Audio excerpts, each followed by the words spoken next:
Turn off Do Not Disturb. Taking calls. We are starting. Let me let everybody know that I'm streaming at everyone. Streaming live. Good morning, everyone. Just click this here. Whoop.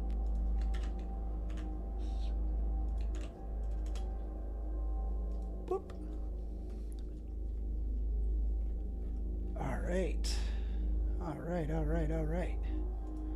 Holy crap, people are already in the audience? What are y'all doing? It's supposed to be on the YouTube channel. Y'all are wild.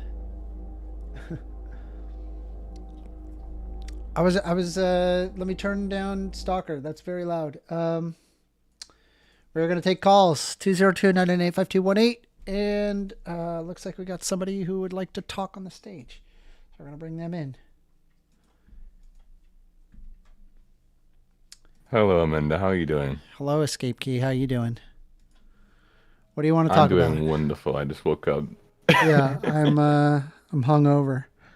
I went out, got some breakfast, and I donated a chair because I didn't need a chair. A chair? Yeah, a chair. It was in my closet. I had this office chair that I bought on Amazon, and I just got to tell you, man, I hated this office chair. I hated it. I was like, there's no way I'm going to spend, 10 plus hours a day sitting in this chair. And I was like, I'm going to spend the extra money buying a whole other chair. Ooh, we're getting a phone call. Should I take it? While I'm talking to you. I'm going to put you in the audience for now. We'll talk later. All right, here we go. I don't know who this person is, so we're going to find out. You're on the line with First Amender. What's up, Amender? How you doing? I'm also hungover as fuck. You're hungover too? Yeah, man. I drank a lot of fucking vodka and wine last night. Did you? It was kind of crazy. But now, I came into work this morning and freaking, I said that and my boss got a little mad at me for it. Wait, what? Why would your boss get mad at you? Well, I mean, the job I do, right, as a mover, I mean, I kind of, need to be in, peak physical shape and stuff and ability. Uh-huh. But, yeah, I mean, I'm going to perform today. We're not out to the job site yet, but... Okay. What did you want to talk about?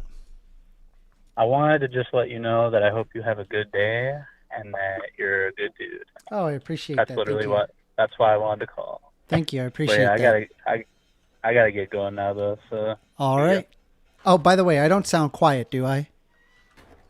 No, you sound fine. Good. You're because right I'm monitoring the microphone because this thing has a tendency to automatically turn down its volume if it peaks at all.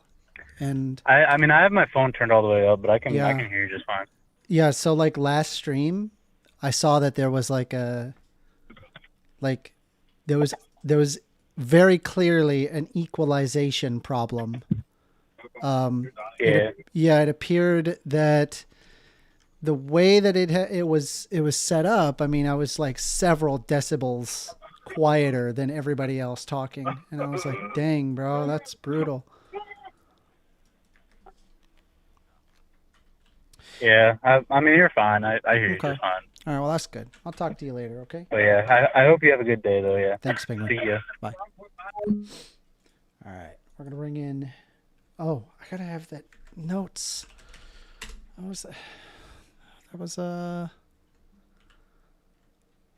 Make a new one.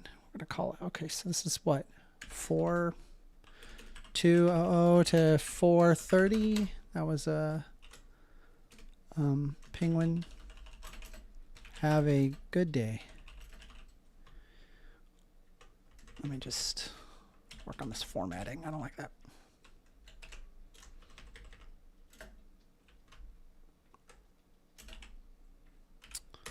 All right.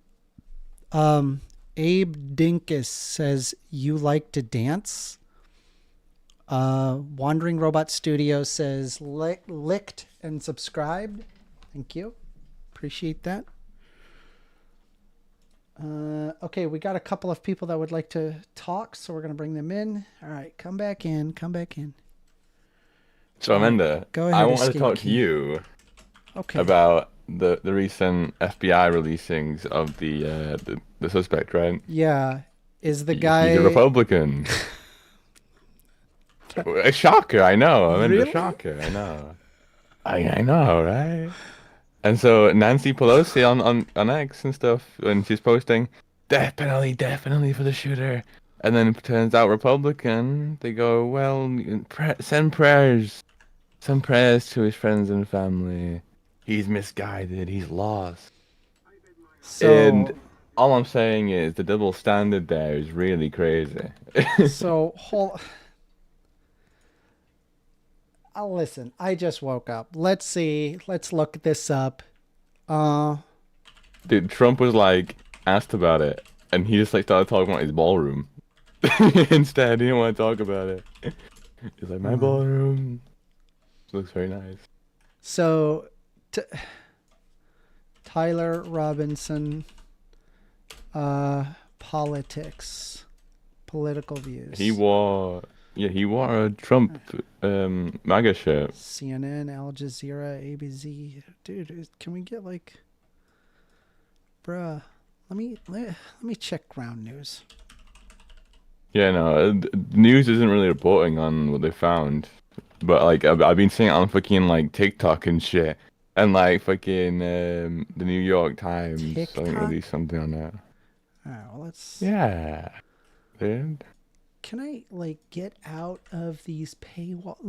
There's a way to avoid paywalls. Let's see. Hold on. Give me a Inspect sec. element, you still delete the thing. Wow, Amanda.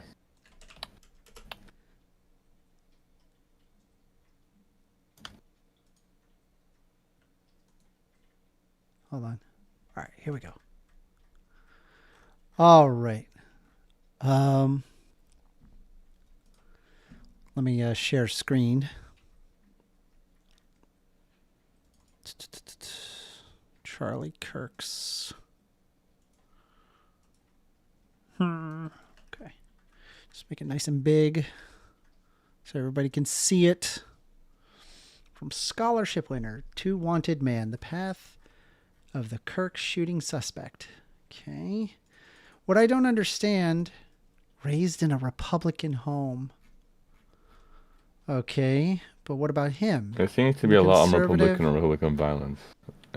Intelligent young man raised in the Republican family who is deeply interested in video games, comic books, and current events. People who knew Mr. Robinson struggle to reconcile their memories of him in his seemingly ordinary suburban upbringing with his notorious new image, the latest face of political violence, accused of fatally shooting the conservative influencer Charlie Kirk on Utah. It's really sad to someone with his mind put it to that sort of use. Okay. Recently spoken. Why they didn't like him. Okay, Mr. Robinson had recently spoken with a family member about the fact that Mr. Kirk was going to hold an event in Utah, according to a police affidavit, and he and his relative discussed why they did not like him and his viewpoints he had. But as elements of the nation's political left and right scrambled for motives, the image that had initially emerged of Mr. Robinson is not all that clear. Neither is his trajectory from a scholarship-winning high school student to an apprentice electrician to a suspect. Mr. Brooksby said that Mr. Robinson was generally considered a quiet pupil when they were Why are they always quiet? Why is it always like the ones who don't talk in the back of the class. It's always the guys that I try and be friends with them. You gotta make friends with those people, man. We gotta give them a hug. Case. They deserve a hug. Like, yeah, exactly. But also, just in case they decide the one day that I'm their enemy, you know. Yeah. One day in high school, the topic 2012 attacks on Americans in Benghazi, Libya came up during lunch. Few there knew exactly what had happened, but Mr. Robinson was sure of himself. He gave us a whole spiel on what happened. Mr. Brooksby said, I just remember thinking he got a lot of information on this for someone who's 14.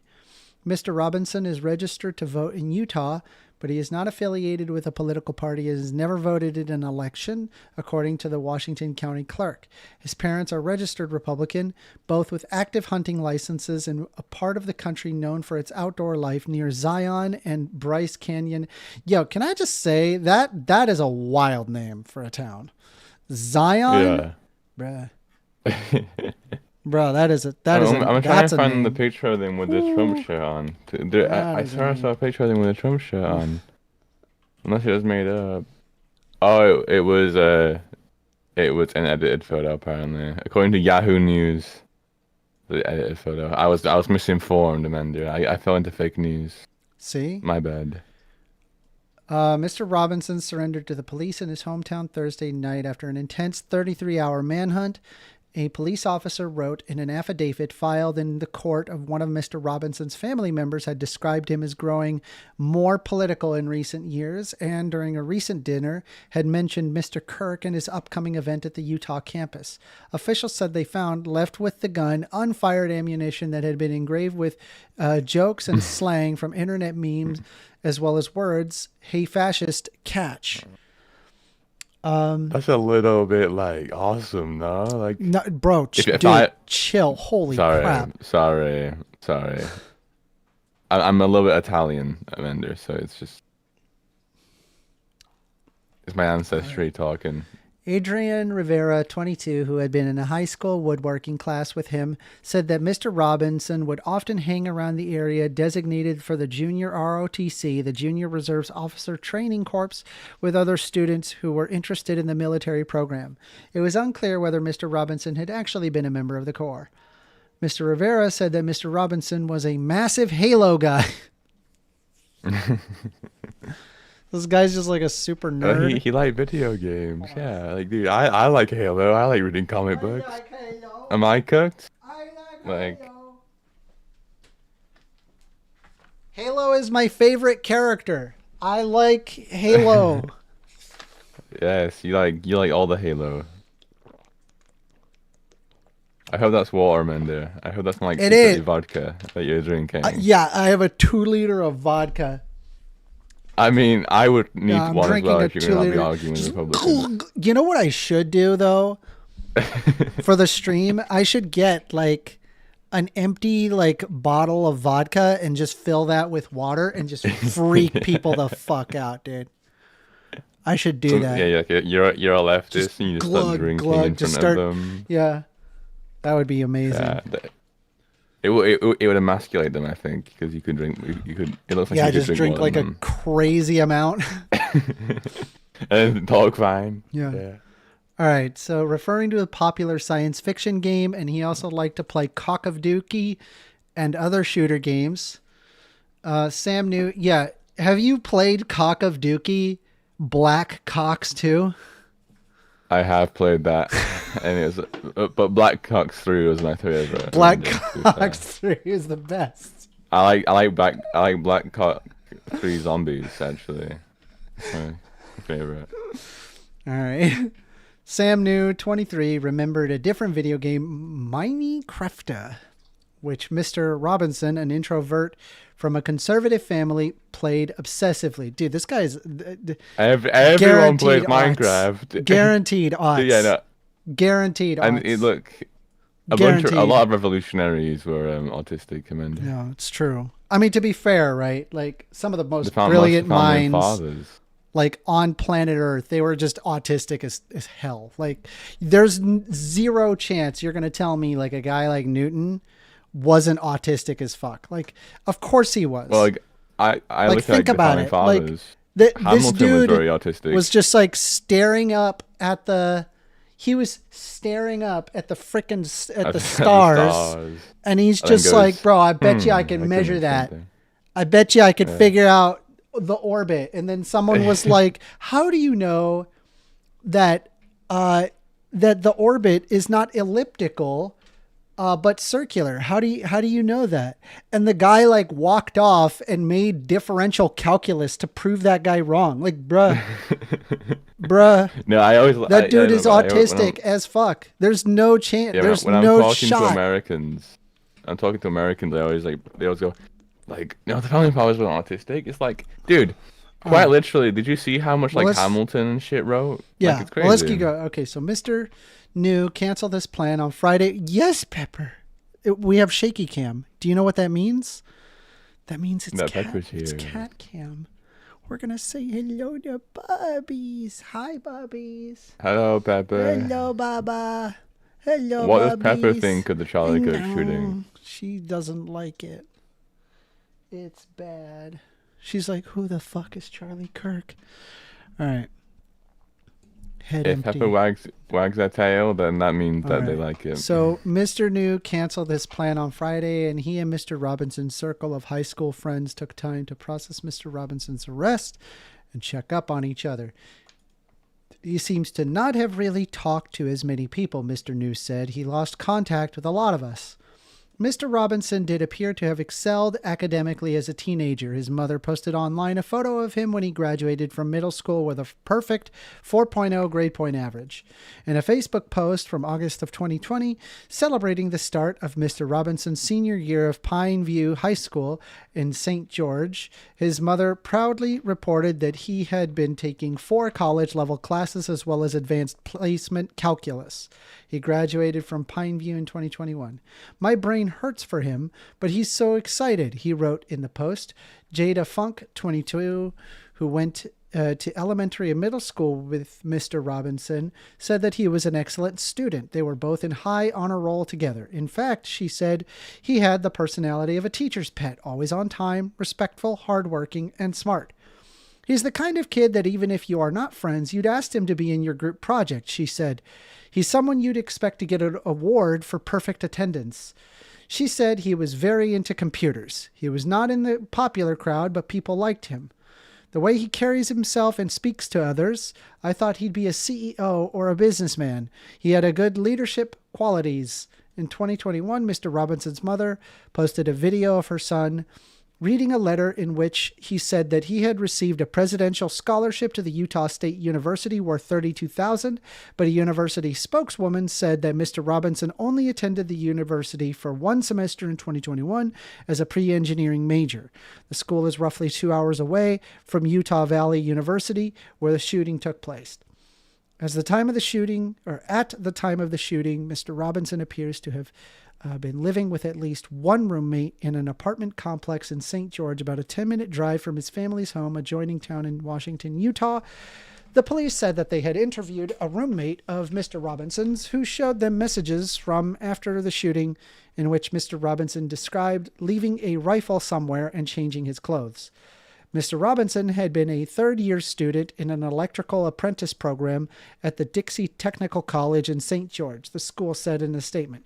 Several of Mr. Robinson's neighbors at the apartment complex where he had recently lived described him as withdrawn, saying that they rarely saw him, apart when he was walking to and from a gray Dodge Challenger he kept in the parking lot.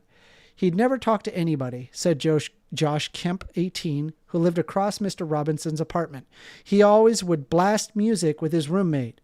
Oliver Holt, an 11-year-old who lives a few doors down from Mr. Robinson's apartment, said he was going door to door in the complex last week, asking neighbors whether he could do any odd jobs to help him save up for a new phone. And when he encountered Mr. Robinson, Oliver, who spoke to the New York Times with his mother's approval, said he was put off by Mr. Robinson's behavior. He kept glancing back into his apartment.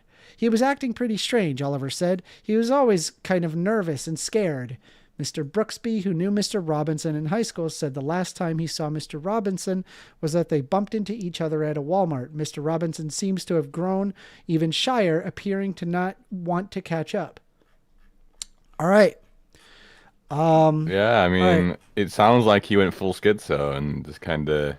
I mean, but who wouldn't in this day and age, right? I mean, like a lot of people now are seeing no other way, which is unfortunate because there is other ways. But they go and they start getting really into politics, and when they look at all the bad news that's happening, like especially with like Republicans in America, or like when they're attacking trans people for no reason, or they're attacking these minority groups just to boost votes and boost popularity. Yeah. People are going to get angry at that and go schizo over it. Yeah. And especially with someone who's like, maybe, I mean, it sounds like he is autistic, right? He might decide one day, you know what? I have a gun at my liberty. Chill, bro. Jesus. Well, I'm guessing that's what he thought, right? I mean, he wrote Bella Ciao, Bella Ciao, Bella Ciao, Ciao, Ciao on it. So, my Italian heritage speaks out to that. Okay. Rest in peace, Charlie Kirk. Rest in peace. That guy. All right. He's looking up at us, smiling. All right, bye bye, Amanda. Bye. Jesus. Have a nice day. Well, we got 15 people watching, so we're taking calls 202-998-5218. Call in. Let's have the discussion, have the conversation. Hope to hear from you. What do you guys think about this? It looks like that he had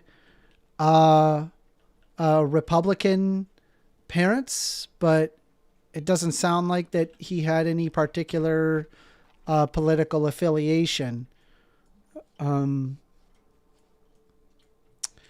Let's see. We got old stash, and then we're gonna hit the gaffer over here. Okay. Read the live blog post here. It says he was a hard leftist. Okay. Where are you getting that?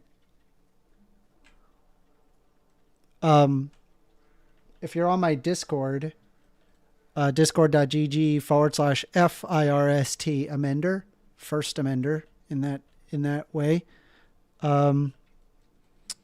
I'd be glad to take a look at any information that you have. I mean, you could change my mind if you have credible information. All I did was just read that New York Post article. So, I also like to ensure that where you are getting your information is coming from an accurate, trustworthy source, not some random Twitter thread or some anybody can say whatever they want, right? And that's kind of the problem. So send me whatever you have, and I was almost positive that this guy would have been a leftist because of the fact of killing Charlie Kirk himself, just the nature of killing Charlie Kirk. Let's take a look here. The Guardian,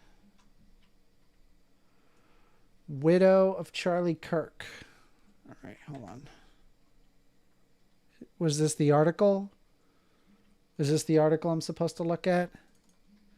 All right, hold on.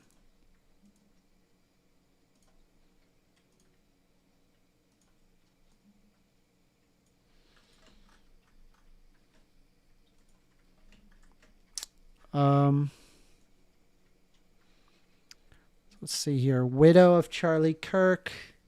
Statement after the husband's shooting as it happened. Possible link to a video game.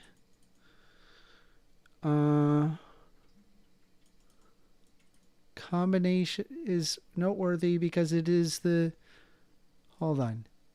They report that one of them, which reads, "Hey fascist, catch," follow up by an up arrow, a right arrow, and 3 down arrow symbols, is noteworthy because it is the combination sequence for calling in the Eagle 500 kilogram bomb stratagem in the video game Helldivers 2. Third-person game, features soldiers who are tasked. Yeah, we know what. Oh, Bella Ciao, another engravement. Okay, referenced in the video game. Representative Luna in Congress is watching universities' response to the videos about Charlie Kirk's murder. The right action firing professors who celebrated the murder. Who is celebrating this murder? I'm not celebrating the murder. Sunny, winding streets of Robinson residence. Okay. Just like any other neighbor.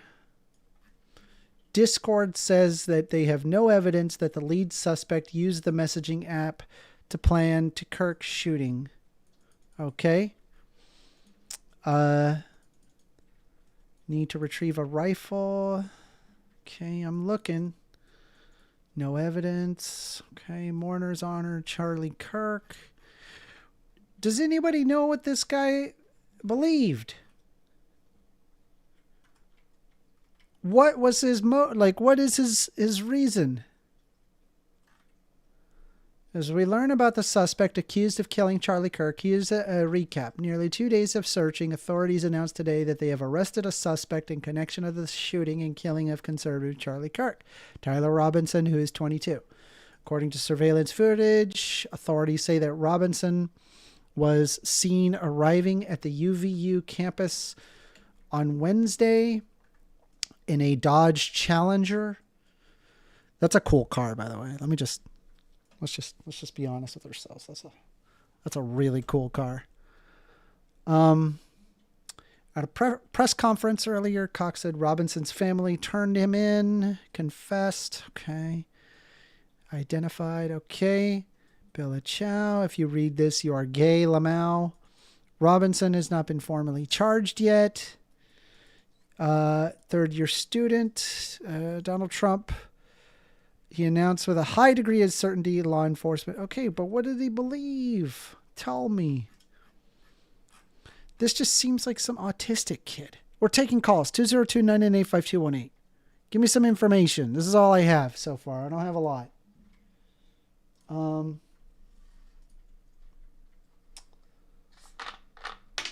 Let's see here.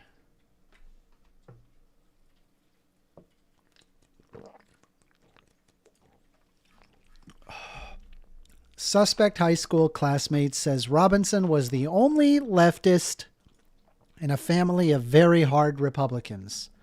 The only leftist. Was he a leftist?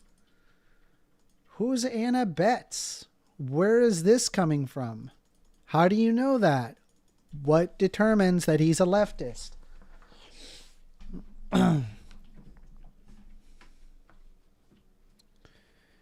Moose says, I can see that you're continuing Charles's work. That's awesome. What? I'm a wokeoid, bro. I'm about as far away from... I probably would disagree with Charlie Kirk about literally everything. Like, I don't think that there would be a single thing me and Charlie Kirk would like if we sat down and talked to one another, that it would result in anything other than just us vehemently disagreeing with one another.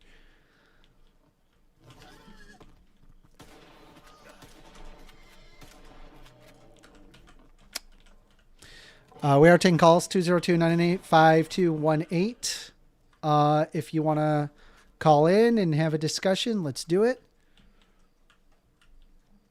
Is there anything in this area?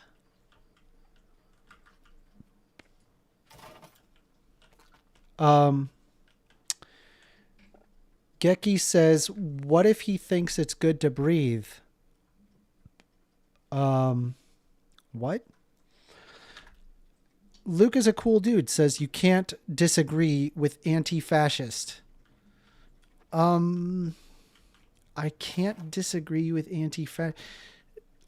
I think people should be able to have the discussion. Like, I hated Charlie Kirk. I'm just going to tell you, like, Charlie Kirk was a terrible human being. I didn't like him at all. He lived his entire life spreading hate ideology. And you know, it's a guy that just, he goes down in history as a guy that just, you know, radicalized a whole group of kids. It's terrible what he had done with his life. With that being said, did he deserve to die for it? No, not at all. You know, you still have to have, like, you know, the speech or whatever, even if it is to some extent hate speech.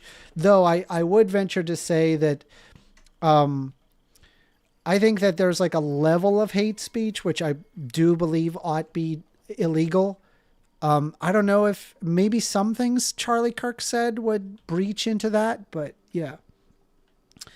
Geki said, you said I disagree with everything with Charlie Kirk and I was just making a silly joke. Yeah.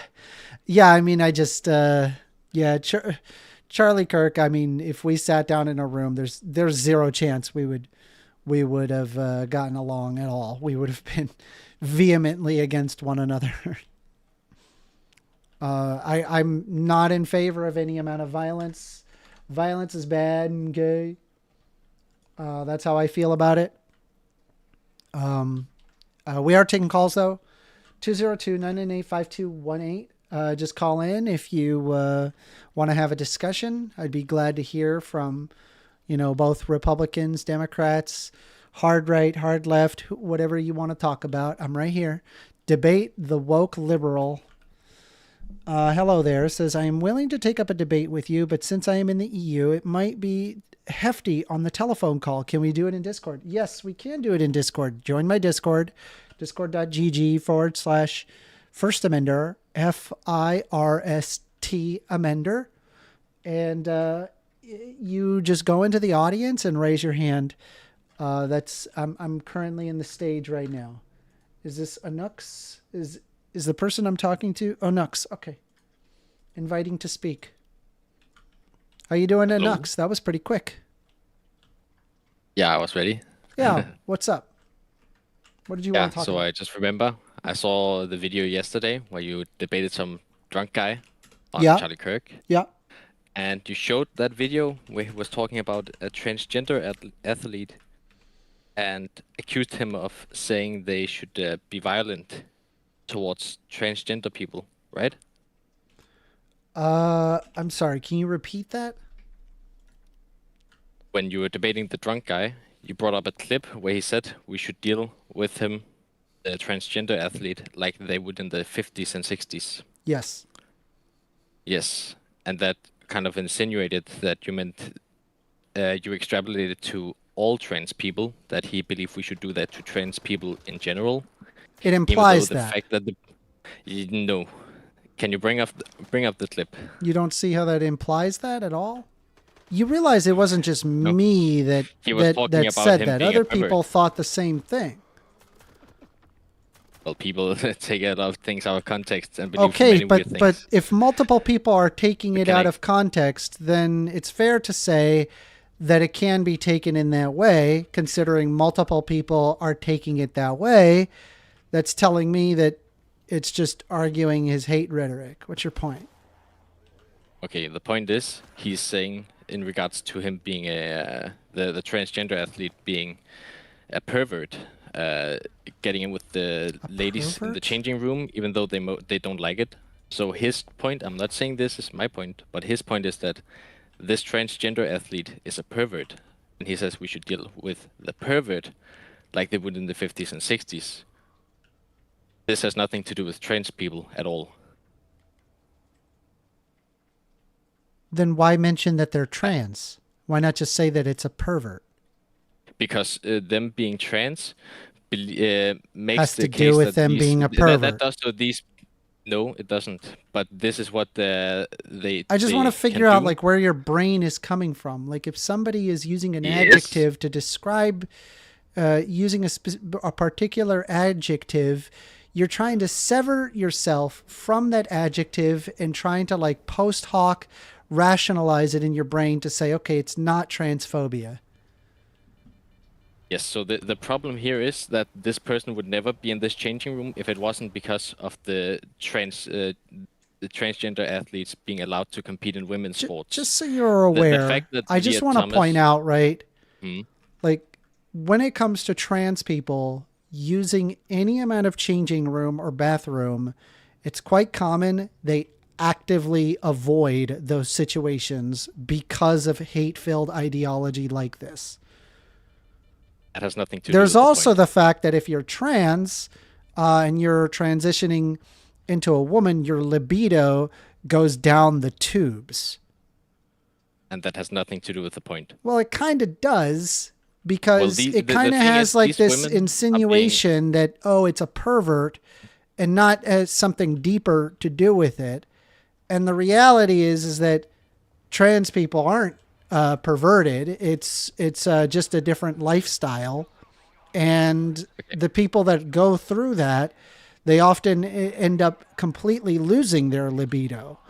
And so I'm failing to see take, for example, a trans person is going to be in the women's bathroom, it is in fact not the trans person that would sexually assault women in the locker room.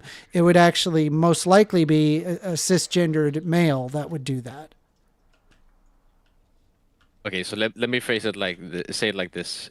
If there was some male athlete, not transgender or anything, just a normal cis male athlete, and he went into the women's locker rooms, and he was just there peacefully, he believed unisex bathrooms. That is his biggest belief.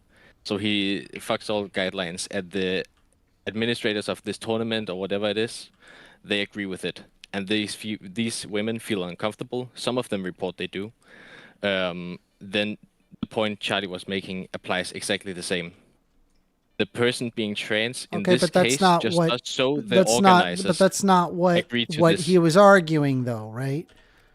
Like, yeah, maybe in your hypothetical that's not what is happening, but we're talking about what Charlie Kirk said, and Charlie Kirk is deliberately trying to insinuate incorrect stereotypes about trans women and sow hate and mistrust and forcing trans women to not be able to use general public facilities that are assumed across cisgendered counterparts. No. Hold on. You're telling me.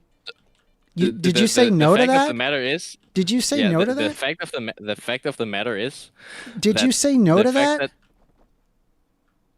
That Charlie Kirk is no. What I just said. Did you say no to that? Can you repeat what you said? Because maybe we talk past each other. Okay. So, Charlie Kirk was bringing up incorrect stereotypes regarding trans women. Number one, calling them bringing up a stereotype calling them perverts. Case. And then there's also he called a specific person a pervert. Yeah, yes. That's messed up. Yeah, it's a trans woman. One specific person a pervert. Trans women aren't perverts. Trans women lose their libido, my dude. I'm willing to grant that. Okay, so the stereotype is incorrect. It's a fabrication. It's make-believe. It's there to insinuate negative stereotypes of trans individuals. There's also the problem that when it comes to the usage of any public restroom or accommodation, these are largely assumed among cisgendered counterparts. However, among trans individuals, they find it is quite often that they find themselves second guessing as to whether or not they can use the public facility as it is intended for its use, mostly because of hate ideology such as this. Did you know that trans women go out of their way to use the bathroom at home so that way they don't have to deal with the potentiality of there being monosex bathrooms in a public facility and having to use it? Like literally every time they use the bathroom, there is a non-zero chance they get verbally assaulted or even physically assaulted for trying to use a public facility. Don't you find that concerning? Well, that's a red herring. There's always a non-zero chance for anything to happen. No. When you use the bathroom, do you believe that there is a strong possibility of you getting physically assaulted? Do you think that that's the case? No. Okay. Well, trans people, that is not the case.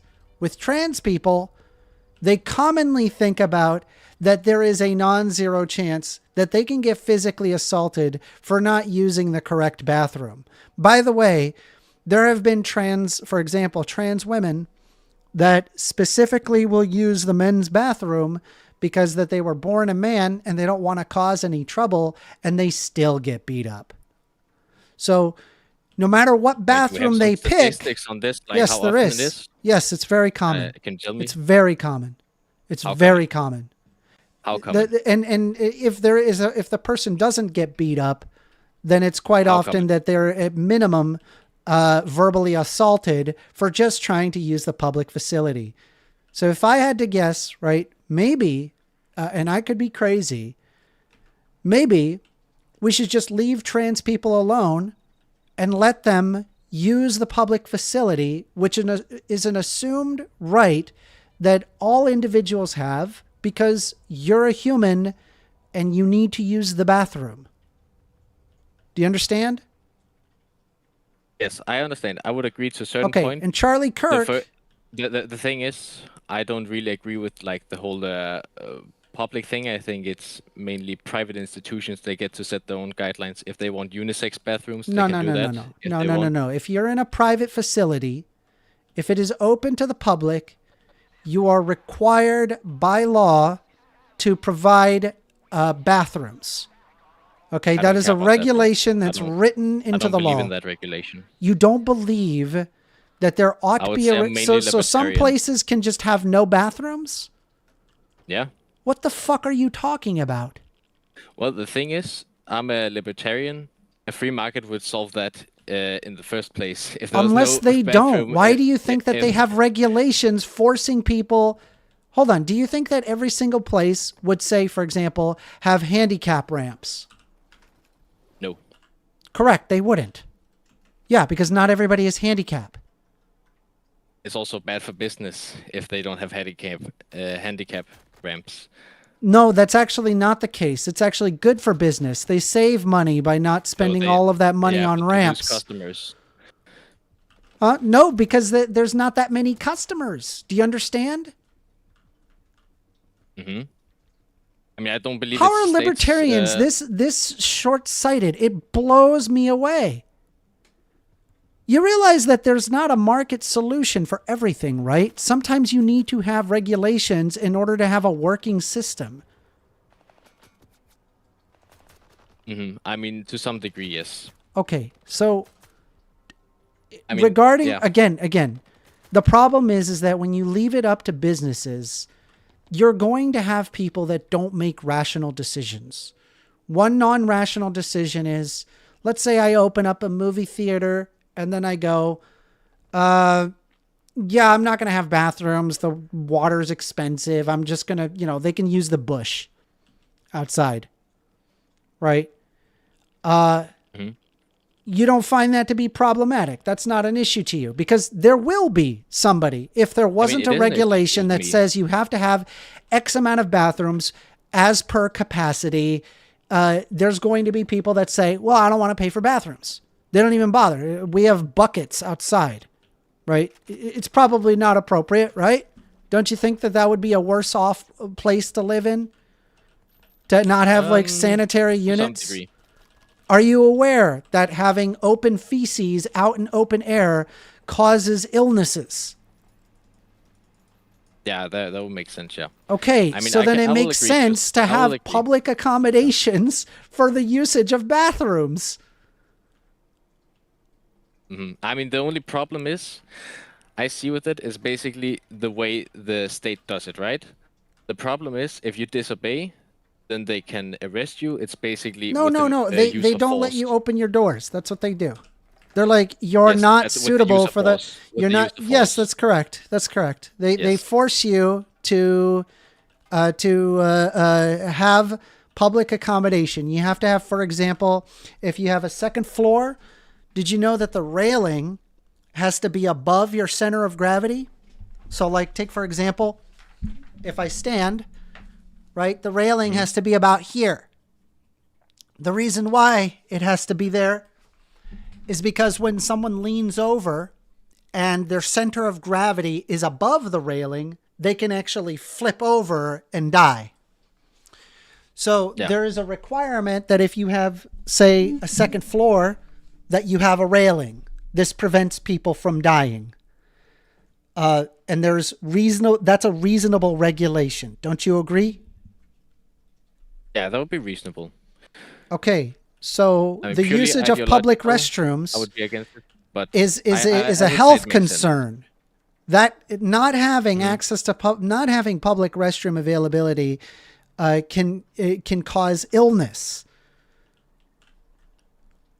right? So it makes sense to have a regulation for public restrooms. Okay, but if we get back on track with the example of Charlie Kirk, yeah. If I'm not mistaken, there would be an option for the transgender athlete to use the male bathroom. Let me ask you this. Problem, I'm just going to ask you this. Do you think Charlie Kirk was a transphobe? Transphobe? Well, define transphobe. Oh, Jesus Christ. Come on, dude. No, I need to know. You really need me to define that to you. Just explain it. Okay, someone who has an intense fear or hatred towards trans people. There. Now that we understand what I mean by a transphobe, do you believe that he was a transphobe? Nope. Okay, you're fucking insane. You're completely off your rocker. You and I cannot. There's no way we're going to be able to agree on this. This guy had said his entire adult life, in spades, his distaste towards trans people, and he has only corroborated and added to the fire with his speech. And you're sitting here telling me that he wasn't a transphobe. You're completely off your rocker. I will agree. It was actually a pretty fair point you brought up with transgender athlete case, but I will say, despite that, I didn't say anything regarding transgender athletes. No, it was the specific case I mentioned. I'll actually agree. It was a pretty fair point. That trans women lose their libido.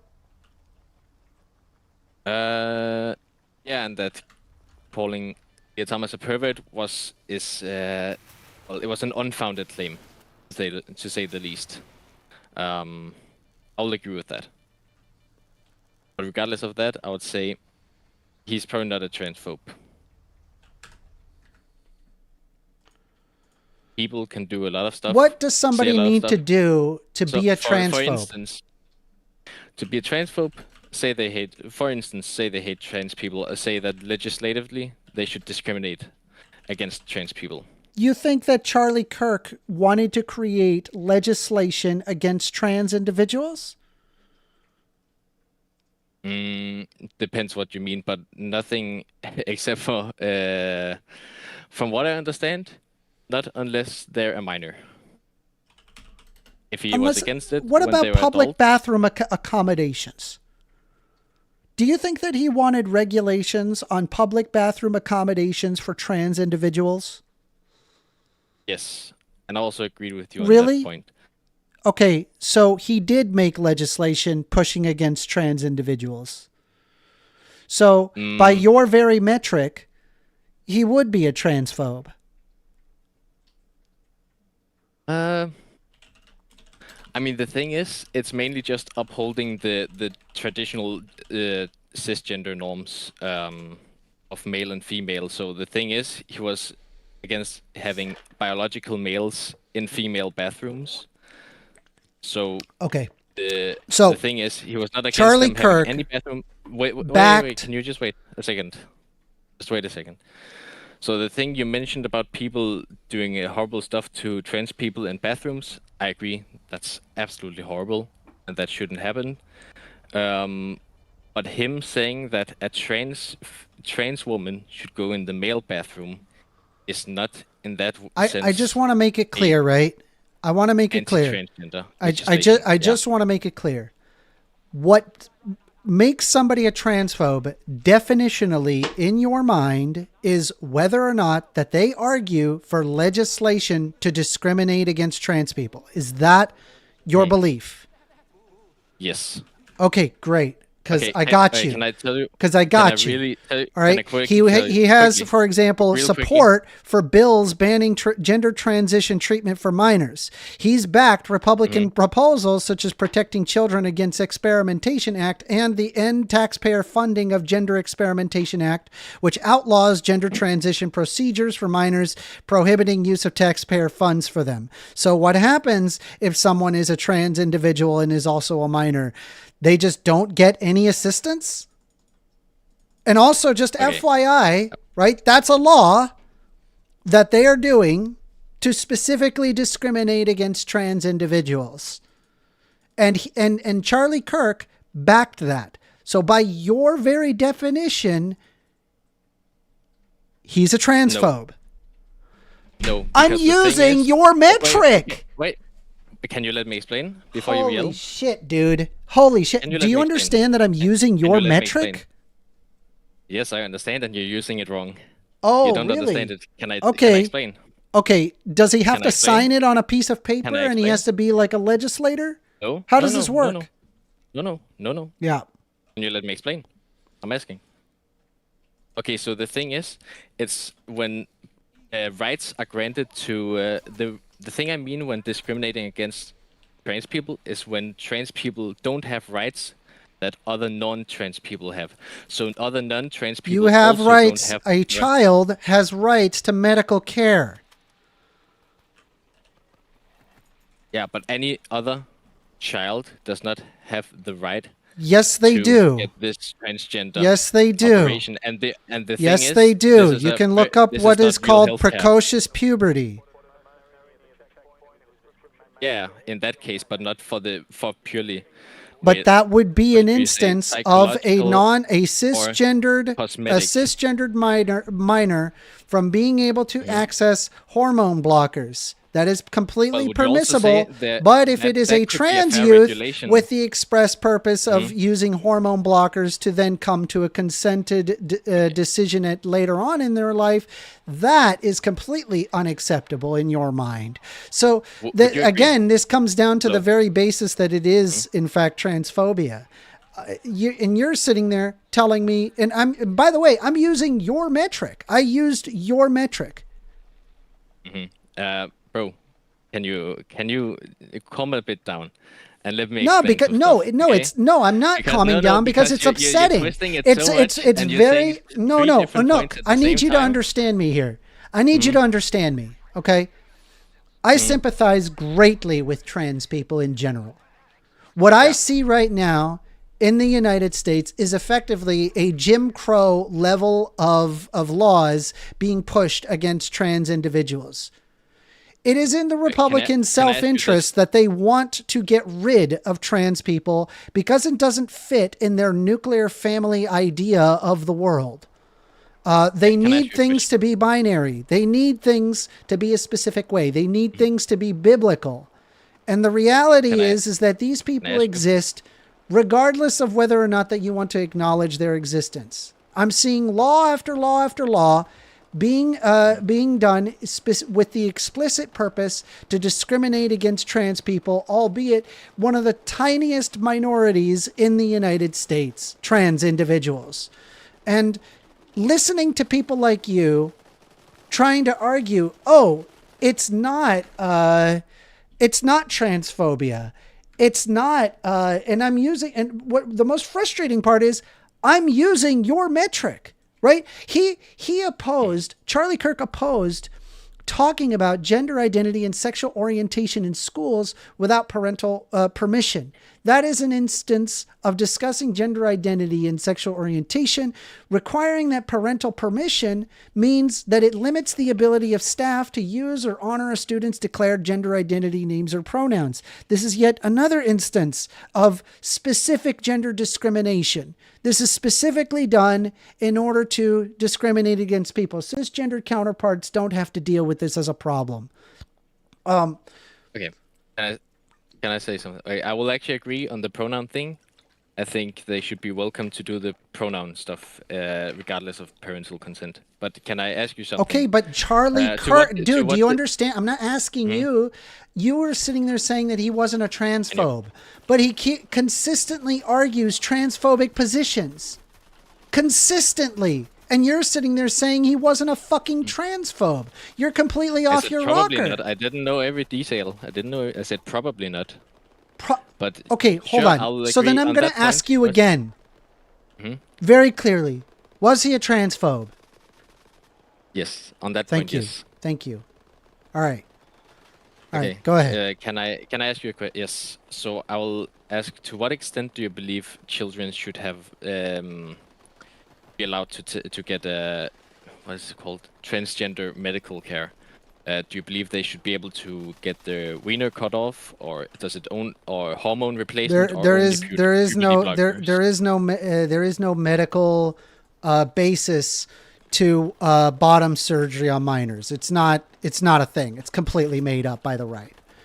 They think that's what the left is arguing. That is absolutely not what it is. I argue on the basis of evidentiary standards off of WPATH care. There is no medical reason to have bottom surgery prior to 18. It's just not a thing. It's not performed, period. If you're talking about some cases about it. No. It's if it does exist, it would likely be some sort of malady or mutation or some sort of strange thing that would cause that, right? That is not something that's typically performed. That's never performed. Okay, it's not medically efficacious. They just don't do it. What you're talking about is make-believe. I'm telling you right now. The only instance of any amount of surgery that is performed on a minor is mastectomies. And just so you're aware, mastectomies are provided to cisgendered counterparts. There are sometimes girls that grow up with breasts that are too large, and so they end up getting mastectomies. There are also boys that grow up with gynecomastia, which means that it's a male that's growing breasts. Atypical, very embarrassing, especially if you're going through middle school, puberty. They basically just do a mastectomy on that child in order for them to live a regular life. Mastectomies are provided for minors because, once again, it is medically efficacious to do so. So if you're talking about a transgender minor, I think that if you have the discussion with the psychologist and the parent, they should be able to get the mastectomy if they need it. Right, that seems pretty obvious. Okay. What about I know there's some hormone replacement therapy that permanently castrates children for the rest of their life. Castrates children? Who's castrating children? Castrates. How? Chemically no, castrates. That's not. No. By inhibiting the reproductive. That is a discussion. That is entirely a discussion of the endocrinologist. And the child and the parent. You're talking about something that is. I have also seen cases. I'm not saying that there aren't. There are obviously. They weren't informed about the risks. And also. Are you okay? There are obviously side effects, right? I'm not arguing that there aren't side effects. Obviously, there are side effects with any drug that you take, right? For goodness sakes, we give Ritalin to children. Sometimes it works, sometimes it doesn't work. Right? It's a discussion that happens between the patient and the healthcare provider. That's how this works. Do you understand? Can I ask you something? I haven't researched this so much, so I'll ask you what you know about this. But are there generally some permanent long-term effects from the transgender care that they are getting, if they are getting it prepubescent or before 18 or something? Are there some long-lasting permanent effects? Stop. I'm just asking. Okay, hold on. So what is based on WPATH standards is simple. They do an initial, if you're talking about a minor, then what they do is that they send them to a psychologist. The psychologist is specifically trained under WPATH standards. So it's not just like a regular psychologist, like any old ordinary psychologist. You have to be specifically trained in trans care. And so they're to then determine whether or not that you have gender dysphoria. If you have gender dysphoria, a psychiatrist, not a psychologist, can provide you can provide you with hormone blockers in order to fully decide as to whether or not that you want to undergo that transition. Usually you're kept on hormone blockers for about 2 years in order to suppress puberty. Hormone blockers are not applied until puberty, but as soon as puberty starts, they apply hormone blockers, and then they can decide whether or not that they want to undergo the full transition, in which case then, after 2 years and under full consent of the child, fully understood consent of the child and the adult and the psychologist, they can decide that they're going to go with hormone replacement therapy at 16. Okay, it's highly based on evidentiary standards of care. It is also very conservative in its viewpoint, in that it does not it is not so quick to put people on hormone blockers, right? Because obviously there are people where it's not appropriate to give them hormone blockers. In fact, a majority of these cases stop at the psychologist level. It turns out a lot of these kids do not have gender dysphoria, right? Which is a requirement in order to even receive hormone blockers. If they do not have gender dysphoria, then a simple social transition is enough, right? And 9 times out of 10, they grow out of it. But for the final 1 out of 10 who they have gender dysphoria, they apply hormone blockers and then they go down that path. Does that make sense? Yeah, it makes sense. Okay. Well, that's what everybody's pushing against. And I'm bringing up it's so benign when you really break it down. And I'm telling you, these Republicans are making a mountain out of a molehill. I'll actually say it's a pretty fair point. Okay. I'll be honest. All right. Appreciate it. Yeah, I can't say if I agree yet, of course. I'll need some thinking time, but it's a fair point. I'll actually say that. Yep. At least, yeah. All right. Yes. Can I just ask you, if you don't have any other people waiting, you're welcome to take them.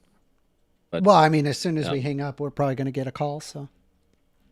Okay. I was just can you quickly give me a list of some of the other things you don't like that Charlie Kirk said? Just curious. Well, actually, now is a good time to stop, because we can move on to the next person, because it has been roughly about 30 minutes. And I usually like to have a 30-minute cutoff. You know what? That's fine. Thank you for the talk. I would actually say I learned a lot. Cool. Well, not a lot. I learned quite a bit. Appreciate it. Thank you, Unuks. Maybe another time. Oh, I cut him off. I'm so sorry, Unuks. We are taking calls. 202-998-5218. Call in.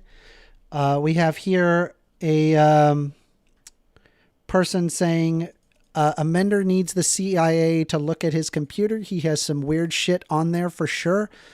No. Also weird.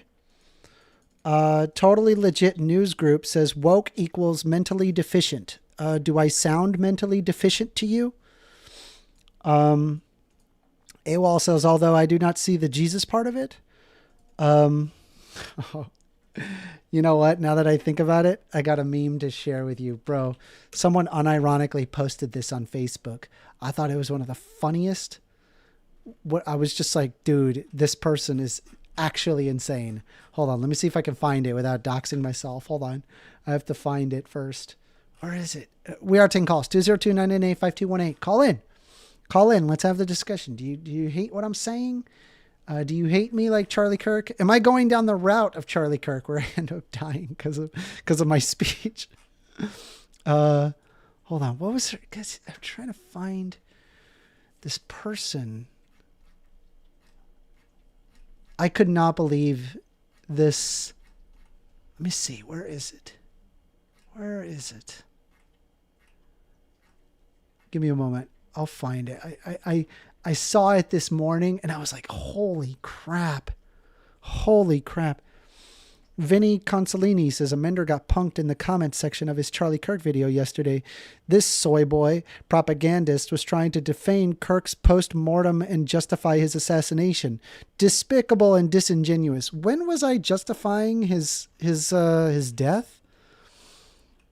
I have no idea why you guys are making this out to be something it's not, or something I never said. I never argued that.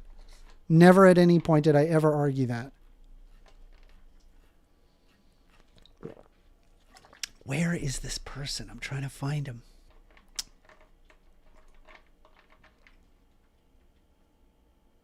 Hold on.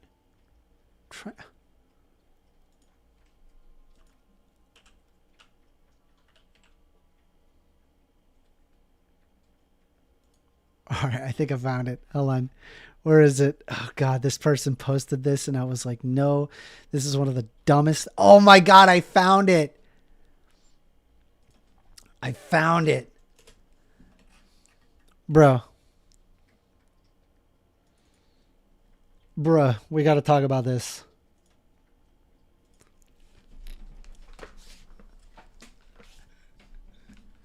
An unironic Republican Christian posted this.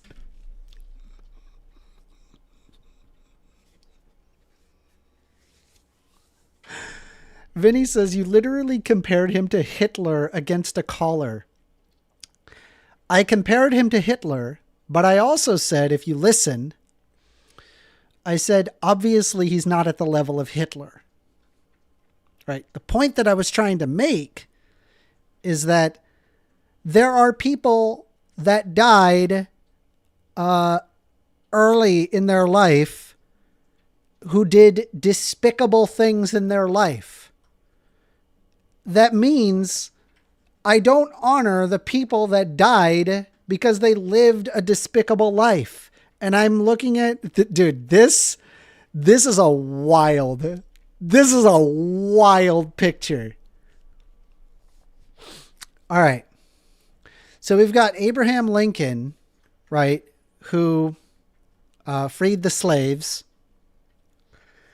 And then John F. Kennedy, you know, classic Democrat, argued for the workers, brought us to space, went with the space program.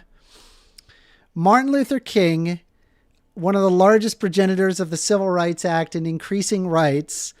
Jesus Christ, the creator of one of the largest religions on planet Earth. And Charlie Kirk, who spoke nothing but hate speech from beginning all the way to the end.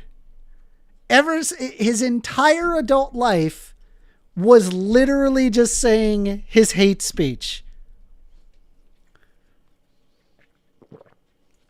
And you are going to put him on a pedestal with all of these people who were killed?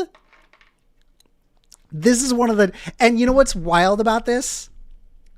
This person who posted this is a Christian.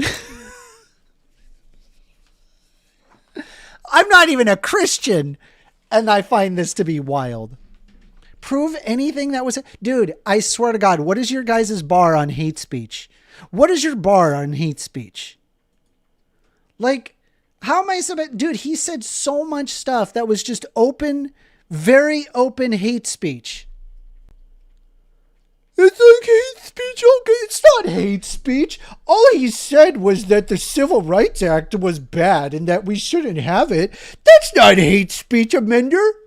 You stupid woke soy boy liberal. That's not hate speech. What the fuck is hate speech to you? Holy crap. You guys are wild, man. Y'all are wild.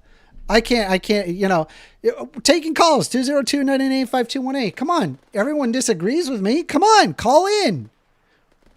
Call in. Yeah, everything that he said was freaking hate speech. Yeah, he was a hateful person. He lived his entire life saying hateful stuff and he made money doing it. He's an awful human being. I'm sorry. You want me to, like, praise you? Be a better person. I don't know. Like, be, like, a decent human being. I don't know what to tell you.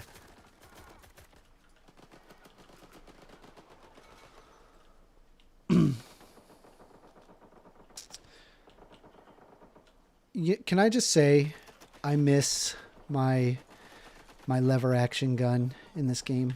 I kind of want it back. I don't really like this gun as much. Ooh, phone call. You're on the line with First Amender. How you doing? Hello. Hello. What was your name? You think Charlie Kirk? Chris. Chris. Hi, Chris. Yeah. Okay, so you wanted to talk about Charlie Kirk right now? Yeah. Yes. Yeah, you're on the air. So you think he was saying hate speech? Yeah, he was. In what way? Give me an example. Yeah, he said that that the Civil Rights Act was a huge mistake. For one. That's just one thing. Which I is- mean, what he has said years of stuff like this.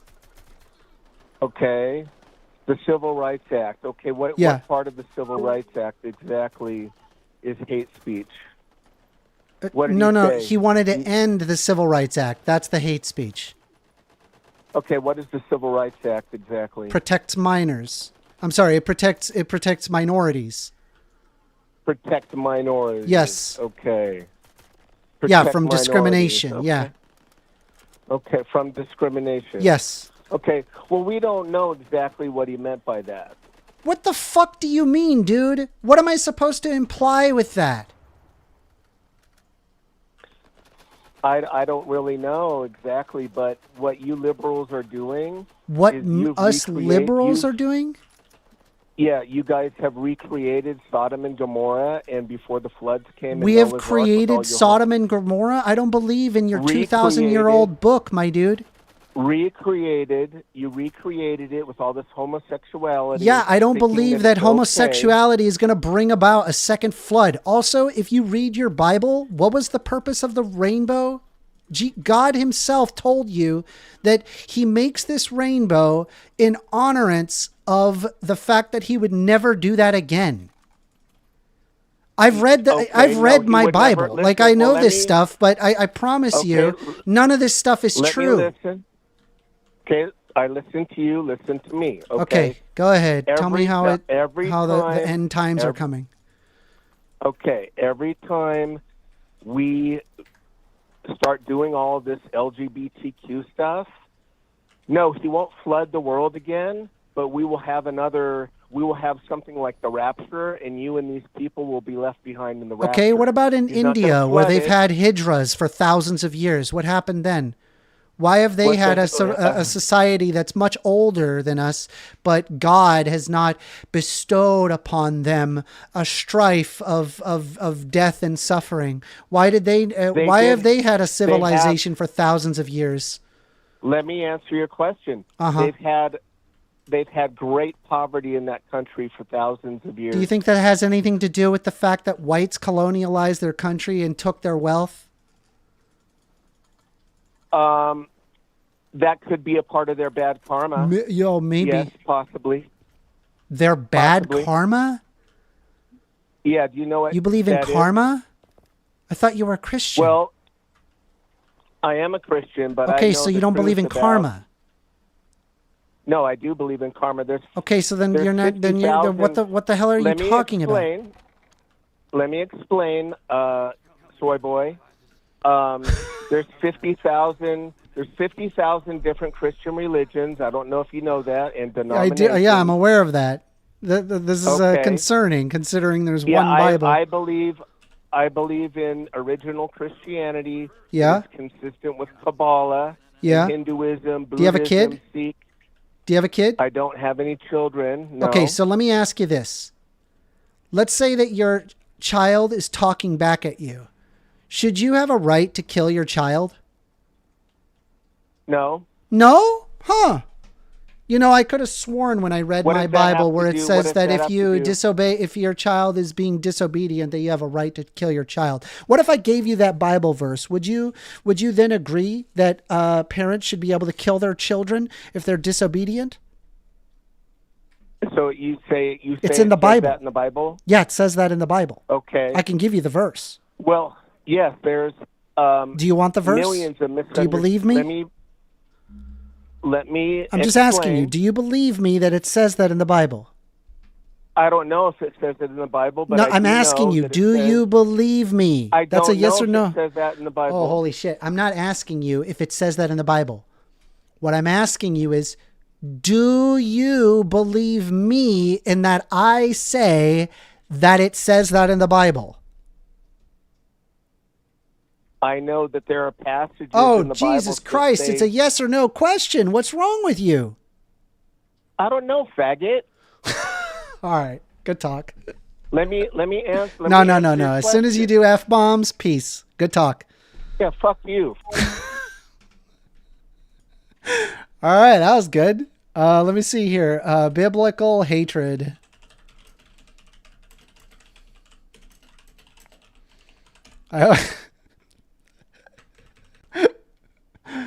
Oh my God. Phones are open.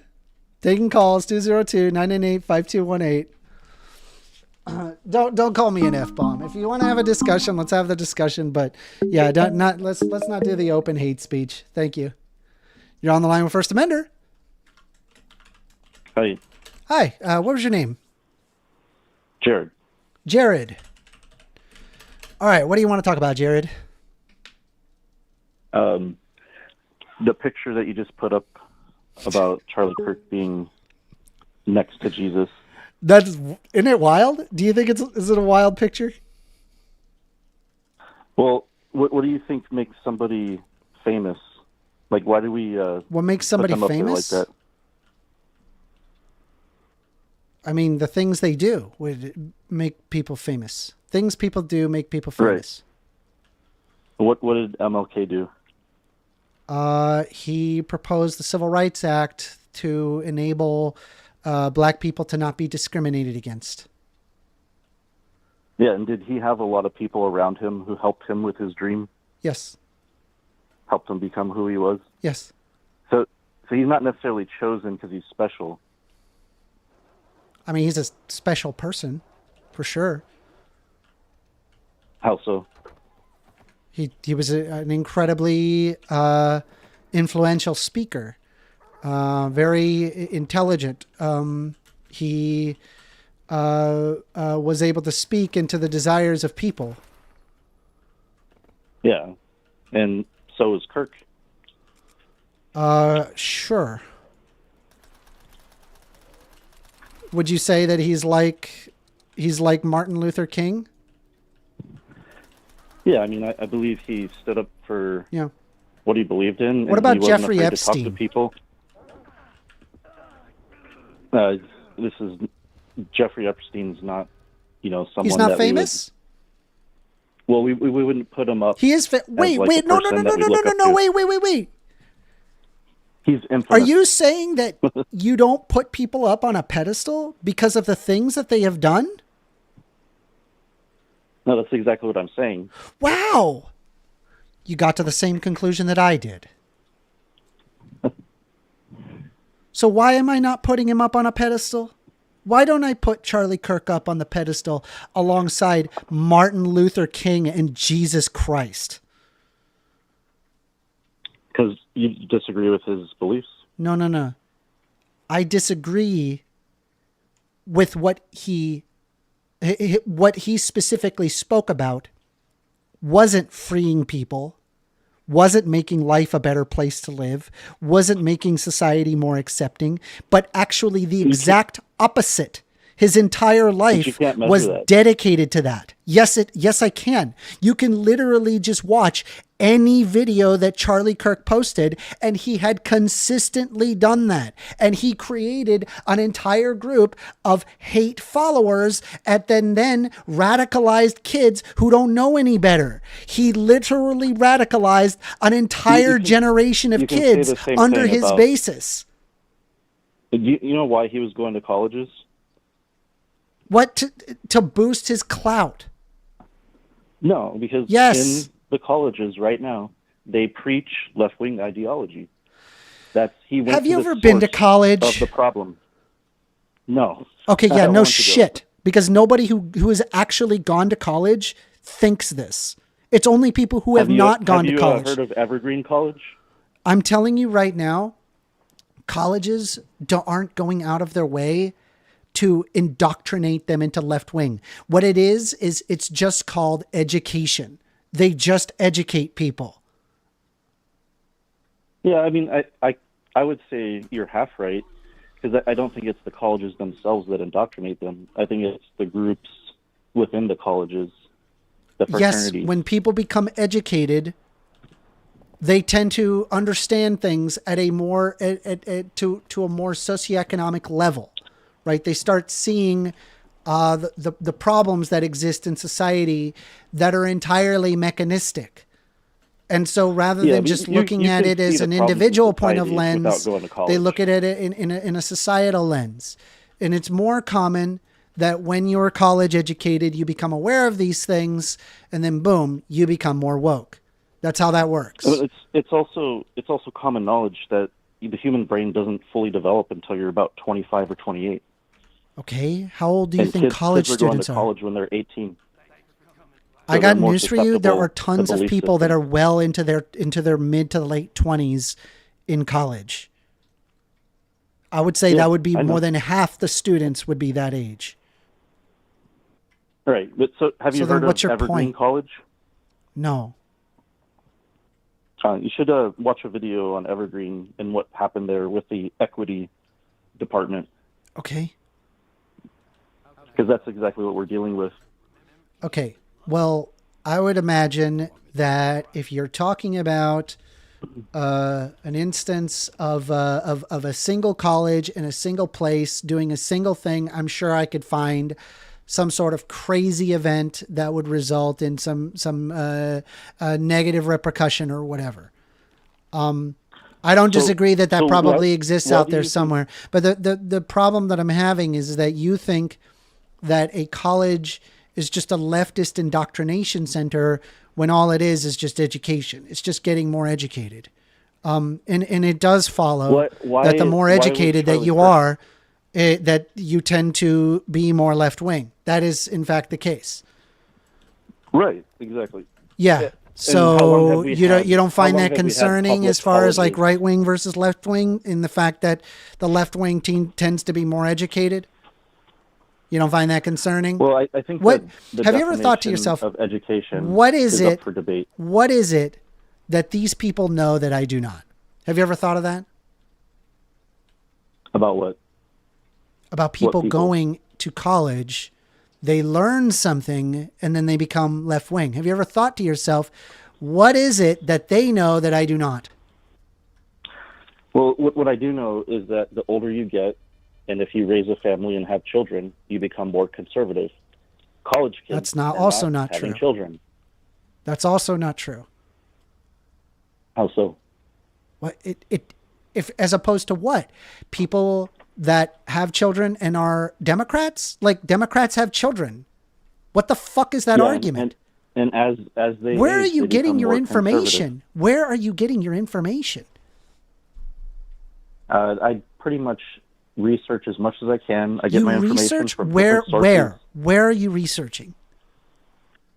It depends. You What can do you look mean up it depends? college Tell me your studies, you can sources. look up Okay, government where do I get my studies. sources? I use AP, I use Reuters, I use PBS, and I read a shit ton of books.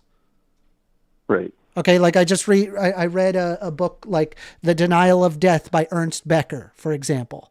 I also read The Haves and the Have-Yachts most recently, and I'm currently reading a book on the Koch brothers and their empire.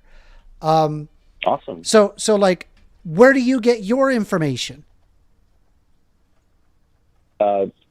Everywhere I can. I Dude, don't close my mind to give any me information. specific areas that you go. What is your major source? Just like you, like I read books. What I do you? study Okay, what do you read? Anything that What is the college last or book you've government read? Organization. What's the produces last a book study you've for read? that I can cross-reference? Jesus Christ! What's the last book you've read? I'm currently reading a book about vaccines. A called book about Dissolving Illusion. vaccines? Yeah, it's the history of vaccines. Who? Written by who? Suzanne Humphreys.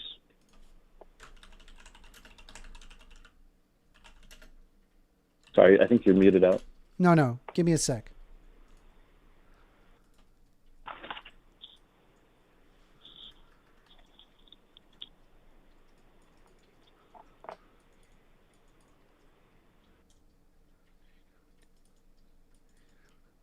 I'm reading about the book. Hold on.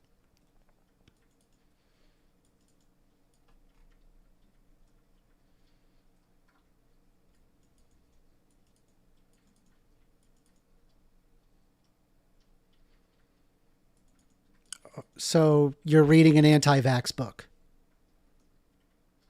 You could say that. There's nothing wrong with being against something that could hurt you. Vaccines helped people. Yeah, that's up for debate. That's We're not up for reviewing the debate. science. That's not a debatable topic. It is. No. Do you deny that 50% of scientific experiments can't be reproduced anymore? I think that there is a reproducibility problem in the sense that things are very complex, and because the experiments themselves are very complex, it's difficult to reproduce. But that's not necessarily a problem because would it there be are difficult to additional reproduce experiments them that if would add to if it. they record everything? Well, that's not what reproducibility is. Reading a paper is not reproducibility. I You didn't say understand that? I said if they can't reproduce them, because the scientists are supposed to record everything they do in the experiment, so why can't they just follow that and reproduce it? Because of the complexity of these experiments. Okay, so it's too complex. Well, Science from so the a good early example is 1900s too if complex. you could take, for example, experiments that are done at CERN, how are you going to do reproduce the experiment at CERN without a second Large Hadron Collider? Do you see the Right. problem? Yeah, but aren't you just making the problem more complicated instead No, of just it's dealing with expensive the simplicity? and difficult to do the experiment, and so people don't So do the do you know how they experiment make as that? much. Do you know how they make vaccines? Off the top of my head, I believe they grab a dead version of a virus. But I don't know if you're aware, right? Vaccines, for example, in the 1800s, I think it was the late 1800s, we didn't request people to get the smallpox vaccine. We required it by law. Yep. And it was by force that we forced everybody to get that vaccine. Now, Yeah. So, people don't have. They forced.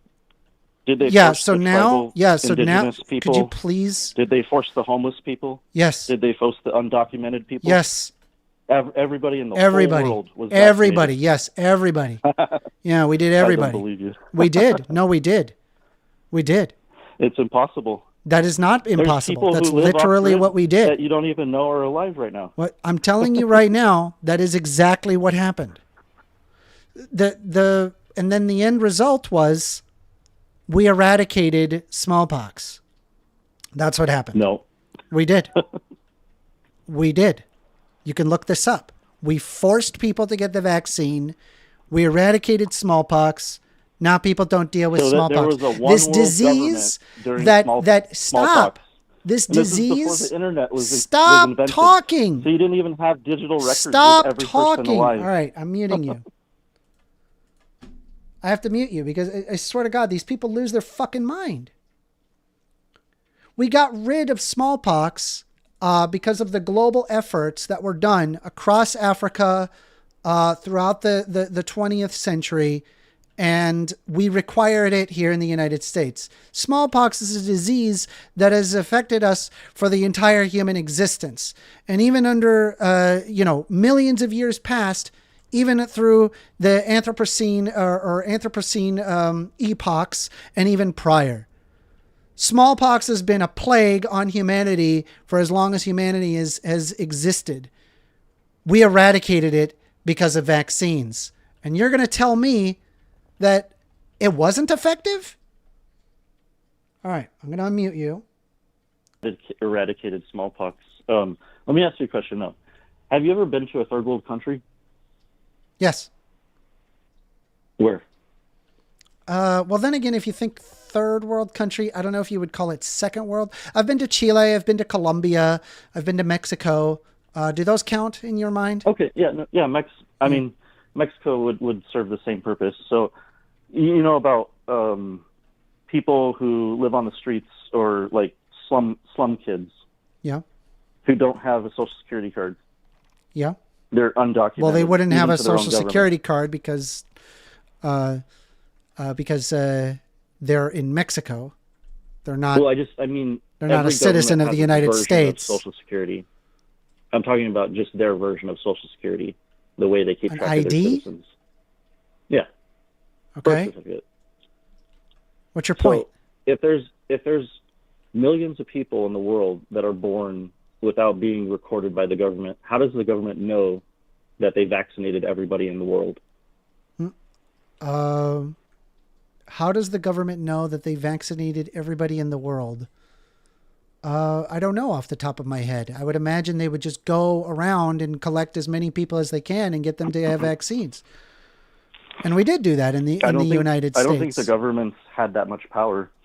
No, you have NGOs and you have, I mean, they did, for example, believe it or not, there was even like foundations that were created by billionaires to then eradicate diseases across the third world nations. And smallpox was one of them. We eradicated smallpox. Smallpox only exists in a very tiny fraction of societies. Right. Well, in my opinion, there's just not enough evidence that you could say the whole world. There is enough evidence. We eradicated it. There was smallpox. Now we don't have smallpox. So we can move on. Do you know what a virus does when it mutates? What a virus does when it mutates? Depends on the virus. I don't really know what you're getting at with that. Is smallpox a virus? Smallpox a virus? Is it a virus or a bacteria?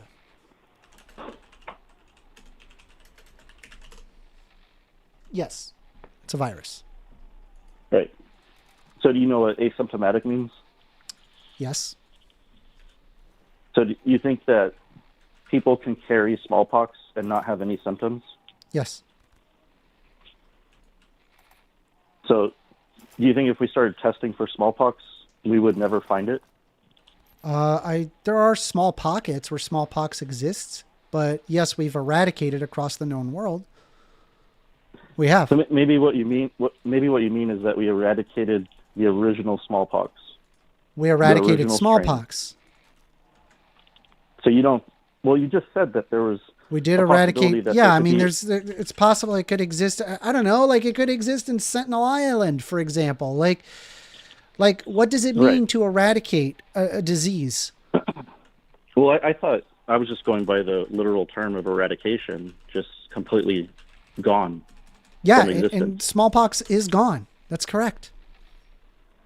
So, but you just said that viruses can mutate. Like you. The World Health Organization has declared smallpox as eradicated in 1980. There was a massive global vaccination campaign. The last naturally occurring case was in 1977 in Somalia. The only remaining samples of the virus are kept in 2 high-security laboratories. One of them is in the United States, and the other one is in Russia. It's otherwise known as the Vector Institute. Smallpox no longer exists in the wild. Right. Because the wild versions of viruses are the ones that usually kill when humans first come into contact. What is your point? I'm trying to tell you that the vaccines worked. It worked. We eradicated smallpox, this thing that has destroyed us. Here is my point. For millions of years. We got rid of it. It's gone. We don't have to deal with it anymore because we had vaccines.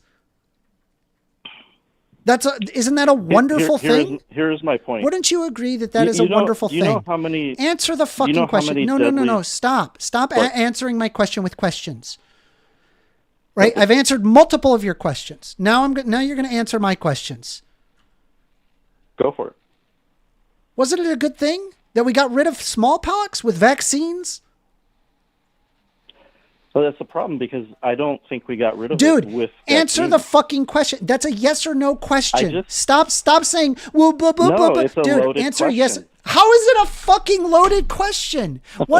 You are such a I swear to God, I asked the most basic freaking yes or no questions and you're saying it's freaking loaded. I'm just saying, was it a good thing? Here, I'm going to grab a random person. Coyote, I'm inviting you to speak. Come on up, Coyote, please. Coyote, please. I just want to hear what you have to say about this, Coyote. Coyote, was it a good thing that vaccines got rid of smallpox? Yes or no? You're muted, by the way. I mean, yeah, it would be. Fucking thank you. Wow, that was so fucking quick. Why is it so hard for this person to answer the most basic fucking question? It's a simple yes or no, and then you can explain why, right?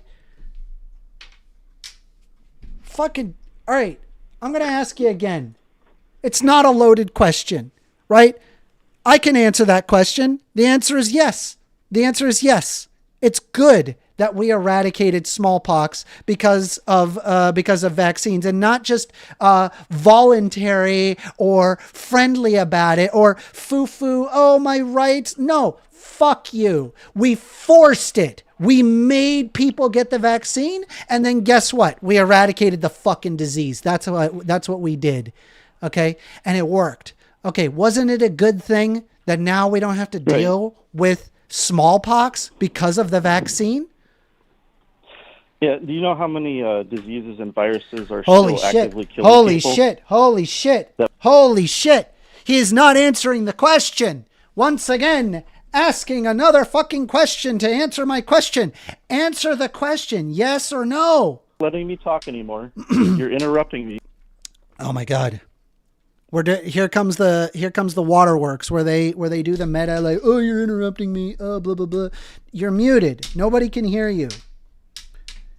The reason why I muted you is because I need you to answer me directly with a yes or no to that very not loaded question. Stop with the dumb meta. Stop avoiding it. I'm asking you, was it a good thing that smallpox was eradicated thanks to vaccines? Yes or no? It depends if you believe vaccines was the cure to the smallpox. What? That's the problem.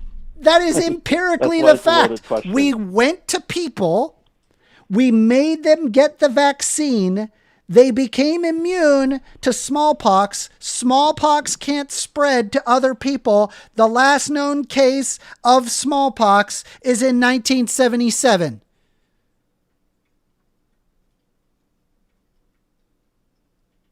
We got rid of it.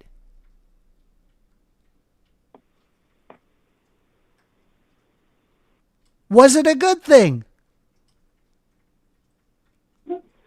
I think it's a good thing if it's true that the vaccines were the reason that they eradicated smallpox. Yes, and the reason why that smallpox was eradicated, it was because of the vaccine that we gave people. Sorry, we forced people to take. Forced it. Because so smallpox was such a fucking nightmare for humans. Smallpox was so bad for people that it was like, we need to subjugate people and force them to take this vaccine because smallpox is one of the worst diseases you could possibly get. Right. But do you know when smallpox was the worst disease? Or did it have like ups and downs? What? No. There's only down when it comes to smallpox. Well, you said that we've had this for millions of years, right? Yes. That we've dealt with smallpox for a long time. Yes. So if it was such a bad disease, why did humans survive for thousands of years? By having lots of kids? And if they had smallpox, it was basically like, all right, bye. So it's nice knowing you. Do you think maybe hygiene played a big part in the spread of smallpox? Yes. Okay.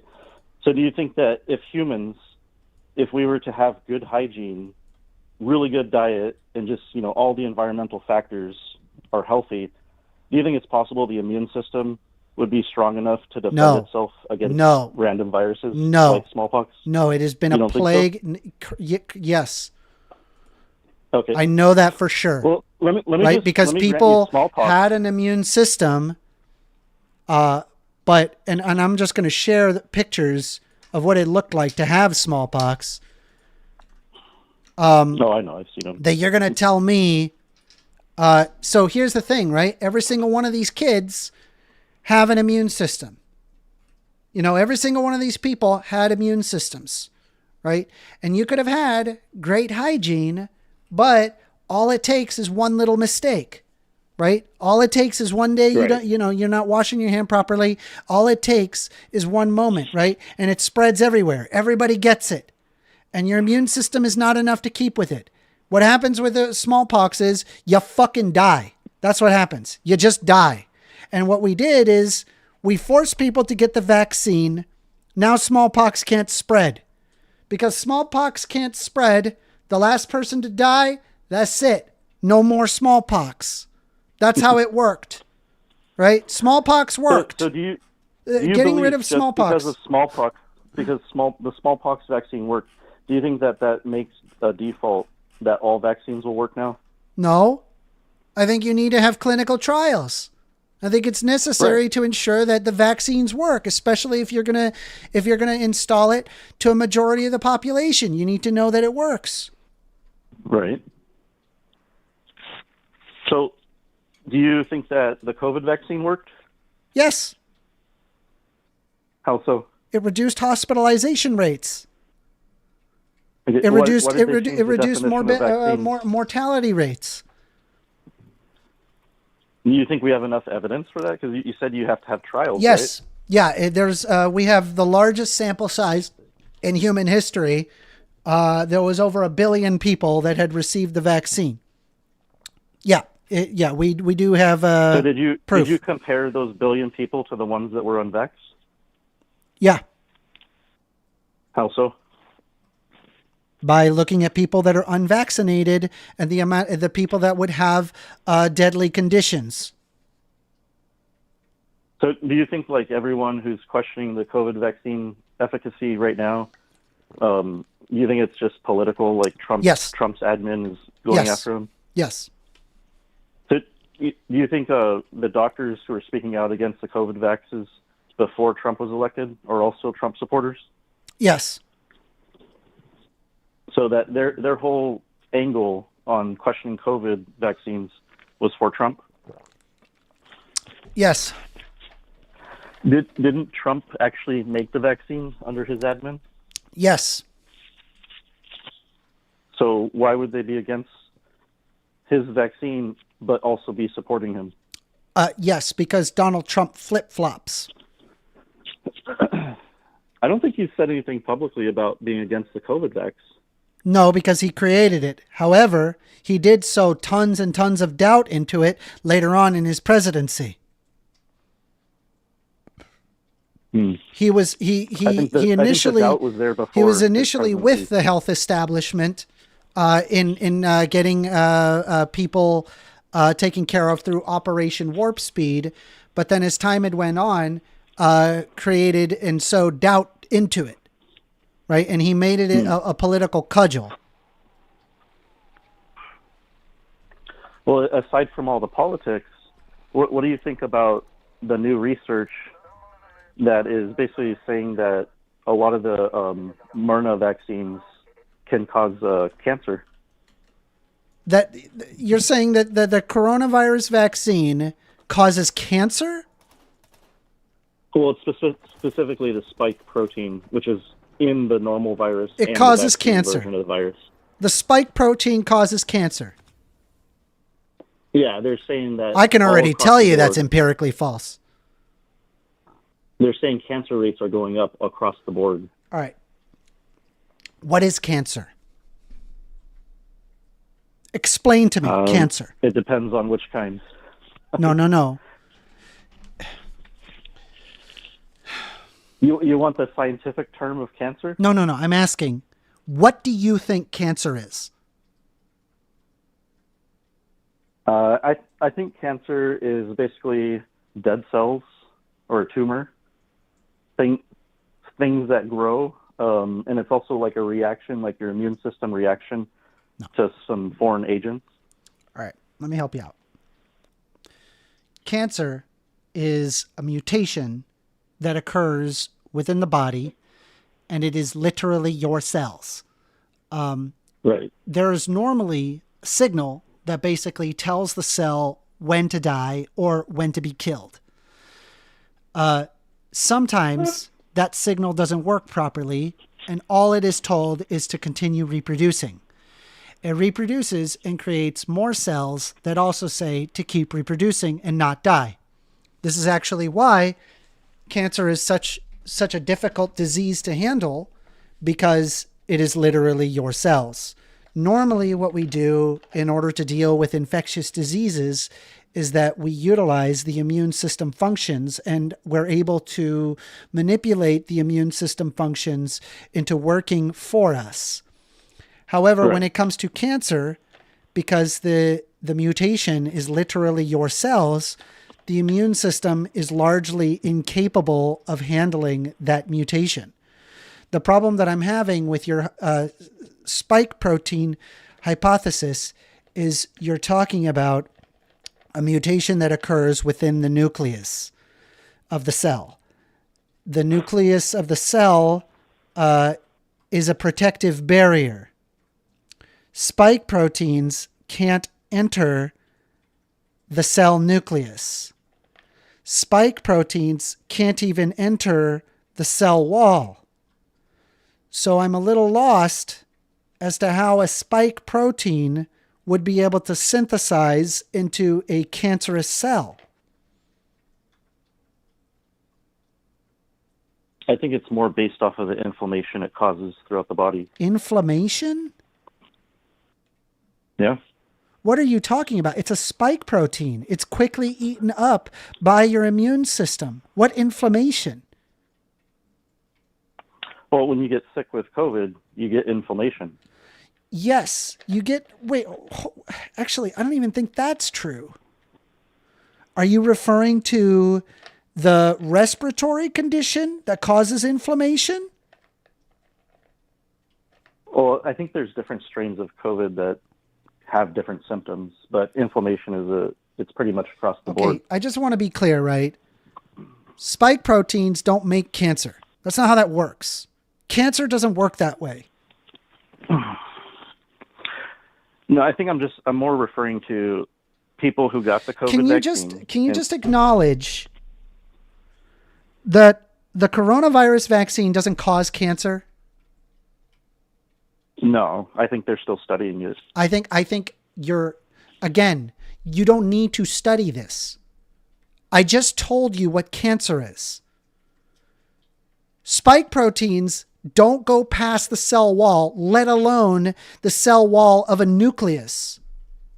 How are you modifying DNA strands to then allow it to effectively, that cell to not die, to then continuously reproduce? How do you do that? Well, it's not really my, it's not my expertise. Okay, I'm not an expert either. I'm telling you right now, that is empirically false. That can't happen, right? Like, when it comes to the treatment of cancer, there's a couple of ways to do it. One is through radiation. The reason why radiation works is because we blast gamma rays at the cells that refuse to die and make it die. Right? Because when you elicit so much mutation in the DNA strands, it basically forces the cell to die. The other instance is chemotherapy, when you're talking about taking specific chemicals that basically tell the body to attack things that reproduce rapidly. This is actually why your hair follicles fall out, because those are also cells that reproduce rapidly. That is why cancer dies with chemotherapy. We are talking about a molecular problem that requires a molecular solution. It depends on the cancer. It depends on the stage. But that's beside the point. Is it high or low? It depends on the cancer. It depends on the stage. So I'm going to go back to what I'm trying to tell you. Spike proteins don't cause this. Yeah, there is no mechanistic explanation as to how it... No, again, there is no mechanism. Listen. I think you should debate a doctor or a scientist on the semantics or the let's say, the for example, finer details. right? Let's say, for example, that an airplane falls out of the sky and it hits the ground. You look down at the ground and you notice that there's a red string. Okay? And then somewhere out throughout your life, right? Maybe another month goes by and plane falls out of the sky. And then once again, you look at the ground, string, red, another string. And then you go, the reason why these plane crashes are happening is because of the string. Obviously, this is stupid, right? A coincidence doesn't cause the thing, right? Right. Right? There is no mechanistic explanation that the string would cause a plane to fall out of the sky. Right? Mm-hmm. Okay, and you do not need to be an airplane mechanic to know that strings don't make airplanes to fall out of the sky, right? Right. Okay, so I'm telling you mechanistically how cancer works. Okay, there is no way that a spike protein makes it into the nucleus to then modify the cells, specifically the portion of inside the DNA strands. By the way, just FYI, you literally have the DNA strands that are like bound up in histones, and you're going to tell me you have a spike protein that is orders of magnitude larger than DNA strands and histones that is going to what? Modify what? What are you modifying? How? Mechanistic. There is no amount of science that's going to make that spike protein land in the nucleus. Like I said, I think you should debate a scientist on the finer Yeah, the details. scientist is going to agree with me because I'm telling you what it is. What I look at is the results at the end of the day. Yeah, the results are that over 1 billion people have gotten the freaking vaccine and people don't have a sudden increase of cancer. You laugh all you want, but you're the one saying the insane thing, dude. No, I read the news. I read it from What? both sides. What are I you read the news in reading? other You're literally, countries. you didn't know Why- anything about fucking smallpox until you made this call. You're sitting there reading a freaking anti-vax book and you're like, God, dude, I figured it out. I know the information. How do you? Like you're Let me ask you literally this. an How do you idiot. know it's an Like you have no anti-vax idea book? what you're talking about. How do you? Maybe know if it's we an just anti-vax wait for the book? doctors to wait, do you agree that we should listen to doctors when it comes to vaccines? Yeah, and there's Great. Do you multiple think that? doctors No. who are against vaccines. Yeah. How many doctors do you think are So this pro-vaccine is versus why it's anti-vaccine? important. This is why it's important. How many to have a doctors good are faith debate. pro-vaccine versus anti-vaccine, buddy? This is why it's important to How have a many good people faith are debate. pro-vaccine versus anti-vaccine if they're a doctor? The numbers are growing. You're such a fucking idiot. All right. We don't really Well, know. I'm going to give you the How last. do you know I'm going to there's give you the doctors last out there word, who are but just quiet because that they wanna get is paid? insanely stupid. No, you can't- Let me you can't here. No, debate we'll with pull it logic. up. Dude, I just gave you logic. I just gave it to you. No, you're Holy just trying shit. to win. Holy shit. You No, don't I'm not care trying about to what the win. I'm truth is. pointing out the reality of the situation. You're reading an anti-vax book and you're Yeah, like, see, no. vaccines See, don't again, work. Even you though call- you literally call it an almost anti-vax every single book, but you doctor on haven't even planet read Earth it. would tell you to get vaccines. So let me tell you something about the book. The person who wrote it, she took data from the CDC and public records. She did her research. She has citations. Don't you think that other doctors are doing the same thing? Yeah, I agree. Yeah. And And do you I- think I that they also- believe that I the also that the believe- COVID vaccine worked? Say again? All right. Say that last sentence Give again. me a moment.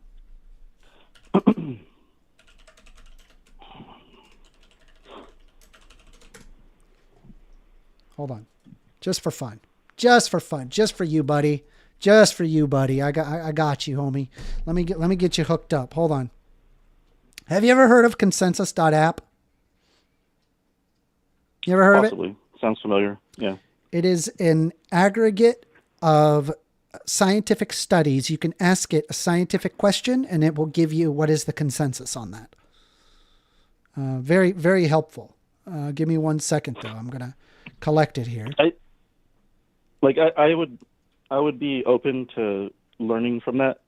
But one thing I will say about science and consensus is that there's a lot of money involved. There's a lot of corruption. Fuck off. And Dude, there's a lack of money involved with vaccines. There's a lack of money because when you're talking about a drug that could be administered that literally cures you instantly and you no longer have any other symptoms for the rest of your life, that is a lack of money. In fact, if anything, they would want you to not be on vaccines in order to ensure that you are constantly sick and you constantly need other medication that only mitigates symptoms. But this literally kills the problem. The vaccine causes long-term side effects. Oh my God, dude. That's where you're so your logic dumb. fails. You're so dumb. You're so dumb, dude. Holy shit. You can stop calling me dumb and you can talk to me like a human being. Well, no, because you're an idiot. You're dumb. It's dumb. It's dumb. Right? Like, I'm just going to here, I'll go ahead and pull up. This is just FYI. Here we go. I'm going to go ahead and, I posted, do vaccines work? Okay. From consensus.app. And this just gives consensus scientific information, on this topic. 88% saying yes, 13% saying mixed, and 0% saying no. Not a single paper argues your favor. Not a single paper. Yes, vaccines are highly effective at preventing infectious diseases and reducing illness, hospitalization, and death across populations. Extensive research demonstrating that vaccines are among the most effective public health tools for preventing infectious diseases, saving millions of lives. Nope, gonna mute you. Saving millions of lives each year and dramatically reducing disease burden worldwide. Vaccines have led to the near elimination of diseases like bacterial meningitis, measles, and polio in many regions. For example, COVID-19 vaccinations have shown high efficacy in both clinical trials and real-world studies, significantly reducing infection rates, severe disease, hospitalization, and mortality.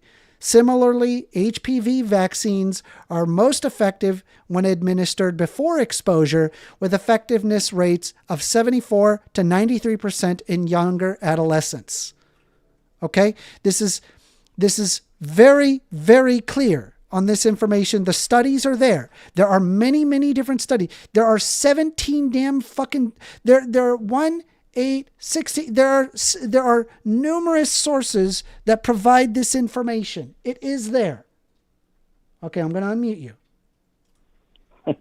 So if you went back in time when doctors were prescribing arsenic, DDT, cigarettes, the consensus would be those are healthy and effective.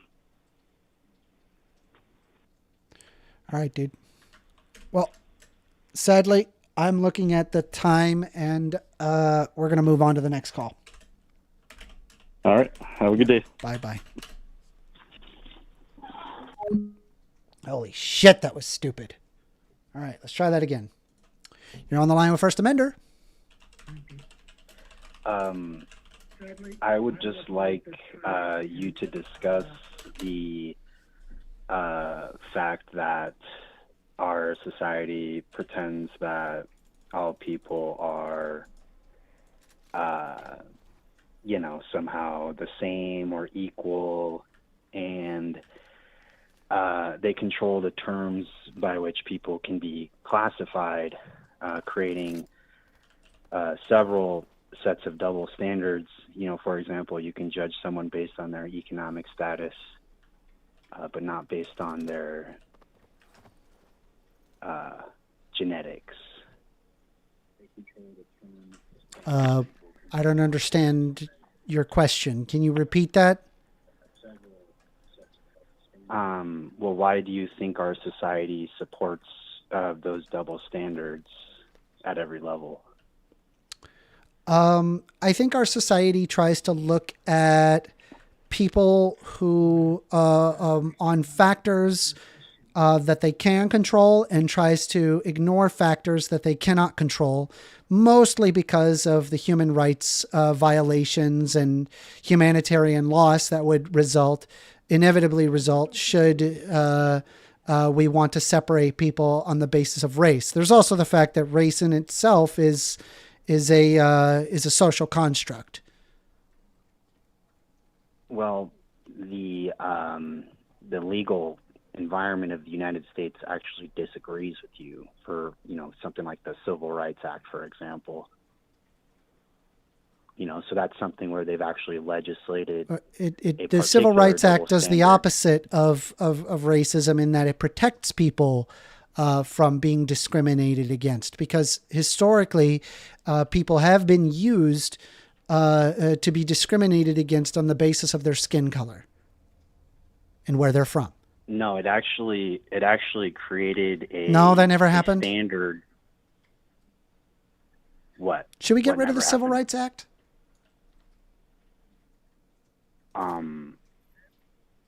Well, I don't actually think you've fairly engaged in this exchange. So. Should we get rid of the Civil Rights Act? Well, the way you interrupted me and said it. I answered your question. No. Stop with the meta. Just answer the fucking question. Stop running.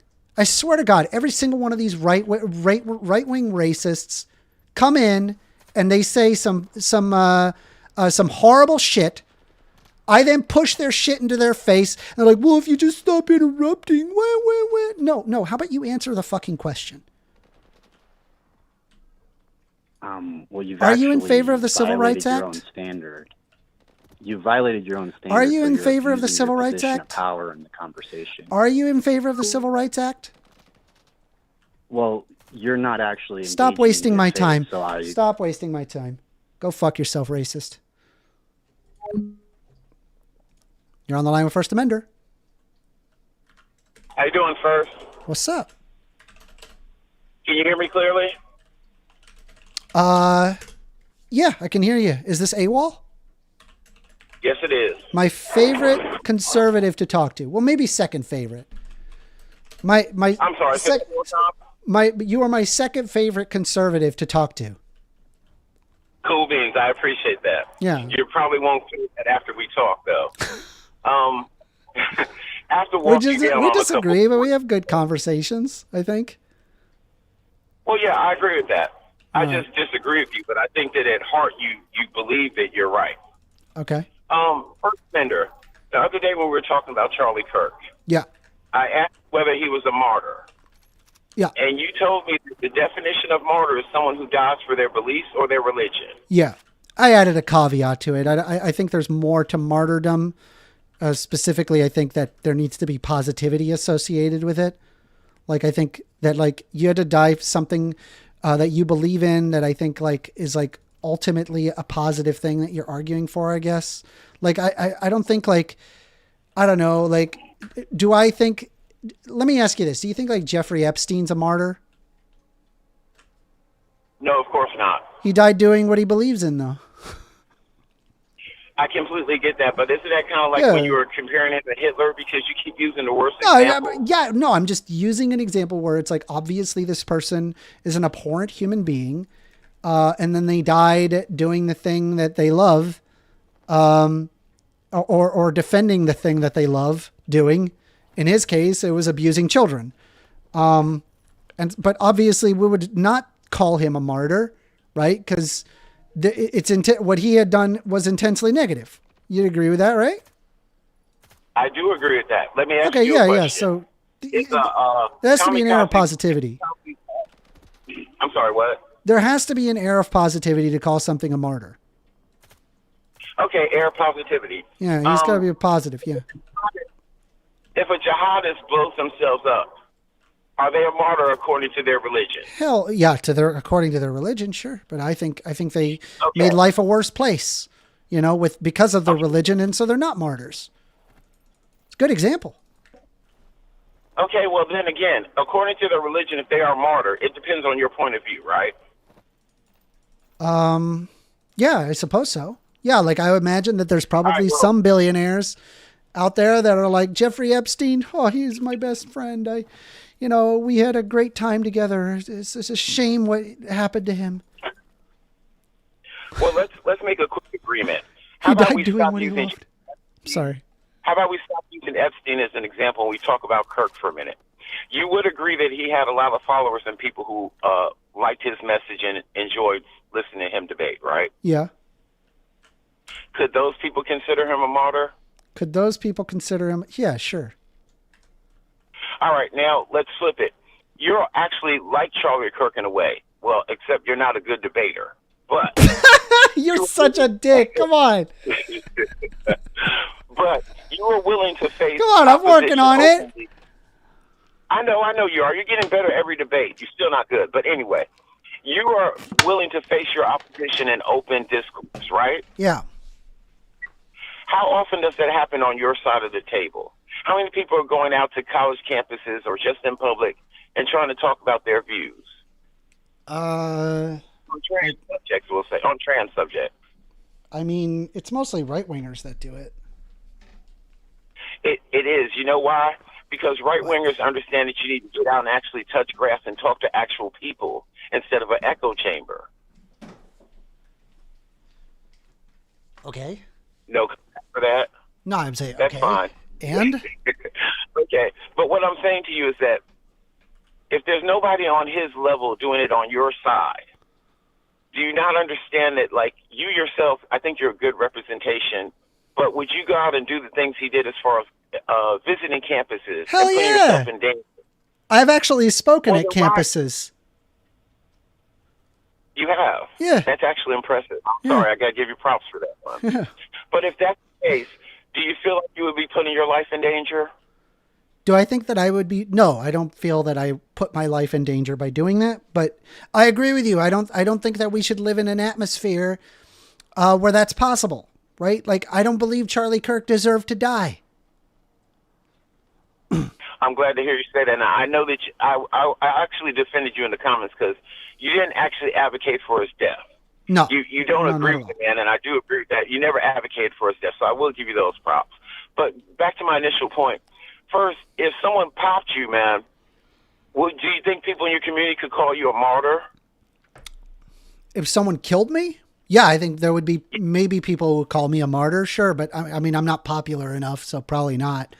But assuming if I was popular enough, then yeah, I suppose there would be people that would call me a martyr. And then, I don't know, there would be like right-wing chuds that would be like, thank goodness. Good. He got what he deserved. And those people who did that, what would you think of them? I would think they're terrible people. Okay, so you would say the people saying this about him are terrible people, correct? No. The people saying this about Charlie Kirk aren't terrible people, but if No. it happened to you, they would be terrible people if they said this. Yes. So wait. Okay, see, this is where your logic always breaks down. If someone murks you and people talk bad about you... Well, because I argue for basic human rights. I argue for individuals, minorities, as many people as possible to live their life as they see fit. If you want to live your tradcon life and you've got a consenting adult that wants to be tradcon wife, more power to you. I don't have any issue with that, right? I argue in favor of human rights, whereas these people argue against human rights. And I think through their argumentation, it results in the death of people and the subjugation of people. And I know that may not have been the intent of Charlie Kirk, but I can see that that's what that causes. All right, let me ask you a question first. How can someone be, I don't want to say anti-trans, but let's say that I don't believe that, I don't know, a trans couple can raise a normal functioning child in society. If I made that statement, which, by the way, I don't really stand by, I don't really believe that, but if I made that statement, would you qualify me as a hateful person? That's a hateful thing to say, yeah. How is it? I think that almost every disagreement someone has with the trans community translates to hate with you. Yes. because they say nothing but hate, and they say it. I can't disagree, sir. You said it yourself right now. If someone disagrees with you, it's hateful. Do you understand how wrong that point of view is? No, Sir, like let's say for example, if somebody was you're claiming you're always right. No, I'm saying no. It's a principled stance. My stance is that if your argument is the subjugation of a minority of people on the basis of things that they cannot control, or things that are inalienable in their own characteristics, if they're not causing any harm to you, you're subjugating that group of people, and that's wrong. Right. And it doesn't matter what minority that is. If it's black people, if it's white people, if it's trans people. And if you argue against that, you think, no, well, I don't agree with that. I think that we should be able to subjugate trans person or insert minority here. I go, no, you don't. You're wrong. And you're just doing hate speech. Well, that's not hateful. I'm not being hateful by wanting to subjugate a minority of people. No. What do you mean? Yeah, you are. That's literally what's happening. And I'm pointing it out. And then people are like, that's not right, Amender. You're wrong. You're being stubborn. Okay, ran alert. Back up for a second. You use the term subjugation, right? Yeah. Now, you're just talking to me right now. Let's pretend that you're not on your soapbox and we're just talking. Mm-hmm. I gave you the example that I don't believe that a trans couple will raise a normally functioning child in society. You say that that's a hateful term. Yeah. I could understand. You said, wait, let me finish. Let me rock. If you say that that's hateful, how's that me subjugating you? Huh? Oh, because it basically takes trans people and says, well, you don't have a right to, or it implies that they ought not have the right to take care of children. Right? When typically speaking, cisgendered counterparts can raise children. Right? To me, whether or not that they're trans would be irrelevant to whether or not that they're fit to taking care of children. If anything, I would probably just look at mental health outcomes and then say, okay, well, if they have bad mental health, it doesn't matter if they're cisgendered or transgender. It has to do with their mental health, their mental faculties, right? And their ability to take care of a child. Are they like socially responsible people? Do they have enough money? Are they, would they be good parents? Are they committed are they convicted of any crimes? These are things that I would actually be want to consider, not whether or not that they're trans. I would actually agree with most of that first, but I can't let go of the fact that you just told me that if I disagree with your stance on any trans thing, I'm hateful. No, I didn't say that. Do you know what you said? Yes, you did. Basically, you said that disagreements on trans issues translates to hate speech. Translates to hating people. No. I said, if your argument is subjugation of trans people, I'm going to call that. I'm going to call it for what it is. That's hate speech, and you're being hateful, right? Because you're subjugating a group of people based on a perceived stereotypical minority off of the basis of the entire group. You look at one individual, look at what they have done, and then you attribute that to the entire group. How's that any different from, say, classic racism towards black people or classic racism towards any minority group? Right? It's just the same xenophobia, except it's in the realm of sex.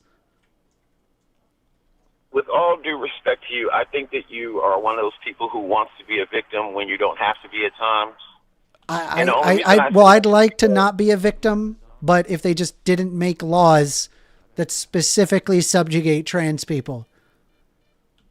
Right? How many times do you hear that these trans people are perverts? How many times have I heard that? I actually hear that a lot, but here's the problem. Right, but are you aware, that suppression of testosterone kills your libido?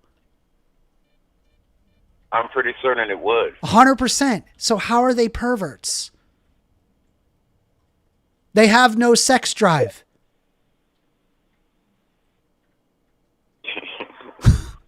I'm serious. If they had wait. I'm sorry. I'm actually kind of laughing at that.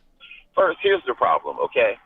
when I listen to you speak, I talked to a trans. I talked to a trans individual just recently. You know, you know what they've been on estrogen for, I think over a year. They look at me. They're like, my penis doesn't work. It's not a normal functioning penis anymore. I can't ejaculate. I don't. Not to be graphic, but it's like, yeah, your libido goes down the tubes when you have no testosterone. So trans people aren't sexual. They're very often not sexual. Very often. Okay, first, that's interesting. I learn something every time I speak to you, man. Oh. Appreciate it.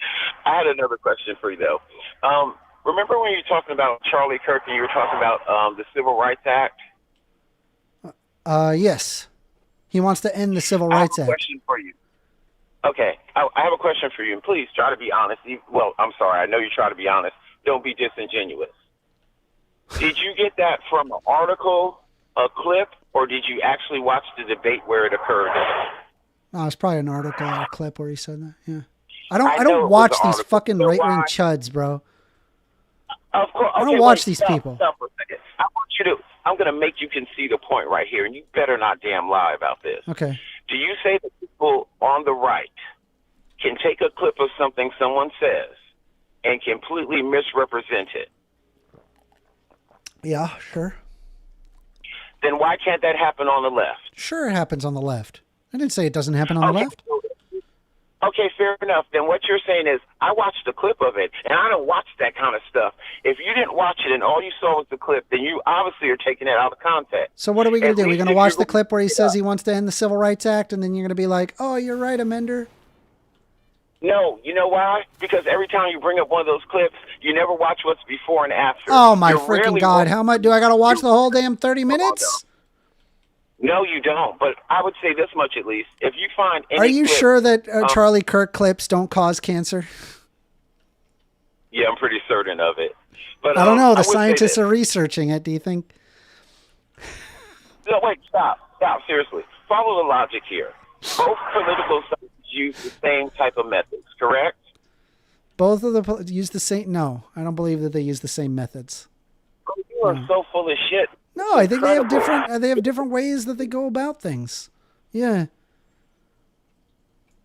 I think the right is intensely violent, intensely hateful.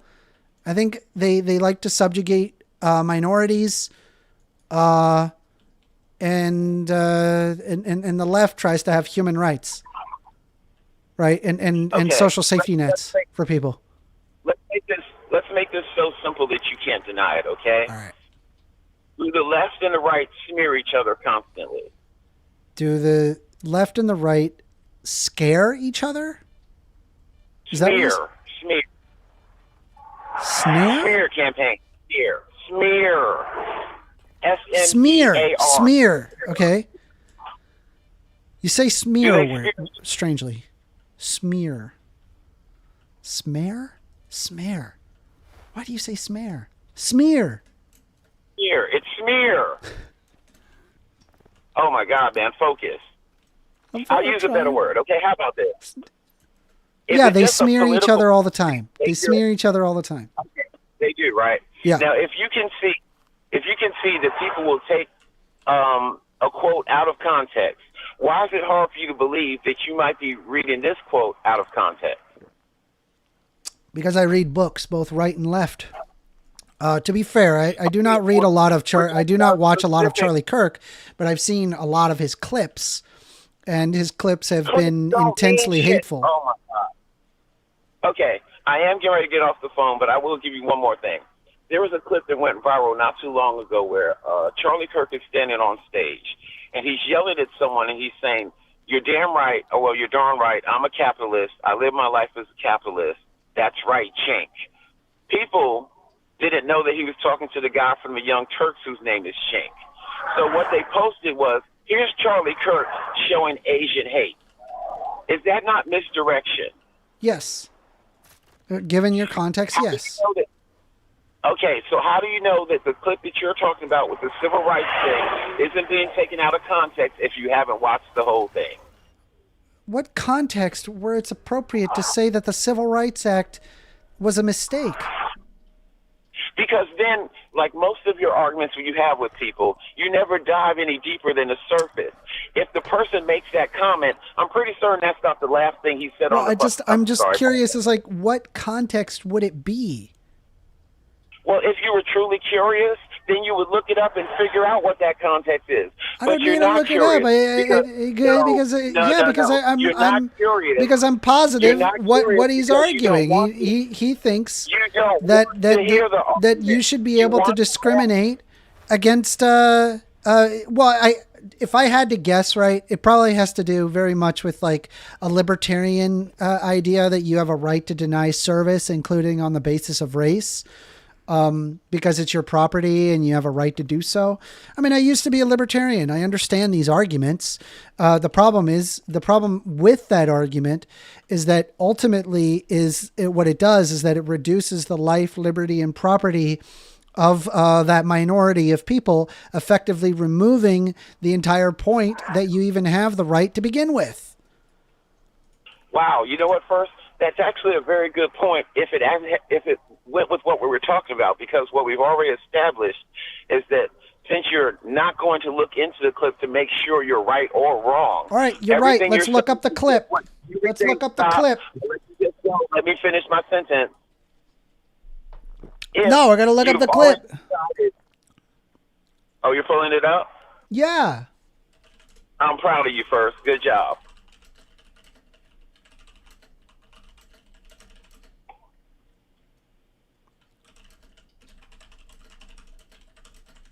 Now, what I would ask is when you do get to the clip, all I ask is that you play maybe 30 seconds of before whatever the context is for the I'm gonna get demonetized for this, so send me the dollary dues because I'm getting demonetized for doing this. All right, actually, probably what would be better. Yeah, I am monetized. Yeah. All right. Okay. You know what? A more accurate way was you could look at someone who's actually defending that statement using Charlie Kirk's own words. All right. So can I? So I'm on factcheck.org in order to avoid the being demonetized for showing copyright content. So we're gonna go for this if that's okay with you, and I'll read the whole thing just for you. Okay. And it should have the context of the whole. Okay, yes. Go ahead. So multiple readers forwarded us a viral graphic that makes reference to things Kirk said about the 1964 Civil Rights Act, Jewish people, gay people, and the Second Amendment. We'll get to the last three in a bit.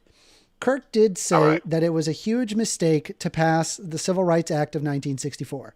As the National Archive explains, the law prohibited discrimination in public places, provided that the integration of schools and other public facilities, and made employment discrimination illegal. According to a 2024 Wired story, Kirk made the remarks in December of 2023 during AmericaFest, Turning Point's annual conference. I have a very, very radical view on this, but I can defend it, and I've thought about it. The story quoted Kirk as saying, "We made a huge mistake when we passed the Civil Rights Act in the 1960s. In Kirk's view, the story explained, the Civil Rights Act has led to a permanent DEI-type bureaucracy referring to diversity, equity, and inclusion that has limited free speech. The story also quoted Kirk saying that Martin Luther King Jr. was awful. He's not a good person. He said one good thing he actually didn't believe. Those comments are not available in the recordings posted to YouTube of the conference that year. The reporter who wrote the Wired story, however, confirmed to us that while attending the event as a journalist, he had witnessed the remarks, which were not made on the main stage, but in a smaller conference room. Kirk also did not dispute the statement that when he responded to an email from Wired the day before the story was published.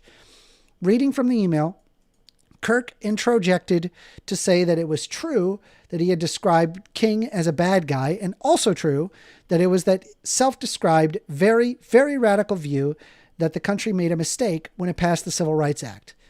When the email asked why Kirk believes passing the legislation was a mistake, Kirk said, now again, apparently they don't listen to the show, because we do that at least once a week, right? Once a week. We talk about why the Civil Rights Act was a mistake. A few days later, Kirk released an 82-minute podcast titled The Myth of MLK, which part discusses how the MLK myth, keeping America shackled to destructive 1960s laws that have replaced the original U.S. Constitution, according to the summary description of the podcast website. Later that year, Kirk echoed similar sentiments about the Civil Rights Act. The legislation, said in his podcast in April of 2024, created a beast. That's how the beast now turned into an anti-white weapon. Okay, hold on. Do you remember when I said that it's likely like a libertarian-like argument where I nailed it. Admit it, I nailed it. I did. I wouldn't exactly say nailed it, but I'm curious. Now, you read that entire article, right? Yes. And the only thing that actually was said was that as far as the civil rights goes, his point of contention was freedom of speech. He thinks it created a DEI written into law, and that's bad. But the problem that I'm having is by saying that he wants to get rid of the Civil Rights Act, or that he thinks it was a huge mistake. Obviously, that implies that he wants to get rid of it, right? No, stop. Wait. You would not go that far, really? Let me finish, man, because this is where you're going to the extremes again. I could say something is a mistake, and that doesn't mean I want to wipe everything off the board. But if what he was talking about was freedom of speech under that, then that's what he was focusing on. But again, you're not talking about what he literally said. You're talking about what you think he said. Do you understand? If I told you that taking this call was a huge mistake, would it be fair to think that I didn't want to take this call? You know what? It probably would be, because you'd be like, yes. well, damn, every time AWOL calls me, his logic smashes my frail feces, and it bothers me so much that maybe I should avoid his call next time. What is this LARP? I hope you post this LARP on DeviantArt so I can read it. Okay, wait. Actually, I'm sorry first. I'm pulling up to my destination, but I have one more little critique for you, and I don't know how you're going to take this. On your Thursday show, it's not going to be that bad, but on your Thursday show, you had a lot of good debates about the Charlie Kirk subject. Okay. And I'm kind of curious why you would pick the one talking guy who couldn't speak worth a damn to be the clip to support that you want to debate. Like, that's kind of sad to me, man. So the reason why I pick I'll tell you my framework to how I pick my shows. I pick it on the basis of entertainment value. Is it the best argument? No, it's not. Sometimes the best arguments are very boring to listen to, and sometimes they're very long and drawn out, as the best arguments often are. It doesn't necessarily make for good YouTube content, but just as you requested, I have placed timestamps on lives so you can, point out all my faux pas and my mistakes. Someone actually just recently did that. I was certain that they had used the word prove, but I was wrong. I was wrong about that. And I'm okay in admitting that I was wrong about things. Cool beans. So I proved my point that I'm helping you to become a better debater anyway. All right, first, I pulled up to my destination. All right. You have a good day. I appreciate it. Peace, AWOL. I'd have a cigar with you. I would.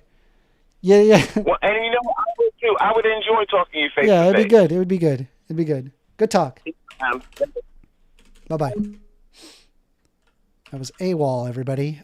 Discussion about how we debate, I guess. Phones are open, 202-998-5218. Call in. I got all sorts of haters that like to it's a cheat day today. I went See, I was going to go on a whole spiel about my cheat day, but we're going to take this call. You're on the line with First Amender. What's good, Amender? It's Chaos. What's up, Chaos? How you doing? Chillin'. So, Charlie Kirk. Yeah, what do you want to talk about? Well, when I found out the news, funny enough, that entire day, I was actually supposed to be playing a little bit of Dragon Ball Z with the homies, live streaming with some. Well, let me just ask you, just for starters, before you go off. Do you like Charlie Kirk as a person? Like, all things considered, just do you like what he had to say? Did you? Here's the thing. I disagree with him like 60% of the time. I agreed with like maybe 40% of things he said. Do I like him as a person in terms of like? Well, hold on. No. Do I like him as a person? Yeah. Do I like him as a person in terms of like if I met the dude and if I sat down with him and I had a conversation with him, would I like? I don't know. You know what I mean? He could be a chill person in person. I have no idea. Yeah, I mean, maybe he's just like rhetoric wild. Yeah. I mean, maybe it's possible that it's entirely a grift, where he's just like, listen, I got to get my bag, and then that's it. Totally possible. It just, I mean, well, to me, that lays into question, their moral compass, assuming that, right? Because if you're willing to do that to get money, well, then who's to say that the idea of hiring a hitman is out of the realm of imagination, right? No, true. I'm sure you can make a lot of money by having a hitman, right? Yeah. So I find that, don't you, I mean, that would be, but the reason why you don't hire a hitman is because it's morally abhorrent. It's a nightmare, right? Yeah, logistically. Yeah, well, not logistically. But yes, ethically, I agree bro. with you. Anyway. Yeah, well, yes, I agree with you. But listen, here's the thing. At the end of the day, and this is what I've been arguing with people for yesterday, and it was interesting because I told them just have bare bones empathy and sympathy for death itself. You could hate the dude, you can hate his rhetoric, you could dislike him, you could despise the dude.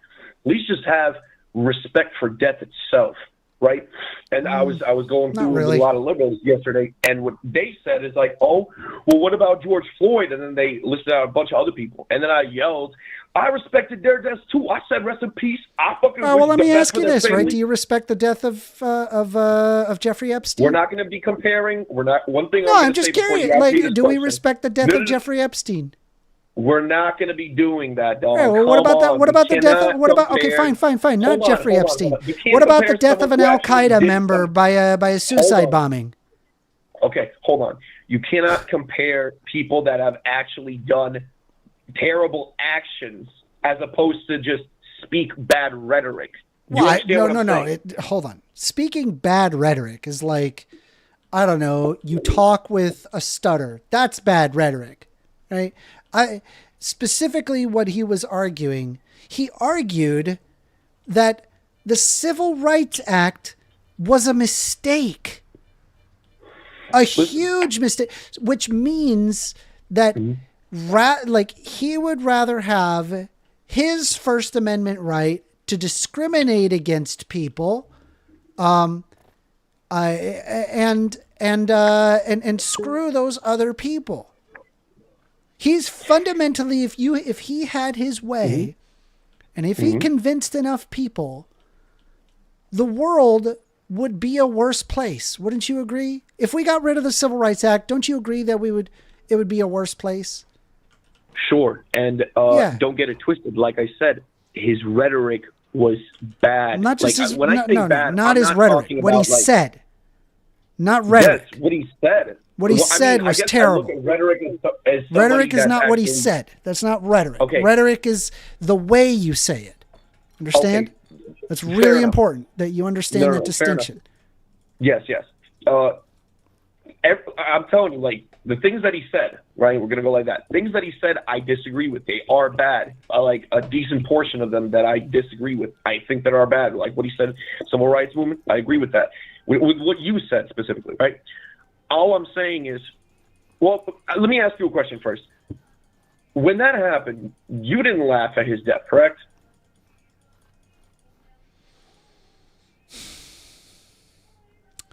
All right. I have moments of weakness where there's an internal and then I rethink it, and then I go, no, that's wrong. Obviously, he didn't deserve to die. Like the immediate internal reaction was like, it was a sense of satisfaction. I'll be honest with you. But I just want to let you know that, you know how you have those like internal thoughts in your head that are just terrible thoughts? And you immediately quash it down. It's that. That's what that is. Yeah. So, I'll be honest with you, and that's where I'm at. I just want to let you know it's probably more benign than probably the way I'm framing it, I guess. No, I get it. Listen, and I stand with that. Like I said, you may hate the person. You may literally hate everything about this person, right? Yeah. I like the fact that you said he didn't deserve to die. I respect that. I appreciate that. Thank you. That's literally. I just hope we can get more of that type of mindset that you portrayed and just push that more, like just to have that empathy for death and sympathy for death. Because I shit you not, dog. Like 10 years ago, I was chilling with people that would blick somebody and do the 2-step on their graves. Well, yeah. So to point out, right? I don't want to live in a world where, like I'm a divisive person, for example. I would not want to live in a world where it's like I got to fear for my life just because of what I'm saying, Right. And I would say that you want to live in a world where, that's not a thing. And I'm imagining lots of right-wingers believe that they want to live in a world where they don't want that thing. I don't have control over the world. Right? I don't have control over people or what, they say or what their rhetoric is. Only you have control over yourself. And so, while, so I advocate every individual that listens to me that, that they tone down the rhetoric that spurs on violence, right? The hateful rhetoric. So for me, it's like, I never advocated for harm of any right winger, right? Even though I vehemently dislike many right wingers for their positions. But I try to argue against them, and I try to have this show so we can, have the discussion similar to Charlie Kirk in that aspect, albeit at orders of magnitude smaller than Charlie Kirk. Yeah. No, I agree with you. I love that, and I'm glad you clarified and like locked in that position, locked in your position. The question. I appreciate you. You already know. Yeah. That's about it. Honestly, just wanted to hop in, see how you're doing and all that. Yeah, appreciate you, Chaos. Always, brother. Have a great day. You too. Bye-bye. Phones are open. 202-998-5218. Call in. Call in. Quick. You better do it quick. If you don't do it quick, then anyway, let's see here. Discussion about Charlie Kirk. Discussion. All right, there we go.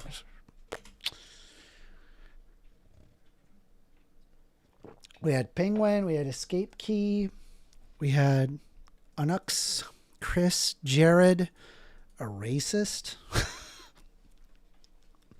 AWOL, and chaoswhy. We are taking more calls. Bro, my 5090 is screaming. Guys, look out, dude. Doesn't this game look good? Oh my God, this game looking so good. Ooh.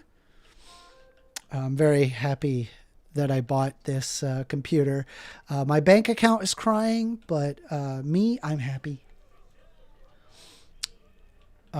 Taking calls, 202-998-5218. So anybody can call in, or if you're in the Discord, you can always contact through the Discord as well. Guys, this gun is better in every way. Right? The clusterfuck. It is better in every way in comparison to the 3-line rifle. But the 3-line rifle makes me happy. Like having the 3-line rifle. I think I want to keep using the 3-line rifle. I love the 3-line rifle. I love this gun. And I don't necessarily love the super efficient clusterfuck sniper rifle. I'm going to put this in the chest and I'm going to go with the inefficient 3-line rifle. Why? Because I love the 3-line rifle. I love the 3-line rifle. I need the 3-line rifle in my life. So I'm equipping it. I'm equipping the 3-line rifle. I need I need this. See that gun? I need it. Mofal says it takes less accuracy and skill to be able to use that weapon properly. Yeah, the clusterfuck, I agree. Yes. Yeah, you don't need to be as skilled or as accurate or think about it as much. And I love and also the 3-line rifle has this gun feel that is just ooh, it's good. God, oh my God. I don't know how to describe it. It's such a visceral feeling with this gun. It's such a good gun. Let me illustrate it. I'm going to illustrate it. Since we're not getting any calls, we're just going to talk about the game for a second, okay? I'm going to turn it up so you know what I'm talking about, okay? Watch. So we're going to go to the outskirts real quick. I just want to describe what it's like, okay? All right, here we are. So I'm going to get the super efficient, very fast clusterfuck sniper rifle. All right. So we pull this thing out. All right. It's big, black, and scary. Right? You see the scope on it. Very nice. You know, if you want to shoot somebody out in the distance, it uses some pretty cheap ammo. So you don't, I mean, that scope is very nice. And look how fast it shoots.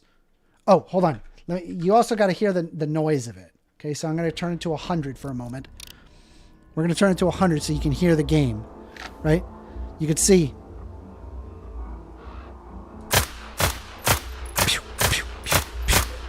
It's quiet. It's quiet. Quiet gun. All right. Now let me show you that 3-line rifle. All right. Sometimes it's not about what's the best.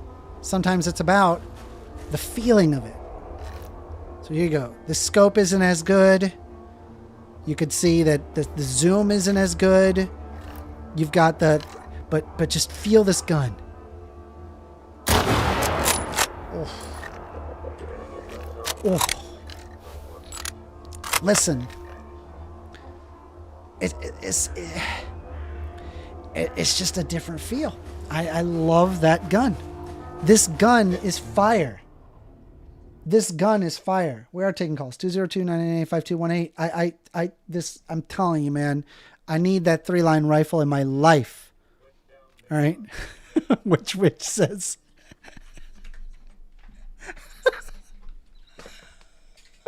which saying Amender is stalking Andrew Wilson for practice.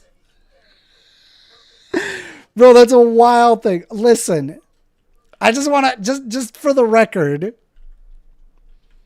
I don't believe Andrew Wilson deserves to die. I hate him. I think he's a terrible human being. I think he makes the world a worse place, his existence, but I don't believe that he deserves to die. Okay? Does it help? Does it help at all? All right, we got a phone call. Thank God. Ugh.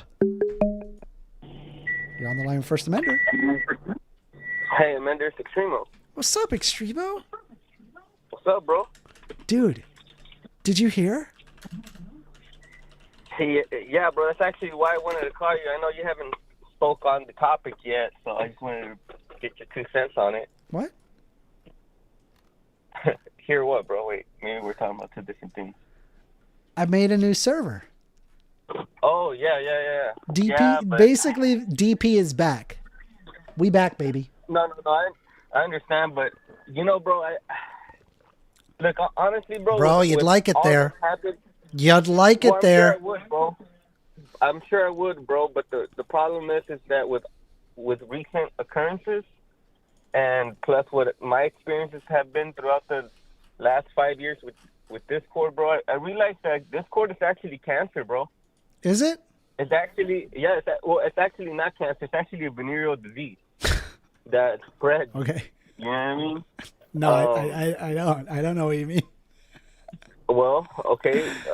Look what just recently happened, bro. Yeah, I mean, I agree. It's terrible that happened. I don't believe that Charlie Kirk deserved to die. You know, and, you know, I think people should be able to have the discussion. This is why I'm having the discussions. You know, and I'm actively telling people, tone down the rhetoric. Let's walk away from the violence. We're not going to do the violence. No violence. I think that's a little bit, well, I think that's hypocritical what you're doing though, bro. Is it? I can't imagine how you don't see that. Yeah, because you're saying tone down the violence, tone down the rhetoric. By the way, Charlie Kirk is a terrible person and a fascist. Mm-hmm. You cannot have those two thoughts at the same time, bro. Yeah, I can. No, you can't because. Yes, I can. Why not? Well, no. Let me give you the reason why you can't have those two thoughts at the same time. Remember, and I'm going to use a train of thought that you're using, that you've used during this session of your show. All right? Okay. I'm listening. Was Hitler a good person? No. Was Hitler a fascist? Yes. Did Hitler deserve to die? Yes. Okay. Hitler deserved to die because he was a fascist and an evil person. No, not in and of itself. He deserved to die because he killed 6 million Jews. Okay. And other people. Okay. No. See, that's exactly my point, right? Did Charlie Kirk kill millions of people or you know, cause the death of He many killed or thousands because of his speech, but indirectly. He personally, okay, so indirectly. Do you see what you just did there, right? What? Because if you think that Charlie Kirk indirectly caused the death of thousands of people, yes, then he deserves to die. No. Because I don't believe that people deserve to die on the basis of indirect killings. Well, you can't have both, but you can't have both thoughts at the same time. Yeah, he can. I'm doing it right now. I just did it. Okay, bro. If a person, right, tells another person to kill themselves and they kill themselves, are they guilty of killing that person? Yes. And indirectly, right? No, directly. No, not indirectly. Directly. Well, no, directly in the sense that they didn't directly involved in that. But their speech is what led to the death of the person, right? Yeah. Okay, then Charlie Kirk deserves to die. No, I don't believe he deserved to die because I believe he's indirect. I don't believe people have a right to die on the basis of stochastic terrorism alone. Okay, so you either believe that he had direct connections to the people's death, or you don't, because indirectly killing somebody with speech it's impossible, right? You can't, like, if that's the case, I think I would argue that every single person. I mean, like, I think, for example, like he contributed to, say, for example, trans hate in the United States, which only results in no. I never said he deserves to die. He doesn't deserve to die. That's the point, though, bro. That's the point, right? You cannot have those 2 points. Or you cannot. Yeah, I can. I'm doing it right now. You're being a hypocrite. No, I'm not. You're saying calm down the rhetoric while also expressing the rhetoric. I'm expressing how I feel about it. Okay, so did he, but he got killed because people like you thought that it was a valid thing to do. Because I don't think it's a valid thing to do. Well, hold on. I'm literally telling you, don't do that thing. I'm telling my audience, don't do that thing. Dude, that's not enough, bro. What am I supposed to do? What do I do? What do I do? How do I get into the holy graces of extremomccool? Okay, well, what do I got to do? This is how you get into my good graces, bro. Right. You recognize that this internet shit has gotten out of hand, right? And because this is a big deal for me, bro. Like I am the same person I am was the same person that I was online that I am in person, right? I say some funny shit. I say some shit that is controversial. I have some opinions that you disagree with, right? But you wouldn't say that it would be justified to kill me. Yeah, I agree. But if enough people that disagree with my opinion believe that the things that I'm saying are justification to kill me, then it could possibly happen. Why? Because the reality is that if you are labeling a person evil, right, and you are a person that is, let's just say crazy, right? Let's just Do say people not label mentally trans people as evil? Yes, and if you go over there Yeah, and that's kill somebody messed up, that's right? trans, well, Because it's like they're just trying to exist as a person, as a human being. Right, because some people, bro, that's a lifestyle that is immoral. Okay. Okay, but do you see the problem? Well, yeah, but I might not agree with that, but I don't think that they're evil. All right, You see what but I'm there's saying? lots of people that do. Okay, are those Maybe tone down the rhetoric on trans people? Like, I'm not saying you, but I'm saying people need to tone down the rhetoric against trans people. I mean, it's been nothing but hate.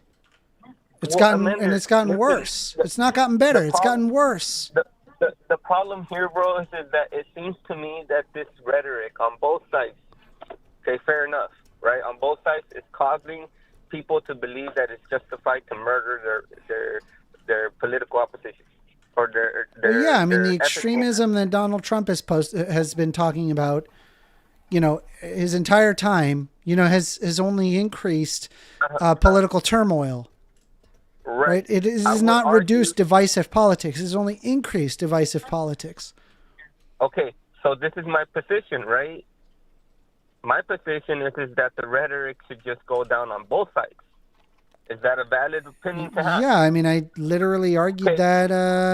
Problem, bro. You're doing the same thing, bro. You're getting pissy at Trump. You're getting pissy at the people that are extreme right leaning people that don't like gay shit, and doing the exact same thing that they're doing. Exact same thing. Just on the opposite because side. like they're sitting there arguing to subjugate trans people to the point that they do not exist, whereas I'm like, hey, you have a right to exist, but also don't say hateful stuff. Bro, do you think that Charlie Kirk see, this is the issue, right? Like, I don't understand why you do that, dude. Why do you use that type of language? People do this with subjugating trans people? No, dude. Do you think the word subjugation? Do you know how well did you? It's not a loaded term. That's what's happening. Well, how well did you know of Charlie Kirk? I knew him. I knew him quite well in terms of like I've seen a lot of his clips over the years. Okay. Would this phrase define Charlie Kirk accurately? A Christian person with a family that had no criminal history and advocated for peace. No. I was entirely with you until the advocated for peace. He did not advocate for peace. Correct. He did not advocate for peace. Is the Christian religion one of the fundamental tenets, the advocacy of peace?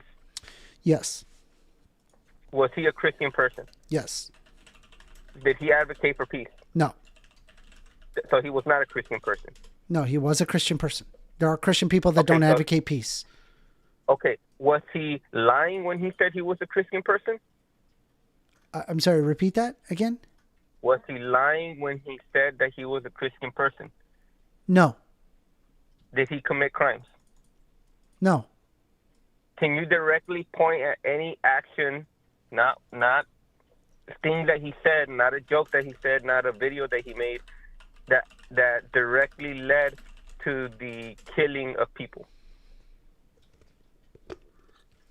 I'm sorry, repeat that again? Can you point at anything that he said that was directly an order to kill people? No, obviously not, because he's a YouTuber, and so he's going to avoid that level. But like he called, for example, he called, for example, trans people as a quote unquote throbbing middle finger to God, saying that they were against natural law, and dead named Leah Thomas calling her an abomination to God. I mean, I think so. That's awful. That's an awful thing to say not really. about a human being. Bro. It's a human being, dude. That's a human being. You're literally dehumanizing a human being that did nothing wrong. Leah Thomas did nothing wrong. He did nothing wrong. Leah Thomas did nothing wrong. Correct. He did nothing wrong to nobody. She did nothing wrong. Whatever. The point is that that person did nothing wrong to anybody. I mean, gray area. There's probably some point in history where somebody did something wrong to somebody. No, dude, it's simple. There were people that interacted with that person that had a disagreement with them. So much so in a disagreement that they were so upset that they were able to come up with the conclusion that this person is doing something really, really bad, right? So if somebody, Amender, were competing to cut in you the off, female, dude, really bad. You understand, Amender, that there was precedent to a male not participating in female sports. I disagree. We're not talking about. No, I disagree. Amender, we're not. Okay, there is precedent, bro. You know how I disagree. You know why I can safely say that? Why? You tell me which sports are unisex. Which major league sports leagues are unisex? This is actually already taken care of. What sport do you think an intersex individual who has a vagina goes to? That's not. It's, okay, you know what, bro? I'm just asking you, what sport do they go to? No, I don't know, but you're right. You know what, bro? You're right. We're all fucking stupid. Leah Thompson is an intersex person. No, I'm asking you. Not about Leah Thomas, right? I'm not asking you about Leah Thomas. I'm saying, where does a person who hasn't? Yeah, I understand that. We'll get to that, right? But what I need you to acknowledge is, where does an intersex person with who has a vagina, what sport do they go to? I don't know. Whichever sports league will take them. I don't know. They have a vagina. Extremo. Okay, then what sport do they go to? I think that this question is kind of going to backfire on you, but they go to the female league because they have a vagina. They have a vagina, and they go to the female league. Okay, so let me ask you this. Is it fair to say that the person with the intersex condition has more testosterone than normal? I don't know. Maybe you do. So an example would be like androgen insensitivity syndrome. They are XY, but because of their inability to process testosterone normally, they get a vagina. But they are producing testosterone. Okay. Women produce testosterone, bro. Huh? Yeah, some women produce testosterone. Bro. More testosterone than normal. Okay. From an embryonic stage. Okay. Which means they have a natural advantage against other biological women. Okay. Okay? So what is the difference between that and trans people? So Leah Thompson had a vagina. Leah Thomas did not have a vagina. Okay, so Leah Thomas did not have a vagina. No. What did they have? Enough hormones to where that they were of that of a female. But one could make the argument that she had an advantage under the basis of her testosterone.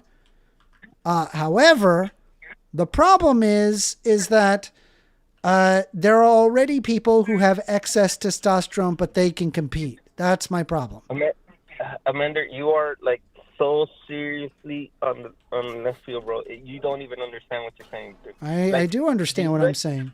No, what in terms of the conversation in whole. Look, bro. I get it. You're saying that because they have a vagina, they go to the women's, and because they have a penis, they go to the men's. I get what you're saying.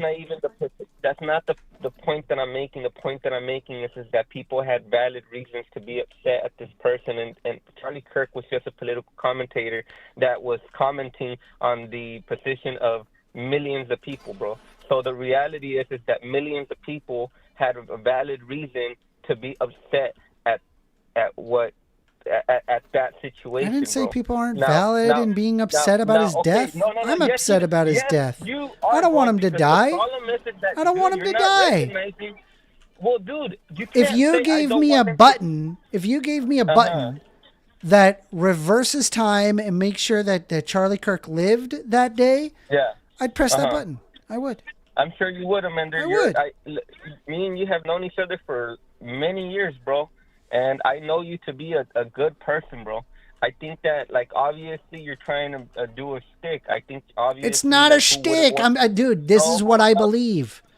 I get it, but talking on the internet with the hopes of getting compensated for it is the stick, bro. It's the way to make money. All right. The point. Sure, but I'm just saying that I believe these things. You know, bro. I get it. So does Charlie Kirk. I'm not opposed to that, bro. You know I got much love for you, bro. So what's the problem? And it's not like I'm making really any amount of money on this. Like, in total, it's probably like $150.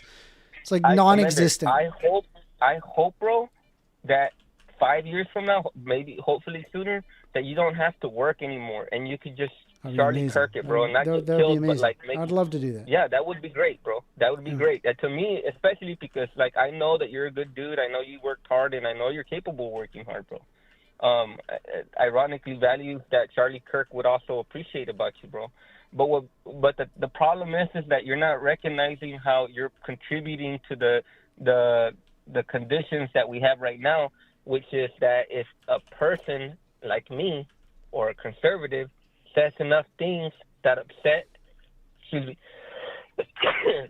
that upset enough of the left-wing audience, that one of them will kill you. That's the reality now, bro. Charlie Kirk's death is not just like anybody else's death, bro. I think Charlie Kirk's death is a place. It's like Pandora's box, right? Like it opens up the possibility for people to get assassinated now for expressing their opinions. And you might not believe that. You might just say, well, this guy was a fucking asshole. This person was just a fucking crazy leftist, mentally deranged. He might have not gotten laid. He might have fucking been doing drugs, whatever the fuck in case may be, right? But in a country with 365 billion people with the guaranteed ability to express their opinion and guns, you're going to have situations like this. Now, here's the thing, right? You could do you could manage this situation in two ways, right? You could remove freedom of speech and remove the ability to hold guns, right? No, I just would regulate guns. Right? That's what I would do. Right. You could regulate speech and regulate guns. No, not right? regulate speech. Just regulate the guns. No, you have to regulate the speech, right? Because crazy people don't use guns exclusively, and another thing is that what you got to remember. But guns are, I mean, like, what is he going to do? Rush up there with a knife? Like, he can't do that. Well, very difficult. Let me tell you. You just got to get rid of the guns. I assure you, right, that getting rid of the guns is near an impossible task in a country with a Second Amendment.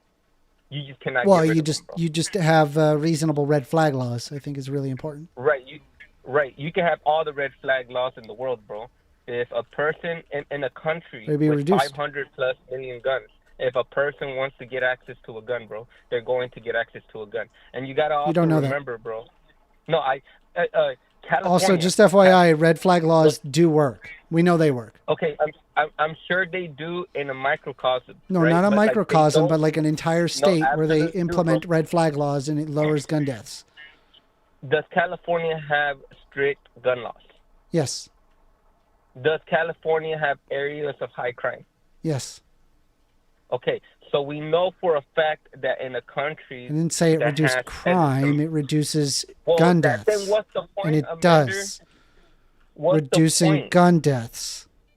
Okay, bro, listen, all right? You cannot say that you think it'll reduce gun deaths and reduce crime. But it does. A gun death is a crime. A gun death is a crime, bro. Not necessarily. less suicide. Yeah, I mean, if somebody comes into your house and tries to rob your house, right, and you kill them with a gun, that's not a crime. Correct. You said it was. It's not a crime. No, what I'm saying is that you cannot. I'm saying you could reduce gun deaths by lowering the amount of guns that are here in the U.S. That's true. That's empirically true. That's what I'm saying. You cannot reduce the amount of guns in the U.S., bro. Yeah, I can. You just cannot do it. Yeah, I can. Politically, it is physically impossible, bro. Like you cannot do it. Sure, but I think people have been wanting gun regulation for a long time now. Well, okay, bro, but again, like, you know my position on states, right? Like, if a state could have done it. Yeah, but you don't really believe in states' rights. No, I 100% believe in states' rights. Okay, do you believe that states should have a right to have anti-discrimination laws against trans individuals? I mean, you know my position on that as well, bro. I'm just curious. It's states' rights, right? You know, we want to be on top of that. Well, on a fundamental level, a person should be able to hire anybody they want. I didn't say anything about hiring. Well, okay. The point, yes, you did. You said. I said. Okay, so let me ask you, like, gender-affirming care for minors. Do you think states should have a right to advocate for gender-affirming care for minors? I think making that legal. A state has the right, based on vote of the voting of the people within that state, to decide how they handle medical procedures. All states are different. You can have all the states agree. All right, well, I applaud you for being consistent there, but I just want to let you know I couldn't disagree with that concept more. Okay. So now I think at this point we should ask them, right? Does my position make me a bad person? I don't think you're a bad person. I just think you're wrong. Okay, you don't think. I don't think Charlie Kirk was a bad person. I think he was a bad person. No, see, Amender, again, right? Yeah, because you argued something that's relatively benign, but he argued to end the Civil Rights Act, dude. No, he said that the Civil Rights Act was not that great. Was a huge mistake. That's what he said. It's a huge mistake, which implies he wants to get rid of the Civil Rights Act. Do you know why he said that? Huh? He said it because he would rather people have the First Amendment right to discriminate against individuals for discriminating. Yeah, he wants that right. Okay. Okay. He thinks it creates a DEI society to not discriminate against minorities. Amender, essentially what I just said just now. What? Literally. Yes. What? Yes. Did I have a stroke? I'm missing I'm not it. a bad person, but you disagree with my position. Yeah, I disagree with your position. I think. The point being that if you really believe that I was a bad person, right? You would say, well, Extremo's a bad person. Clearly, he believes in this evil fucking thing, and he's an evil person because of this. Even though he's a family guy, he has a beautiful family. People tend to like him. Doesn't have any criminal history. Has friends. You know, like all these things, right? He's an evil person because he has this opinion about something political. When did I say that you're a bad person? You never said that I was a bad person. That's the irony, bro. Like the problem is that because you. So you're saying in order for me to be consistent, I have to label you a bad person? No, I think to be consistent, bro, you can't call me a bad person. And then I got to call Charlie a good person. No, call you a good person. Call all right-wingers who want to subjugate minorities and commit them into a second-class citizen status. Those are good people. That's not what he said. That's not what he said. Well, but what the fuck do you think it means to get rid of the Civil Rights Act? What's the result? What happens? Do you what? think, Let me Commander, just. What happened? No. Don't answer the question with another question. What happens when you get rid of the Civil Rights Act? If you were to get rid of Dude, the Civil stop Rights asking Act, questions to a question. I'm answering your question. Okay, if you answer it directly. If a politician were to directly get rid of the Civil Rights Act today in modern times, bro, I think it would be quickly replaced with another form of the Civil Rights Act that would remove its deficiencies. Okay, so I guess what I'm concerned with is not what legislators would do. I'm concerned with what people would do, what would businesses do, what would the Bible Belt do, what would the Bible Belt governments do? Well, what would they do? I'm about to answer that question directly as well, bro. I'll answer it in a way that even goes further, right? If Charlie Kirk was the president of the United States, and worst case scenario in your mind, right? He were to get rid of the Civil Rights Act. I didn't say anything about Charlie Kirk being president. I just simply said the civil. I'd stay on topic. I'm saying. Okay. Just the hypothetical that I brought up. What do you think happens? What would people do if the Civil Rights Act was repealed? What would happen? Okay, if the president, right, if the government were to make a law repealing the Civil Rights Act, and that person was of the same ethical persuasion as Charlie Kirk, then he would just replace it with a similar bill or similar law, structure of law without the deficiencies. That's what would happen. You're not listening to my question. I answered your question. No, because I asked specifically what would people do?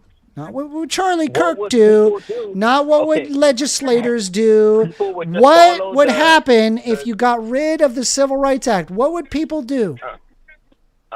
If there was nothing to replace it. Yeah. Most people in modern times would just go about their normal life. They would more than likely hire people that they felt more comfortable working with. All right. And sometimes what you're going to realize is the reality is brown people tend to want to hire brown people. White people will tend to want to hire white people. Asian people will tend to hire whoever is the smartest because they're the smartest among us. Bro, right? They're actually the do you think people look at black people and like go, oh, that's not the smartest person, just inherently for being black? Well, dude, I mean, you know my position on this, bro. Like, if what's a smart black guy? If Neil deGrasse Tyson, for example. Yeah. If Neil deGrasse Tyson came into my fucking laboratory, sagging. Are you Dexter? Right? What the fuck? Laboratory. Wherever Singularity works at, right? Like if I'm a hiring manager, if I'm Singularity's boss, right, and Neil deGrasse Tyson came into my laboratory or whatever the fuck, I do my decision making, like hypothetically, and he's sagging, tattoos on his face, throwing up gang signs, and gets disrespected by any slight misuse of any word that he disagrees with, then I'm not going to hire him. But if he's Neil deGrasse Tyson, I'm going to hire him. That's simple, bro. The problem is that there's going to be people that are going to be entirely merit-based, and then there's going to be people that are just going to discriminate against somebody simply for being black, regardless of their merit. Well, those people hate money. Those people hate money then. But do you understand the problem? No, I think that what you're it doesn't matter if they hate money, don't hate money. The point is people come to the irrational conclusion that being racist is better or it's worth making less money on. And so yes, it is. Yes. Yes, that's unironically what happens. And that's what happened in the South. In fact, it was the case that that the South actively went in favor of their economic interest to discriminate against blacks because white people in the South did not want to sit next to black people in businesses. And so businesses, given the fact that over 80% of their clients were in fact white, they made the rational action to discriminate against black people. Amender, I understand your position, bro. I really do. But you're it's the hyperbole that bothers me, bro. We don't live in 1950s Georgia. But it's because of the Civil Rights Act. We got rid of this type of thinking because of the Civil Rights Act. And so now we have what? We had Charlie Kirk, who argues in favor of getting rid of it. And so the end result is that there's going to be a society where it is entirely permissible to discriminate against black people simply for being black. That's so ridiculous. Yes, but that's what happened historically, Extremo. No, bro. That's what happened. No, bro. Hold up, dude. This is my issue with what you're doing, dude. What? You're saying Charlie Kirk is advocating for something that is so evil, essentially. Well, I don't like to call things evil or I don't like to call things like evil because it gives like a religious interpretation, but it's awful. It's bad. Yes, it's bad. He argues bad things. Yes. So wait. Is getting rid of the Civil Rights Act, in your opinion, something that he was like doing? He was advocating because his intention was to make it make people have the ability to discriminate against blacks. Yes or no? I don't think that was probably his intent, but that's the end result. The end result is that's what would happen. Right? Like, again, right? So now you're imposing a position on him, even though you more than likely know that the end result that you're saying would have been the end result to his position is possibly, more than likely, not his position. So now you're lying. I'm not lying. Okay, so do you believe that his position of not liking the Civil Rights Act stemmed from a dislike of black people? Hold on. I think that he wants the right to be able to discriminate against people because he believes it's DEI to not discriminate against black people. That's what I think he thinks. He believes that. I'm just trying to get you to double down on your position here because I need to understand it fully. Do you think that Charlie Kirk's intention was that he was upset that people were hiring black people? Charlie Kirk's intentions. I'm sorry, repeat that. Do you think that Charlie Kirk disagreed with the Civil Rights Act because he did not like that people were hiring black people? No. What was his issue with the Civil Rights Act? I think he believed that it brings in DEI and he doesn't like DEI. Why doesn't he like DEI? Because he thinks it includes minorities and not white people, and it excludes white people, and he's white. So you think that I'm gonna repeat the question.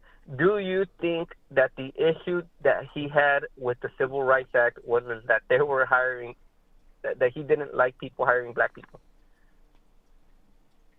I mean, I suppose based on the entailment, then that would be the result, but I don't think he thought of it that way.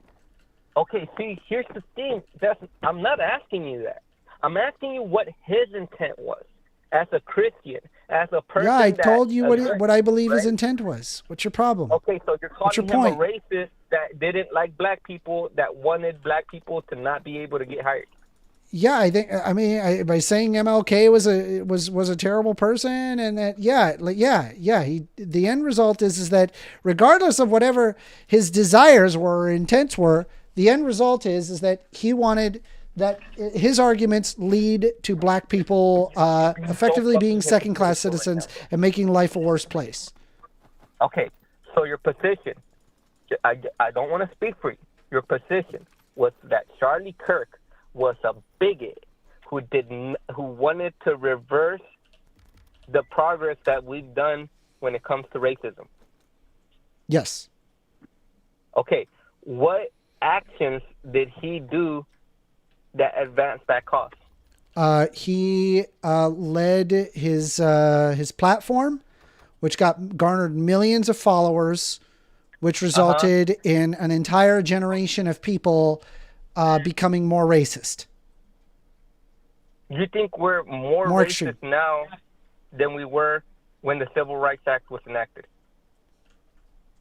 That's a little disingenuous. Why No, wouldn't it's you not, say because something like for 2000 or 2003, 2008, as opposed to because the now? Civil Rights Because Act- obviously we are more racist now, No. Well, Amanda, you gotta right? understand. And we're right? like The Civil Rights Act revisiting was stuff that has passed already in been the settled 1950s. from the Civil So Rights it's a- Act. And it was passed. The Bro. set of laws were passed in the 1950s. So if you want to reverse that, 60s. you would need to make the argument or have to be able to prove that people are more racist now than back then, as to reverse a law that was enacted. No, I don't believe during people were more Okay. are more racist now than they were in the Okay. 1960s. Okay, so But again, they're more right, racist this now is in the comparison issue, to 2008. I mean, like 100%. You can't really gauge that by people just saying racist shit, bro. People have always said racist shit. If you were to make the Well, I'm argument, saying like just- people are more 'cause I got divisive I got and more this piece of racist paper, now than right, they ever that have says been. that there was 20 lynchings in 2003, and now there's 100 lynchings in 2025. Then I would be like, okay, well, you know what? Certainly, you have a point that things are more racist. But if with the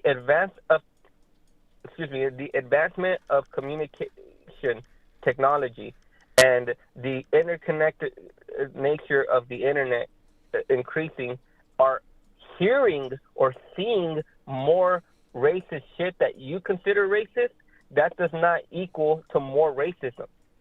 I don't know This what is you're, the- I don't know what well, it leads to The more issue- racism, the yeah. issue- no, it doesn't, Amanda. Yeah, it because does. Either we're more. No, dude, stop, bro. Either we're more disagree with racist, you.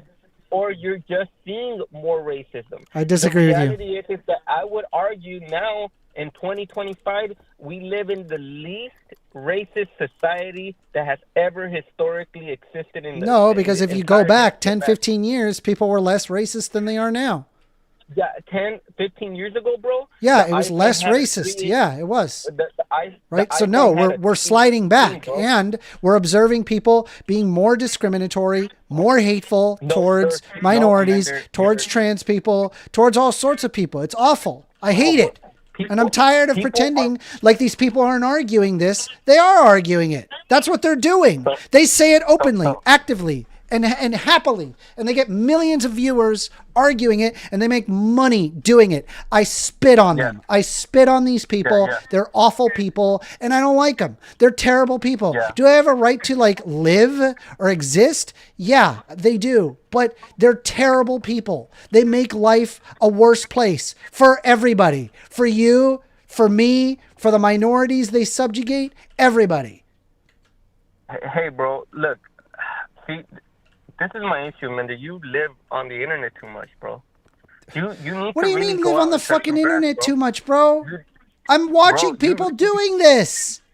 Dude, how many people? Do you of think that I can Christian walk outside, right? Let's say if I came out as trans and that I can walk outside free of harassment. Do you believe that? Do you believe that? I mean, I think that you're a cringe person, bro. I think that Extremo, I'm asking you. I'm not asking if I'm a cringe person. I'm asking you. If I came out, right, and I walked around totally trans, do you think that I would be treated free from harassment? I think for the most part, yeah. Really? Yeah. Yeah, that is not the experience of trans people. Maybe you're on the internet too much. Well, hold on. Correct me if I'm wrong, bro. But are less people? I'm going to give you the last word, but I'm moving on. Okay. Go ahead. I think, bro, that this world is already dangerous enough, dude. And I get it. Charlie Kirk was a grifter, bro. He was a internet personality, and that means that he's gonna espouse like controversial positions. I think that the reality is that people are going to reap what they sow, and Charlie Kirk's death, bro, has essentially made it option for people that have an extreme disagreement with another person's position, that it is a valid thing that if you consider a person evil enough, that you have the right to kill them. But the majority position is no longer the one that is going to be openly shown when it comes to people's views or left or right leaning views, bro. What you're gonna start seeing in the next few years, bro, is that the extreme position on both sides is gonna be the openly expressed position. And bro, I just hope that you're ready to live in that world, Amender. You've already been a victim of a person that was, treated unfairly by a person that was mentally unwell that disagreed with your position, bro. And you know how that feels, and you know how that could affect your life. And I respect the fact that you continue to express yourself, bro. I obviously, as an American, I would hope that you feel comfortable in your ability to express yourself. But by allowing the rhetoric to continue the way you guys did, and calling a person that was not a fascist or not a racist or not an evil person those things, you put a target on your back. You did. Your people did. And right wingers have guns too, bro. All right, good talk. All right, bro. Salam alaikum. Phones are open, everybody. 202-998-5218. We do have a couple of people that have their hands up. We can try to invite them.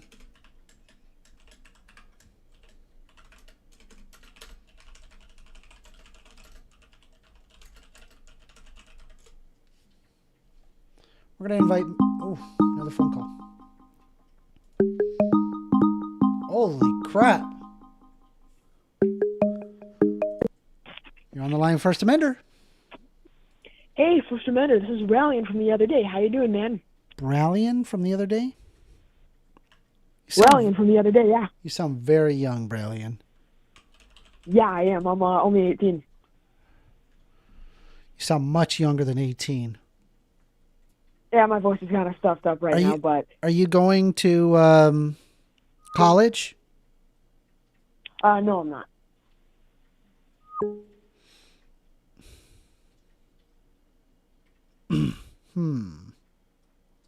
Oh, you think I should? 100%. Okay, how come? Get paid more. Get paid more. All right. Now, Charlie Kirk, God rest his soul, did kind of convince me. Maybe you can convince me the other way, that college, in many ways, is kind of scamish. What do you think of that? No, it's not a scam. It makes more money. You make more money by going to college. Really? Yep. Okay, so the main argument that he made out of it had to do with, even though you do technically make more money, it comes down to college debt. The majority of people who are going out of college with like a 4-year degree or whatever, they're leaving with hundreds of thousands of dollars worth of debt. So even though they might be making more money if they had not gone to college, the fact is they still have that debt to pay off in the long run. So are they really making more money? Yes. Okay, explain that. Hold on. Give me a moment, okay? All right. I'll have to find the stat. Please.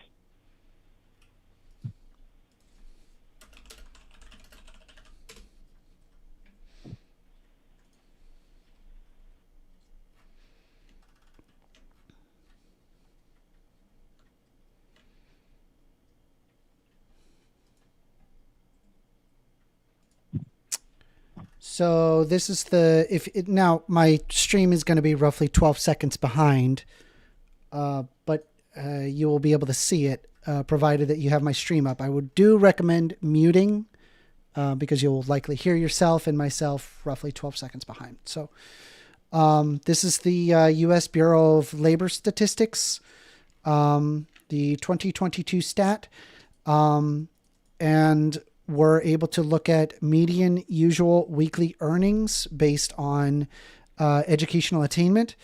The average median usual weekly earnings of having less than high school diploma is $682, A high school diploma is $853. Some college with no degree is $935. An associate's degree is $1,005. A bachelor's degree is $1,432. A master's degree will net you $1,661. A professional degree will land you $2,080, and a doctoral degree will earn you $2,083. That's a weekly, and so you would make more money over the course of your lifetime. If we assume that a person is working 40 years, that's pretty typical. Assuming, 40 years, and there's 52 weeks in a year, right? So 52, that would mean that you have 2,080 weeks. So if you were, for example, if we took a doctoral degree and assume that you have $100,000 in debt and you're making $2,083, that would net you an additional $4,332,640. Is that, you may or may not know, but is that pre or post taxes? Post taxes? Yeah, doctoral degree. Yeah, you're a doctor. As in they have attained a doctoral degree. But right. Hell, so even if we looked at even a relatively minor degree, right? We had 2,080 weeks. So that's 40 years times 52. And that's 1,432. You would make $2.9 million in comparison to a high school diploma, which would make 853 multiplied by 2,080. That would be 1.7 million, which means that you would have 2,978,560 minus 1,774,240. Over the lifetime, you would make over $1 million in comparison to somebody who did not get a college degree. And this is median, right? There are people that make far above this just by simply having a degree. I don't doubt that. I'm not saying that college is completely useless and neither did Charlie Kirk. The point was, unless you're going to be a doctor or a lawyer or an engineer or, you're a pilot for an airline or something like that, which do make money, and those jobs are important, I'm not going to lie. But for the majority of people who, let's say they're going for a sociology degree, do you really think that making $70,000 a year on average is worth the $250,000 worth of accruing debt you're going to You don't need to accrue $250,000 in debt unless if you're talking about Ivy League level schooling. A majority of people don't accrue that much debt in order to have even a master's or even a doctorate degree is not $250,000 unless if you're talking about again, this would require a very, very high level field, such as lawyer, and you're in an Ivy League school. I could see $200,000 in debt, but to be honest, you're going to be making millions of dollars if you have that kind of degree, in which case it would be worth it. But most people don't graduate college with that much debt. Okay, well, let's just take anecdotally, for example. I live in Washington, okay, and there's a local college, University of Gonzaga. Average tuition there would be $40,000 a year. If I were to go for, let's say that tuition is including room and board. Exactly. You don't need room and board. Okay, you could just go to your local college. If I'm not mistaken, isn't it less if I just live at home and don't do room and board? Way less. That's the majority of the expenses is room and board. You don't have to spend $40,000 to go to an accredited college. You can go to the accredited college nearby your house and spend much less money. I graduated with a bachelor's degree and I had only $9,000 in debt. 100% worth it. Oh, did you get any social assistance? I did. I got the Pell Grant. But most people can apply for a Pell Grant, which is great. And what did you say your degree was? I have a bachelor's degree in management of information systems. And how exactly, I'm genuinely curious, how exactly does that help you in what you're doing now? Or I'm a systems administrator. At a place you work, I assume? Yeah. Okay, awesome. All right, well, what about the fact that many people who attend college have to take classes they don't want to take? There are lots of times, think about it like this, so you went for system management or whatever, why is it that I assume there were classes you had to take? Why do you have to take math classes or English classes or, I don't know, God forbid, a gender studies course, which makes no sense. On the pre-law track for becoming a lawyer, that's something you have to take. Why is that? Yes. So gender studies regarding law is necessary because there are socioeconomic conditions that affect the way that laws work. And in fact, historically speaking, there have been laws on the books that were historically racist or designed to discriminate against minorities, and being aware of those societal implications is necessary to be an effective lawyer. Okay, but does gender studies give you that? Yes. How so? I just explained that. Okay, so gender studies, in my opinion, is not only like the absolute worst possible degree, course, and even college idea it's to just even be taught in college. It's just discussing gender and its societal implications. It's not that big of a deal. It includes insane notions such as that you can be 10 genders at the same time, that you can flip-flop between any gender. I didn't say anything about being 10 genders at the same time. I'm one of the most pro-trans advocates you've probably talked to all week, and I don't even believe that. So no, I bet you, but that's exactly. I just want to make sure that you're in reality world when you're referring to a position that I hold. I am in reality. I'm not saying that this is your position. I'm saying they're not telling you that there's 10 genders in gender studies. They're saying that it absolutely could be. In their notion, the whole concept they're talking about the studies, social constructs of gender. Yeah, well, it's not just a social construct, though. You understand I agree. that, right? It's also a neurological construct. Yeah, well, it's also a physical reality, not just construct. You don't make up gender. You're conflating the difference between sex and gender. Well, this is why you should probably take a gender studies course so you understand what is being argued. Sex is not being overwritten. Hold on. Sex is not being overwritten by gender. It is simply saying sex and gender. So sex is typically referring to XX, XY chromosomes that result in either large gametes or small gametes, large being the egg, small being the sperm, which then result into secondary phenotypic characteristics.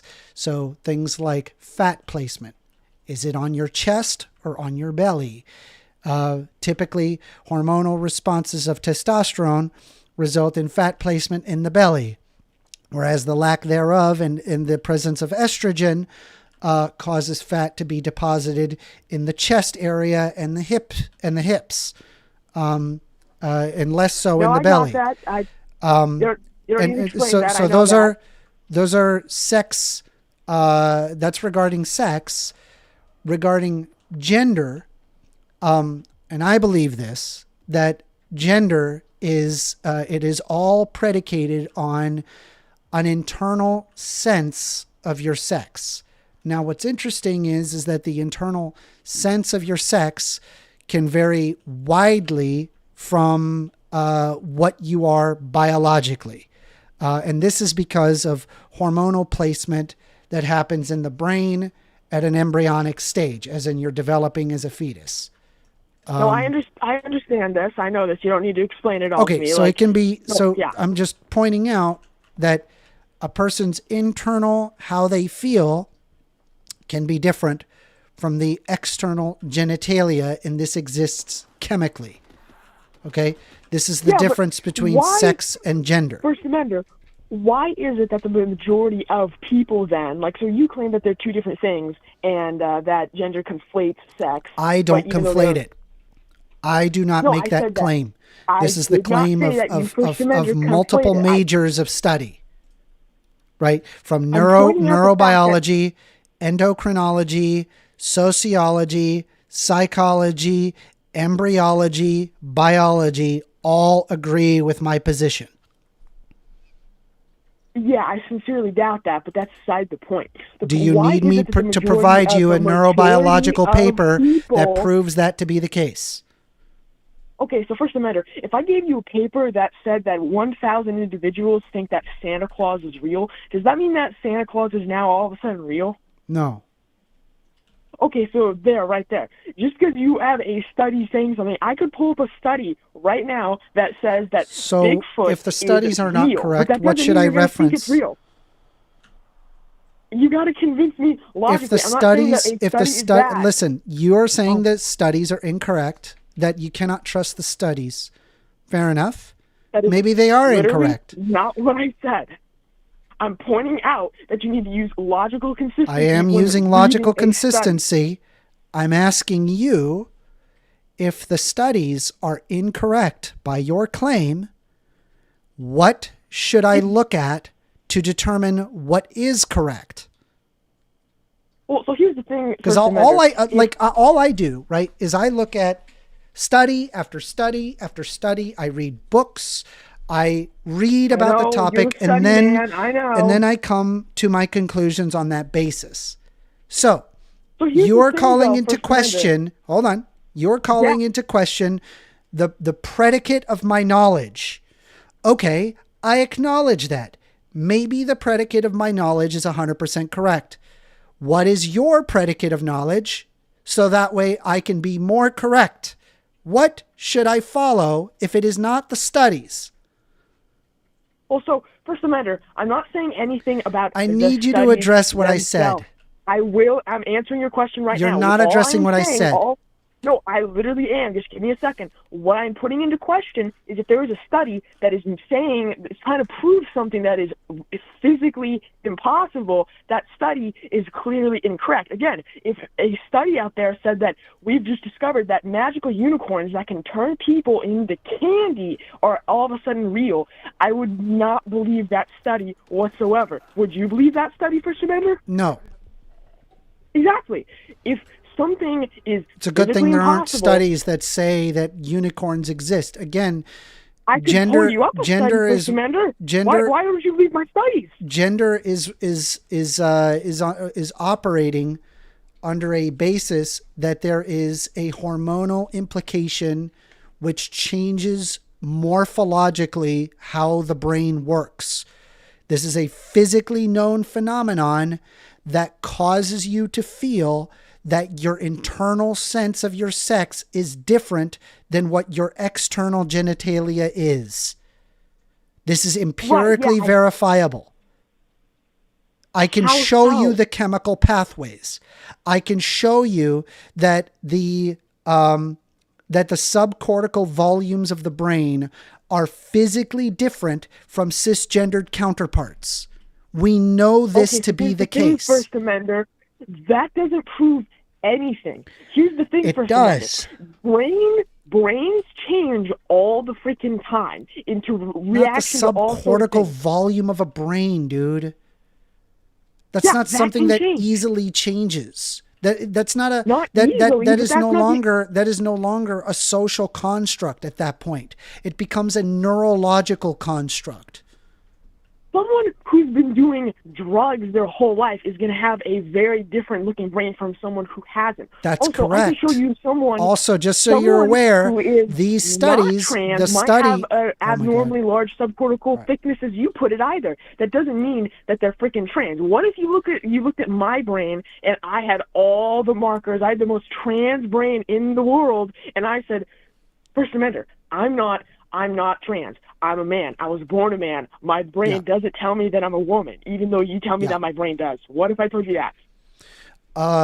If that did happen, then that would be a very interesting case. But just so you're aware, the people who possessed these differences in the brain found that it was there in 98% of the trans people that affirmed their trans identity, while their cisgendered counterparts did not have that.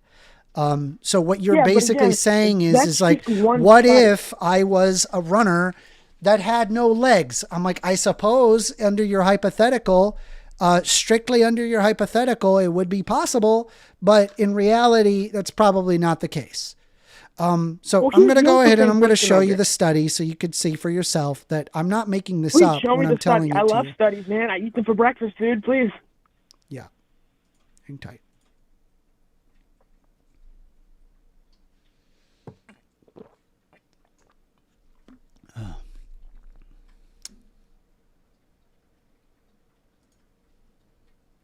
Hold on. I don't know what the fuck. Hold on. I should open this in Chrome instead of Adobe. It's kind of annoying in Adobe. Yeah, I used to use Adobe all the time for high school.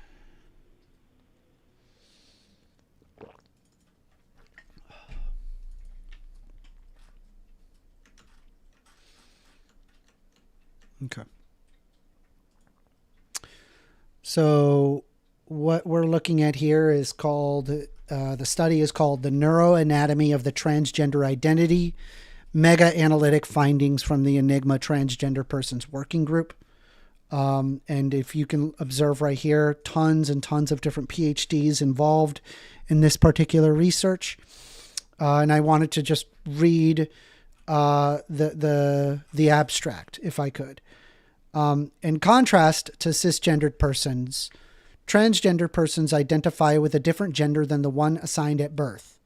Although research on the underlying neurobiology of transgender persons has been accumulating over the years, neuroimaging studies in this relatively rare population are often based on very small samples, resulting in discrepant findings.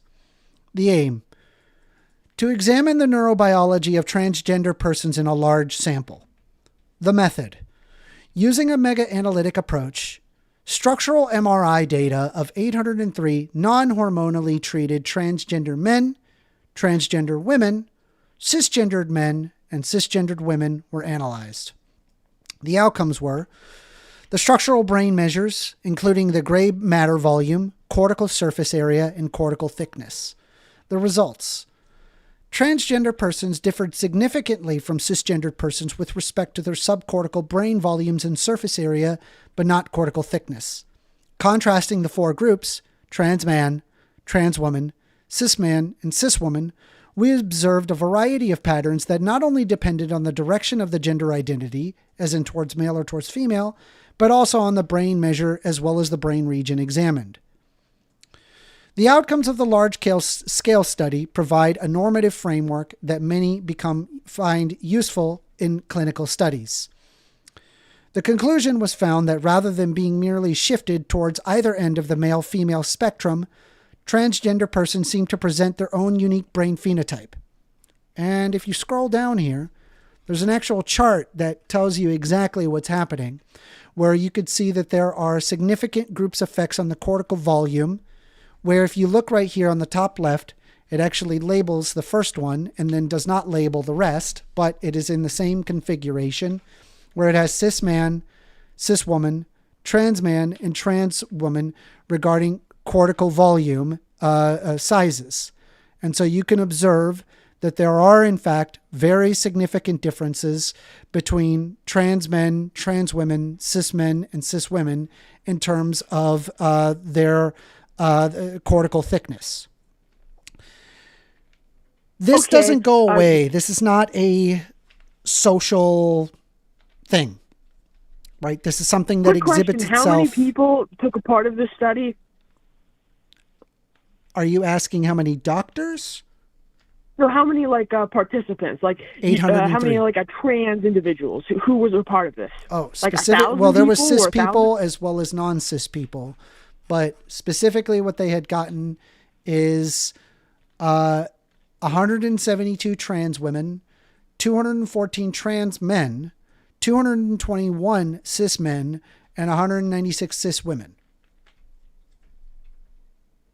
All right. So quick question, First Amender. What if someone didn't have any of those, but they told you, hey, First Amender, I want you to call me by these pronouns. I am a woman, even though I look like a man. What would you say then? I don't know what is going on in their brain. I would just respect their identity. Boom, right there. Okay, so First Amender, again, if all of that went away, like let's say hypothetically, all this evidence disappeared, you would still continue all things to do considered this. The evidence doesn't matter. All things considered in your hypothetical where you have thrown away evidence, then I would have to acknowledge that. However, in reality world, it does happen, right? I'm just simply pointing out, observe this study. This is not just a social phenomenon. This is empirically verifiable. Right, but what if I told you this, first matter? What if I told you that gay men have a similar brain structure to women? That is, in fact, not the case. Really? So if I pulled you up a study right now to tell you that this is the case, you would believe me, or would you call into that question? If there's I would be proven wrong. That's correct. Yeah, I change my position on the basis of new information. Really? You would? Yes. Yeah. Okay, wonderful. So what if I told you that women and men, straight women and gay men, they have very similar hemispheres of their, I don't know how to put it, but their left amygdalas are quite similar. What if I told you that? No, that's incorrect, because it's not shifted towards a specific male female. It often presents itself as a unique brain phenotype. So no, I would not agree with what you just said. Okay, well, you're more than welcome to look up the wait, let me look up one. Okay, you're more than welcome to look up the 2008 study by Dr. Ivanka Savic about her symmetrical brain hemispheres studies. Or you can look up, any other studies. You can pull up a study for anything, You're man. talking about old science that has been largely discredited by really, newer old studies. Science, so, yes. Really? So old science like gravity, that's just discredited, dude? You don't believe in that stuff? It's not discredited. But it's old science, but the concept of gravity is obviously differently understood than it was during Newton's times. The point is that new evidence changes the position, right? We move in favor of things that have a greater explanatory model. What? Okay, first matter, what new evidence have you just has been observed since 2008 to prove that what I'm telling you is wrong? Yes, there's not like a male-female dichotomy there. There's like that and then everything in between, and then its own unique brain phenotype separate from that of what is typical. Yeah, but again, it's a large similarity. That was the entire point of the study. It was noticing how there was a very similar structure and connection between gay men and straight women's amygdala connection and structure. What's your point? What are you getting at? My point is, why don't you agree with me? Why don't you think I've given you a study for Surrender? Well, first of all, you didn't give me a study. You're just saying what a study says. And also, I'm just aware of more relevant criteria or more relevant studies. No, for Surrender, I gave you a study. I gave you the 2008 study by Dr. Ivanka Savic. That's the study I gave you. You can look it up right now. Why don't you believe me? You're not listening to me. I am listening, and you're not listening to me, man. I did listen to you. I'm telling you that there's more relevant studies. There are older studies that get proven wrong, and then they move forward. Okay, what proves my study wrong? I already pointed that out. No, you just said that it was old. What's the criteria for mine being bad? There are unique brain phenotypes that don't fit in the bimodal spectrum of male and female. Okay, they have very similar... Okay, so your entire point is that there are... the structure of their brains are just vastly different, correct? I don't know what you're referring to at this point. No, your point for there being for this trans brain or whatever, your whole point is that due to this study, you said the transgender identity mega analytics finding or whatever, right? Yeah. Okay, right. Your entire point for trans not just being a self-ID thing, your entire point is that due to the vastly different brain structure from cisgender people, right, that means that their identity is therefore completely validated and not just self-ID, right? Correct. Okay, so by that same logic, though, if you have a brain that is vastly similar to another thing, why can't I just say that they're the exact same thing? Because gay people, how it is exhibited outwardly is not the same. And also, right now, gay people Like a gay person would also be a cisgendered person, just so you're aware. They would not possess the unique brain phenotypes that is typical of that of trans people. Okay, so just so we're clear here, these trans people, like when you looked at, like in the study, you had, let's say you had a trans man over here and you had another trans man over here, and you scanned their brains. They had the exact same brains. That's what you're saying? I'm sorry, a trans person and a gay person? No, if you had two different trans, let's say trans men, okay? Two different trans men, and you scanned both their brains, are you telling me that they would have the same brains?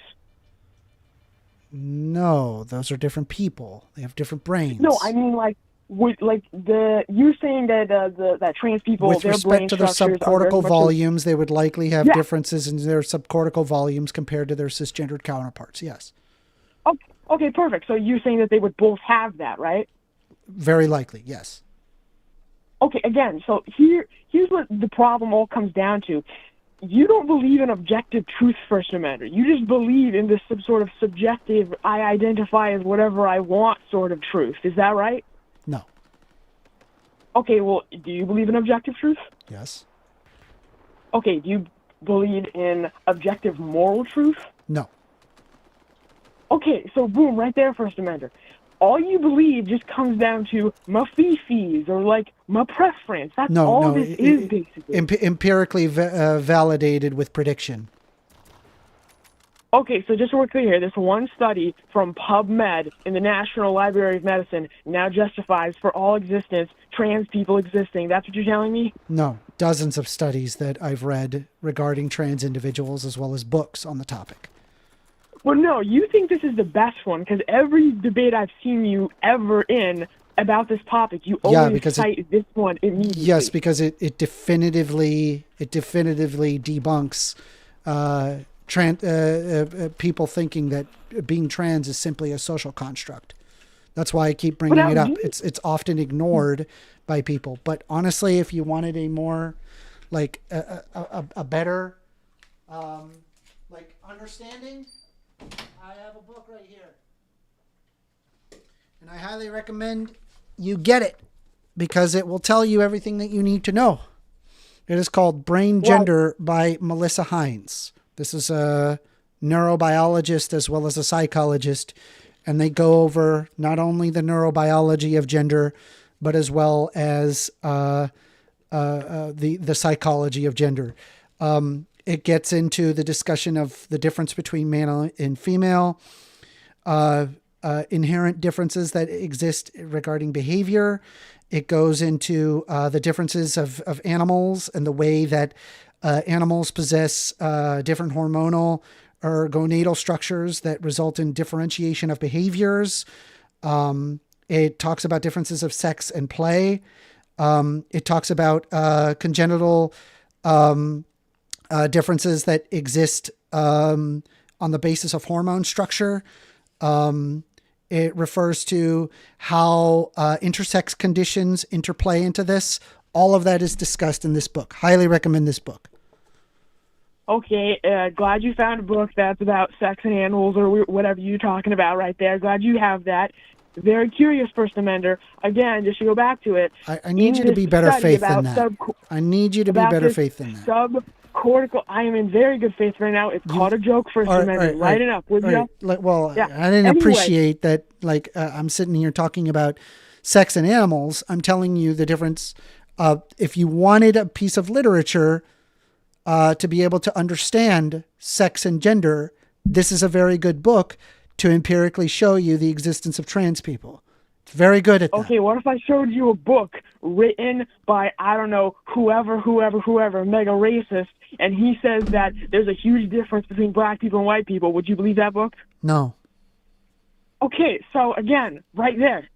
Anyway, yeah, so they're not studied. They're not studied on the subject. I mean, it's like would I listen to a mathematician about mathematics, or would I listen to some random Joe Schmo about mathematics? And is the random Joe Schmo who knows nothing about mathematics more qualified or just as qualified as the person who is who is a mathematician?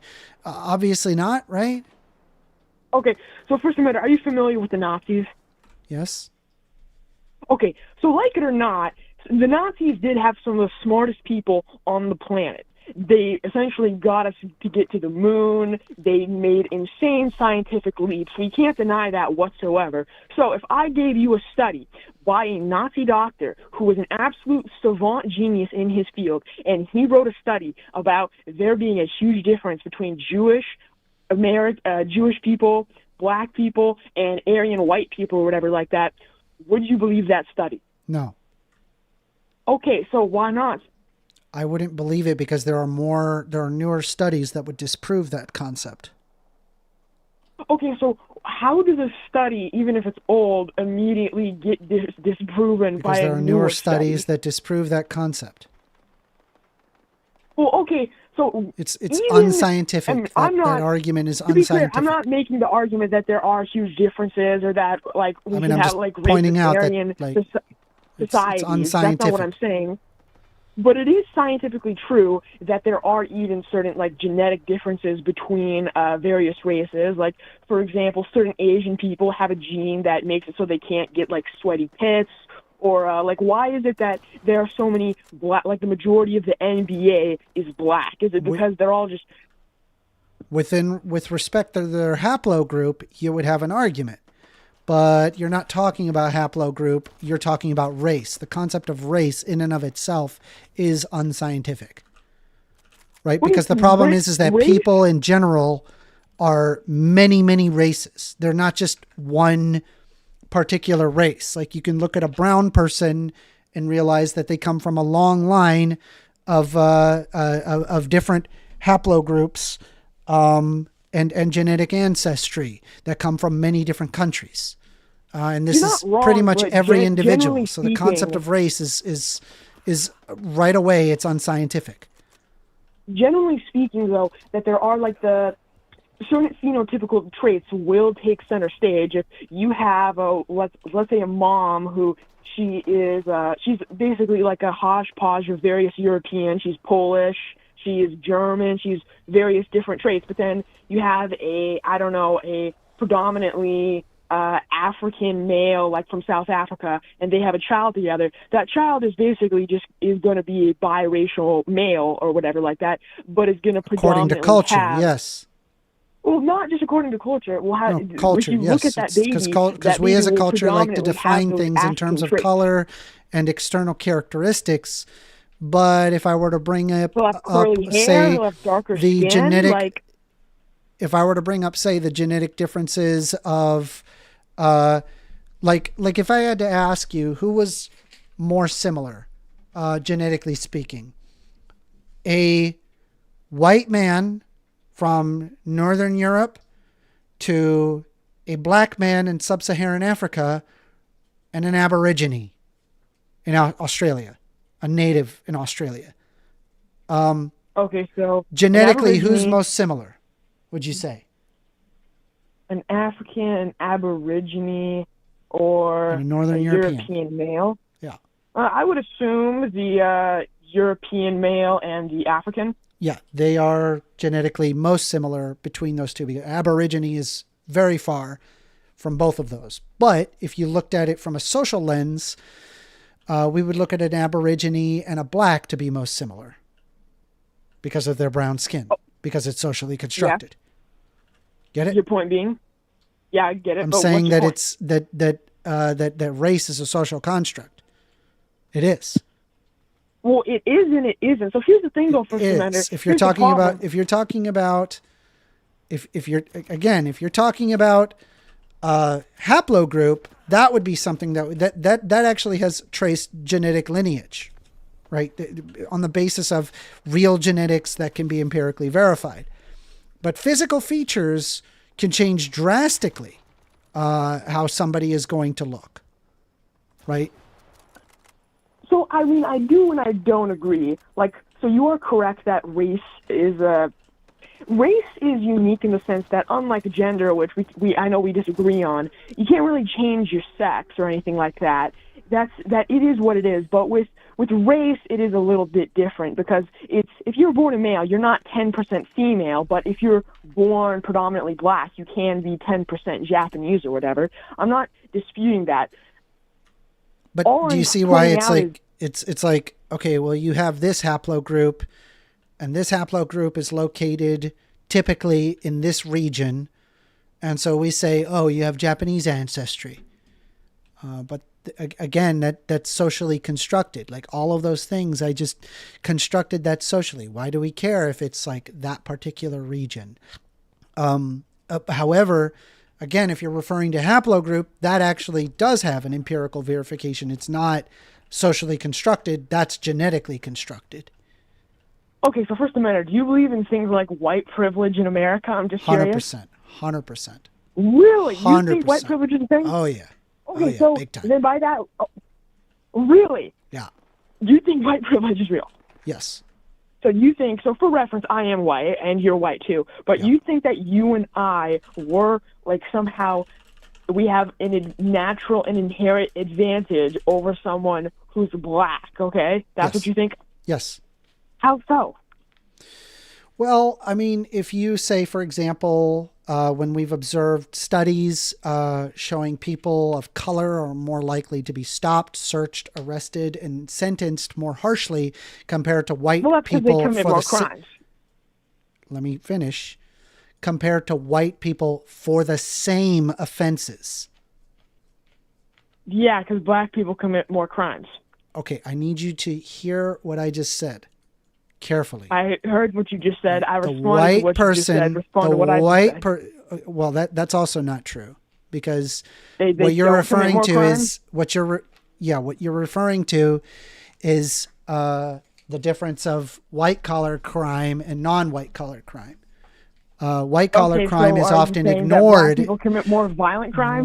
White collar crime is often ignored as an overall crime. Yeah, but you're moving the goalpost. I'm pointing out that white people and black people commit the same amount of crime. In terms of violent crime, people in prison? Oh, because of the over policing of red-lined districts that are predominantly minority. Yeah, but the reason they do that is because they commit more crimes. And then there's also the fact, again, I'm pointing out to you, again, they're not committing more crime. It's the way that we as a society treat it. White collar crime is often treated with kid gloves, whereas even though there's numerous white collar crimes that arguably causes much, much more harm than, a robbing or a robbing at gunpoint. Take, for example, you look at, a person like Bernie Madoff. That person walked away having eroded over $150 billion in assets. Do you have any idea how many lives would potentially be lost as a result of that $150 billion?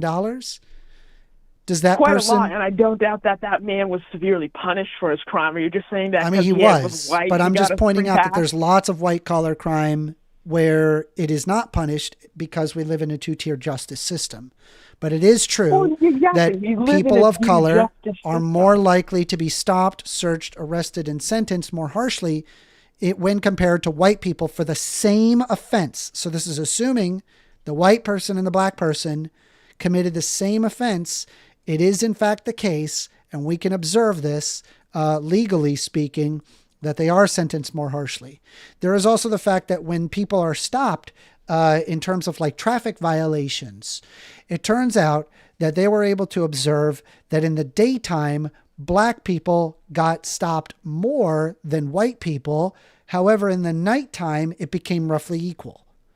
The reason why it became roughly equal is because they can't see that the person is black at night or white.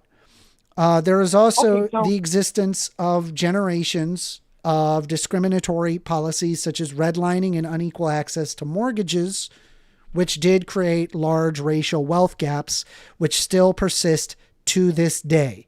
We know this to be the fact, right? You don't go to Martin Luther King Drive and see a plethora of races. It's exclusively minority. right? Okay, and?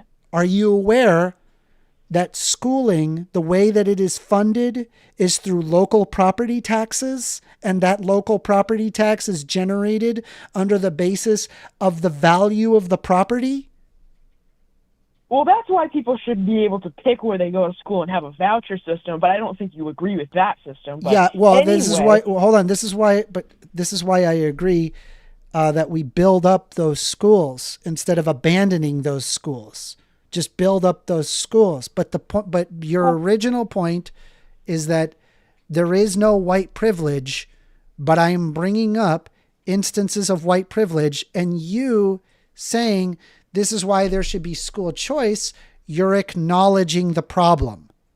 Do you understand? Well, no, I was making a comment in response to that one point because you kept on but going you on. acknowledge but no, the problem. Is not a real thing at all. So I just want to be clear, right? The generations of discriminatory policies with redlining and unequal access to mortgage created a large racial wealth gap that still persists to this day. You're telling me that's not real. I'm telling you that, I'm not saying that that's not real. Okay, Obviously, then black people if that is real, that's white privilege. I'm saying why our disagreements come in why that's a thing. We're just disagreeing on a definition. I'm telling you, when I'm referring to white privilege, I'm referring to these things. If you acknowledge the existence of those things, then by my definition, you would believe white privilege is real.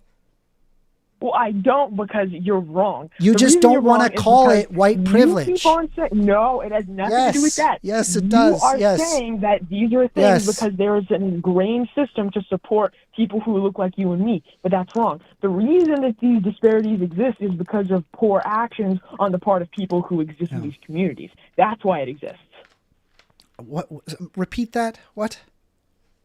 The reason that there are disparities between different communities of different races, in this case, the black community between the white community here in America, the reason why is on the people in these communities who decide to make different choices. In black communities, people are statistically more likely to commit crimes because they are more likely to not have a father in the home. Well, not having a father in the home reduces the overall socioeconomic conditions, which increases crime. That much is true. But it has to do with the lack of socioeconomic conditions, not necessarily because they make poor decisions. Half of them are in jail, so therefore half of them are unable to improve the socioeconomic so people commit crimes when they have poor socioeconomic conditions. So you're literally faulting them for the thing that they were put into. Yeah, because they made... Okay, so first of all, it's like saying that you're faulting someone for being poor and then they go and they rob a bank and kill someone and steal all the money in that bank. Yeah, I'm going to fault that person. It doesn't matter if they were poor. They decided to do a bad thing. If you were poor, the probability of you getting involved with a gang or getting involved in crime is much higher than not. This is also true for white people. There are white people, for example, that have poor socioeconomic conditions, and then boom, more crime. You can look at, for example, hillbillies that are like that. There's a lot of it, but I'm just pointing out that what causes the crime is poor socioeconomic conditions. And here's the problem. We created the poor socioeconomic conditions. We did it on purpose. The people in these this is an example of redlining. If you can observe right here, the 1968 Fair Housing Act outlawed racially motivated redlining and tasks federal financial regulators, including the Federal Reserve, with its enforcement. So what you can see here, redlining no longer exists. What you can that's also not the case, because there are banks to this day that have been caught discriminating on the basis of race using old redlining tactics. It's difficult to prove, but it does happen. It's not that they're discriminating on the basis of race. They are. So if you can look right here, this is observationally mortgage risk classified by districts. You could see the A district, B district, C district, D district, and then not classified. So in Class C districts, mortgages of 10 years or less, FHA will not insure mortgages in Class D districts. So these areas are predominantly designed in such a way in order to prevent financial access. Because they are preventing financial access and that these areas remain relatively poor, that means that their educational attainment is less. Now, No, First Amendment. yes, because that's they commit more empirically how crimes. that works. No, First Do you Amendment. think that? Let me ask you this: do you think that there's something in? Do you think? Stop! Do you think that there's? People? No, I'm speaking. Do you First think Amendment. that there is the something? reason All these right, we're banks, gonna try First again. All Amendment, right, I'm gonna First mute you. Amendment. All right, so nobody can hear you. We're gonna try one more time. You keep bringing up they commit more crimes. Let me ask you this: do you think that there's something inherent in black people and committing more crime? Am I unmuted? Yes. Okay, wonderful. It's not that they're inherently driven to commit more crimes. It's because they have no fathers that they're more likely to commit crimes. And like you said, they are in a lower socioeconomic standard. I'm not saying that not being poor doesn't have anything to do with it, but I'm pointing out a fact that part of it has to do, it feeds into itself. They commit crimes, and then that makes them more poor. So something has to stop. I think that the easiest way is for them not to commit crimes. The reason banks don't want to lend to them is because that in the areas they live, which are high crime areas and neighborhoods, they're less likely to get a return on their investments because guess what? If someone's house gets robbed or destroyed or, I don't know, burned down, the bank is going to have a hard time getting back their money. Again, crimes get committed due to poor socioeconomic conditions. Yes, and they don't. Okay, so your solution is just give them money and they won't commit No, crimes. my Is that what you're solution saying? is to build society in such a way that does not discriminate against people on the basis of being a minority. For example, There is nothing in our law that discriminates against them, or is it like some but there hidden was. code? There was. Yeah, redlining was, laws. exactly. And those Past things are tense. still, yeah, and Past those tense. things are still, yeah, and the rippling effects are still there.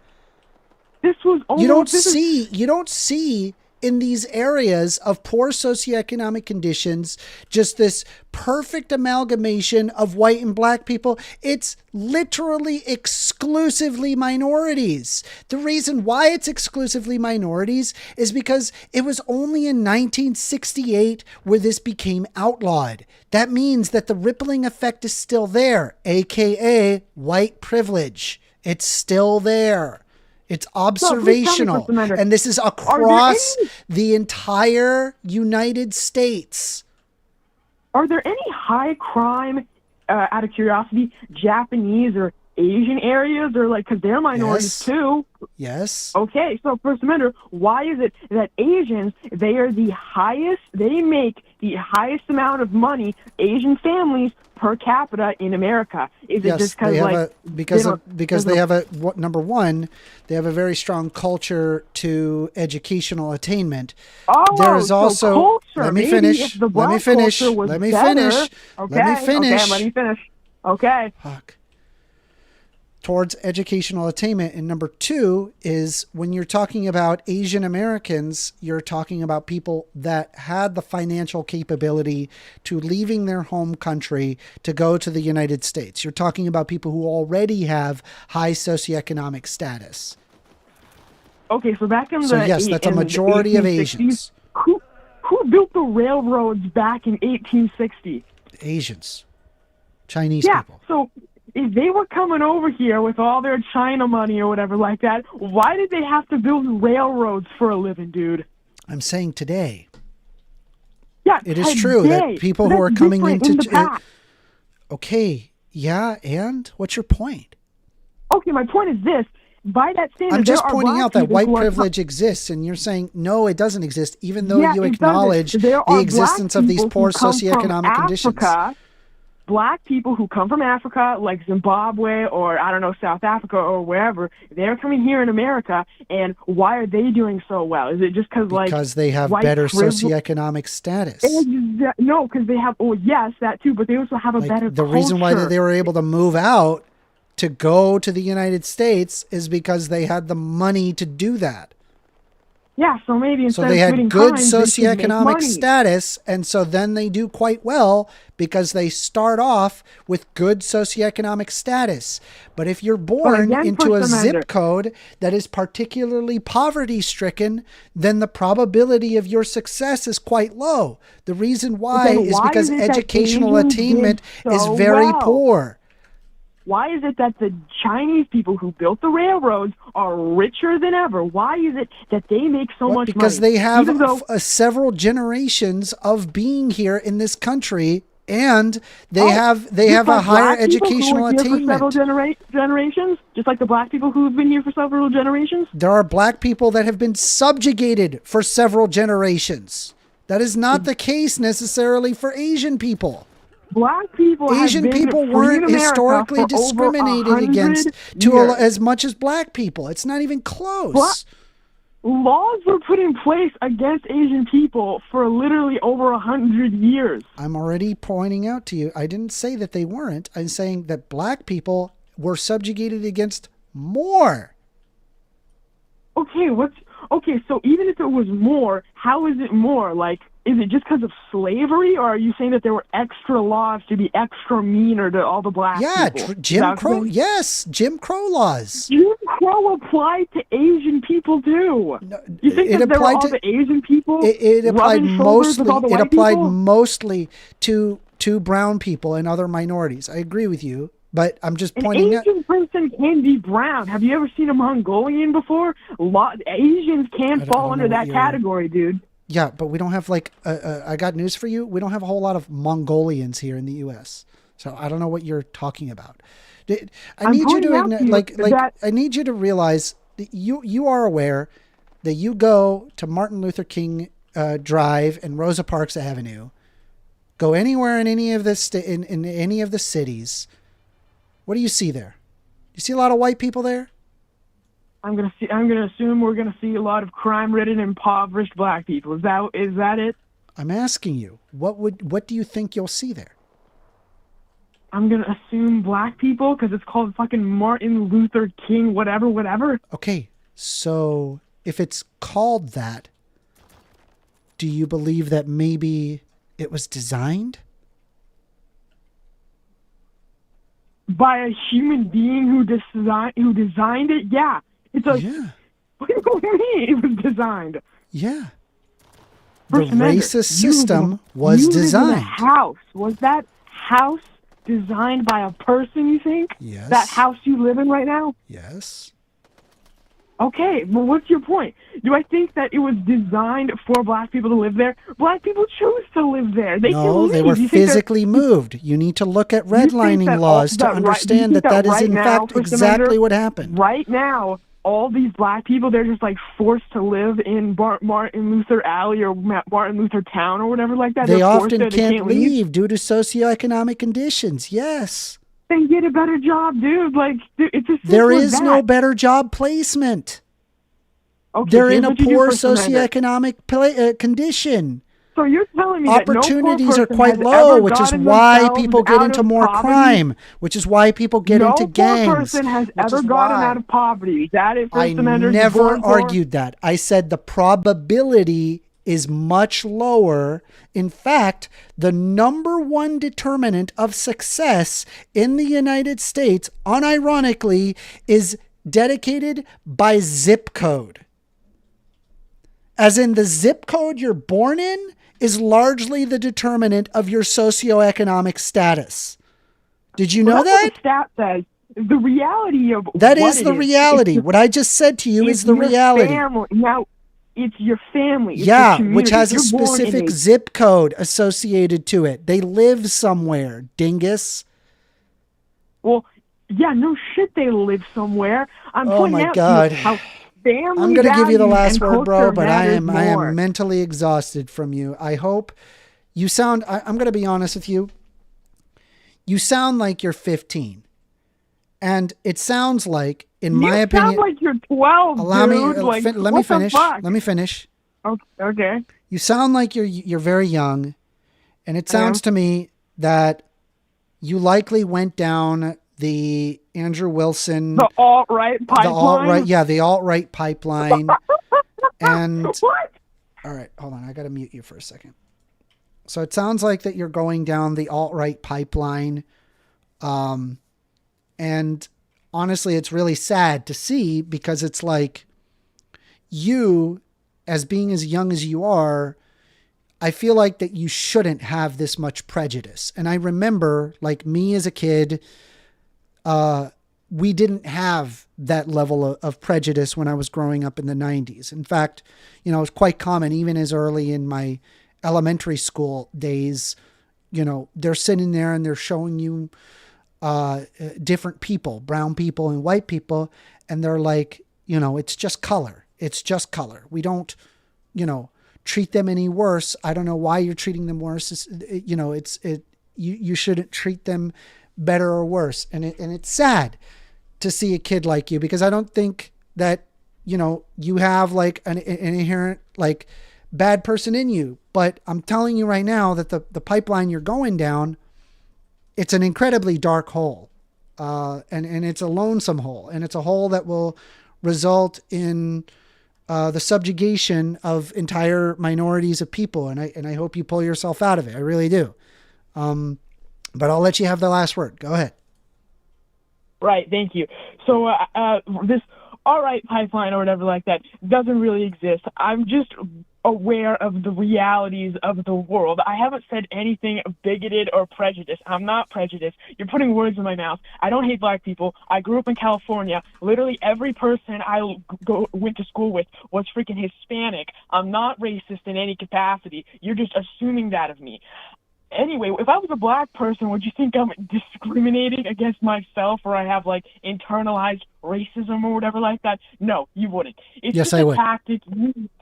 Really? Yeah. Okay, well, at least you're somewhat consistent there. But all the same, it's just a tactic used by the freaking ideologically captured left to try and. I'm not make ideologically people not captured. talk I just about read a lot. Yeah, but you read a lot of ideologically captured books. Yeah, but you're Anyway. you're not ideologically captured. The guy who listens to Andrew Wilson and all these alt-right podcasts, you're not ideologically captured, but I'm ideologically captured, right? Yeah, you are, dude. Intelligent. I live in amazing. physical reality. You can't even acknowledge why people commit crimes. Calls are open. What do I call that discussion? Racist child? All right, let's try a random person in the stage. All right, I'm going to invite Melfather. Melfather. Let me put on Do Not Disturb. Give me a sec. Oh my God. Hold on, I have to put on D&D. Reject. Till further notice. Just give me a sec. We're going to take... I really got to honor the 30-minute timer, like, because that was way too long. That was an hour talking to a racist child. Anyway, go ahead. There's so many subjects that have been broached since I first put my hand up. Honestly, you can bring up whatever topic you want, so go ahead. Floor is open to you. Observation, the level of bias. Okay, I'm going to go back. I'm going to use this as an example. I'm going to go back to the black gentleman that you had. You seem to be friendly with him. Mm-hmm. This is good. Like 2 hours ago. What's his name? Yes. AWOL. What was his name? AWOL thoughts. Yeah. You couldn't understand him. He said a simple word. He said smear. You struggle to understand him. So that tells me you live in an incredibly insulated, white, affluent bubble. Okay. And that's, I think, telling, because many of your opinions, you're awful. AWFL. Do you know what that is? No, I don't think I'm being an awful person. No, AWFL. Awful... Affluent, white, feminist, liberal. Okay. There's a particular ideology that pervades all of these different subjects. How do you know that I'm affluent? Because you couldn't understand a black man talking to you that you've spoken to many times before. He said something, a word. He said smear. I understood him immediately. Smear. Most of us smear. Yeah, I didn't hear smear, but... So you're not used to talking to black people. No, that's... So you don't live around them, clearly. No, also not true. Okay, well, you have no evidence for that. I presented my evidence Unless you're willing to present other evidence. That I The evidence don't I live presented next to black. That I live determines next to to me you don't black live people? around and you My don't next talk door to and you neighbor's don't. black. What are you talking about? I talk to Okay, black so people all the time. Me too. So then, what's But your you couldn't problem? but you couldn't understand a man that was clearly. I couldn't understand a single someone with word, whom- and then I asked him, Uh-huh. and then he repeated it, and I was like, "Oh, you're saying." All right. that Well, weird. I stand by the evidence I presented, and you have presented no other evidence to the contrary. Okay, So I just politely disagree with you. I don't think that Fine. a black person, says smur as opposed to smear. I just thought he said smear weird. okay, fine. So you're not no other evidence to present. Okay. So that evidence that I I'm gave providing you my interpretation. Which, yes, I mean, to be fair, right? Refracted through the lens of your biases. Yeah, yes. you saying that Completely is refracted through the lens of your biases. Well, you arguing that is not evidence either. It's just refracted through the lens of your bias. So what do we do? No, what do we do about this? Knowing that it's just it's an event that happened. Knowing and I that pointed it out. what do we It's do? actually happened. I witnessed it. What do we Everybody do? else in chat here All right, witnessed it. Cool. All right, I gotta be. So how do you respond to this? What do we do knowing that we have to operate through the refraction of our internal lenses? Do I trust your internal lens, or do I trust my internal lens, or do we have a mediator to trust the infraction of the internal lens of the phenomenology of our internal understanding, or what do you think? What? So you're asking if there should be some kind of moral arbiter? Is that it? No, I'm asking you of, I have my internal perception. You have your internal perception, but you think that my internal perception is incorrect and biased, and yours is the correct one. And you say, well, based on my internal perception, well, that's just coming from like a privileged white, a liberal point of view. But yours is the correct one. You were just talking about white privilege, so there's evidence of it right there. Well, I agree that there exists white privilege, but I disagree with your characterization. How does that influence you? My parents are actually were intensely poor throughout my life, and both of my parents came from Chile. That would actually make me Hispanic. Yo puedo hablar castellano también, so I can speak Spanish as well. Hablar un poquito español. I can speak a little Spanish too. So what? All right. Well, I'm just pointing out that my family is Chilean. Right. So first of all, you're mischaracterizing me as just simply being an affluent white liberal. And to be fair, right, when I first started out being interested in politics, I was a Republican. And then after years had passed, I had become a libertarian because I did not like the military-industrial complex under the Bush administration. And then after a while, I realized that the libertarian cause was effectively untenable. And so now I became a Democrat because I could actually observe real empirical outcomes that were beneficial by applying social assistance in people that are downtrodden. Social assistance people down. Where did the industrial military complex originate? Where did the military, and I would probably venture to say World War II? Okay, so who was in power then? Exclusively across Congress and the presidency? I think it was Truman, right? No, it was FDR. Under World War II? It was FDR. Truman took over in 44 when FDR died. 45, sorry. Hold on. Oh, okay, yeah, it was FDR. Okay, you're right. All right. Yeah, because you and I can both agree on the military-industrial complex, which I would expand to include media, big tech and big pharma, like all of its different appendages of the same monster. Really? Anyway, I was trying to establish some common ground with you because I think that's very important, given particularly the climate of... All right, let me ask you this. Do you think the United States is on the brink of civil war, like open, hot civil war? No. Do you think that civil war has been waged by certain small guerrilla groups? No. All right. Whether or not you want to believe this, whether or not you want to acknowledge. Okay, so for context, I have never voted Republican. I have never voted Democrat. I haven't voted since 1996 when I voted for Clinton.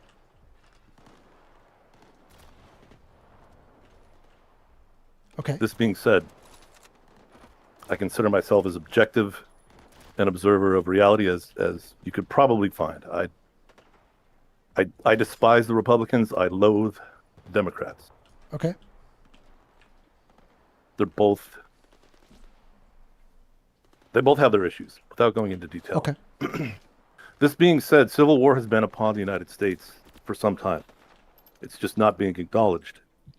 It's been waged by various activist groups. Billions of dollars in structural damage, plenty of deaths, and Charlie Kirk is just the latest major public figure that's a casualty of that civil war. Yeah. So you would agree with that? No. How would you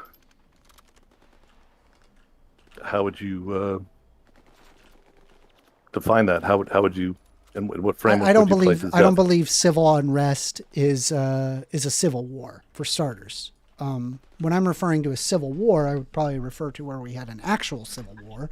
So you're referring to like symmetrical, regular between organized uniformed troops, and that's the only parameters that would that would meet your definition? No. Okay, so what would?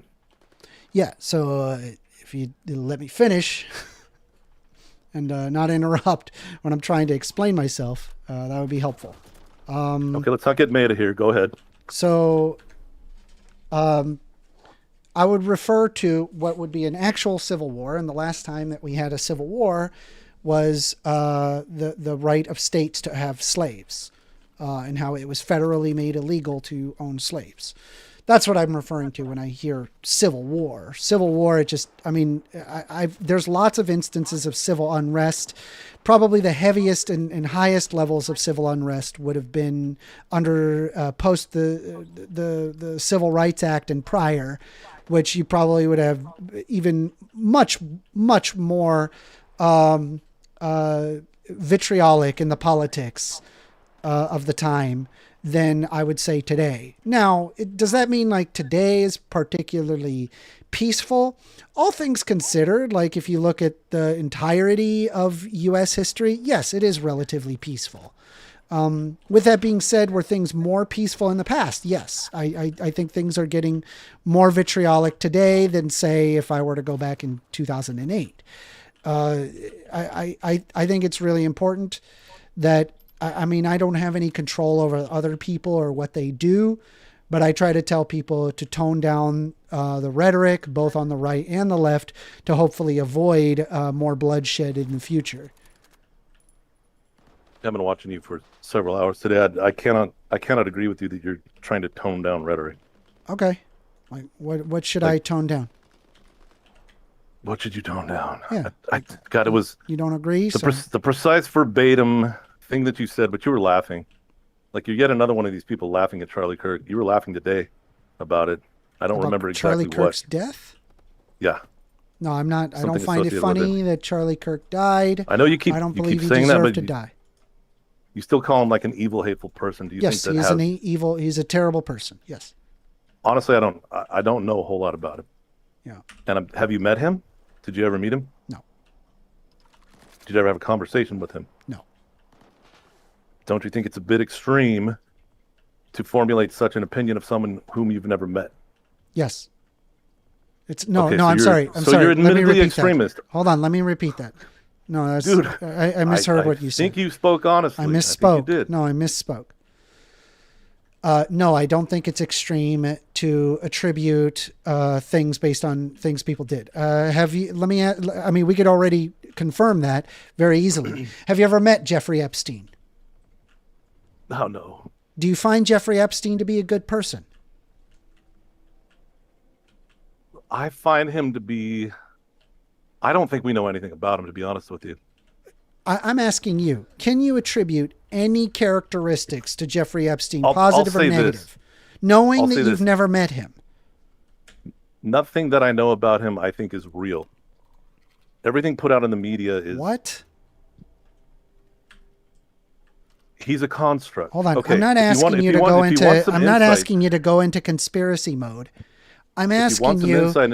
No, I'm not asking you to explain some conspiracy. I'm not asking. I do not have the time. I don't think you. Do you have any opinions about Jeffrey Epstein? Can you formulate any opinions? My opinion is this. It is based on a lengthy, I think it was a 90-minute interview between Eric Weinstein on the Chris Williamson podcast. Go look it up. That's what I form my opinions on. I haven't a clue who Epstein was. On the superficial, very mainstream media presented image of him, no, not a good guy. Bad, like embodiment of evil. But that's what the media presents. Go watch the Eric Weinstein discussion of him on the Chris Williamson podcast, and you tell me what you think. On the Chris Williamson podcast? No, I don't watch podcasts to get to truth. It's actually wild that you say that you're a purveyor of truth, and the way that you gather truth is fucking Eric Weinstein. When did I say purveyor of truth? I never use those words. Or whatever the fuck you said, that you're objectively. You find yourself a very objective person. Like the way that I look up stuff is that I look at both sides, right? I've read Republican books and I've read Democrat books. I don't even know what that means. Okay, so a Republican book would be a politician that is a Republican and they wrote a book. That would be a Republican book. A Democrat book would be there is a politician who's a Democrat who wrote a book. I don't read politicians' writings. Yeah, that I can tell. I'm not interested. I'm aware. I'm aware. You're more interested in podcasts and entertainment as opposed to truth. I'm going to give you the last word, buddy, and we're going to move on. Listen to me. Eric Weinstein was invited to meet with Epstein, as were 8 other Nobel laureates. There was something going on there that we don't know about. Why would he be meeting with physicists and epidemiologists and immunologists and geneticists? These were Nobel laureates. And Eric Weinstein talked about it because he had personal knowledge, direct knowledge. That's why I'm interested. All right. Good talk. And what he had to say. So formulating an opinion based on someone on what you've seen. Yeah, of course we're going to do that. I don't have to meet somebody to think somebody's a bad person. Like I think Hitler was a bad person. Did I ever meet Hitler? No, I never met Hitler. What about Kim Jong-un? No, he's also a bad person. Why? Because he subjugates an entire group of people on the basis of his of his ideology. I attribute all sorts of things to all sorts of people that I haven't met on the basis of facts that I have read. Fine. One further comment. So in the same breath, Epstein, Hitler, Kim Jong-un, Charlie Kirk. Do you see the disconnect with reality here? What? I'm just pointing. Totally disconnected from reality. I'm not comparing. Those are the people that you chose to mention. Epstein, Hitler. I'm not comparing. Kim Jong-un, Charlie Kirk. Jesus Christ. You said it. You're the one that said this. You chose those people. Why'd you choose? I am not comparing those people. You made an argument saying that you can't, you've never met them, and so therefore you can't attribute anything. However, we attribute values to all sorts of people that we've never met. So I brought up people where that is in fact the case. I am not comparing it. Jesus Christ, why do I got to spell this out for people? Like it's like really freaking hard. Like their brain can't fucking put it together. I never said you cannot draw conclusions. You're putting words in my mouth. Again, I did not say purveyor of truth. Those are your words. I did not say I can't ascribe anything to him.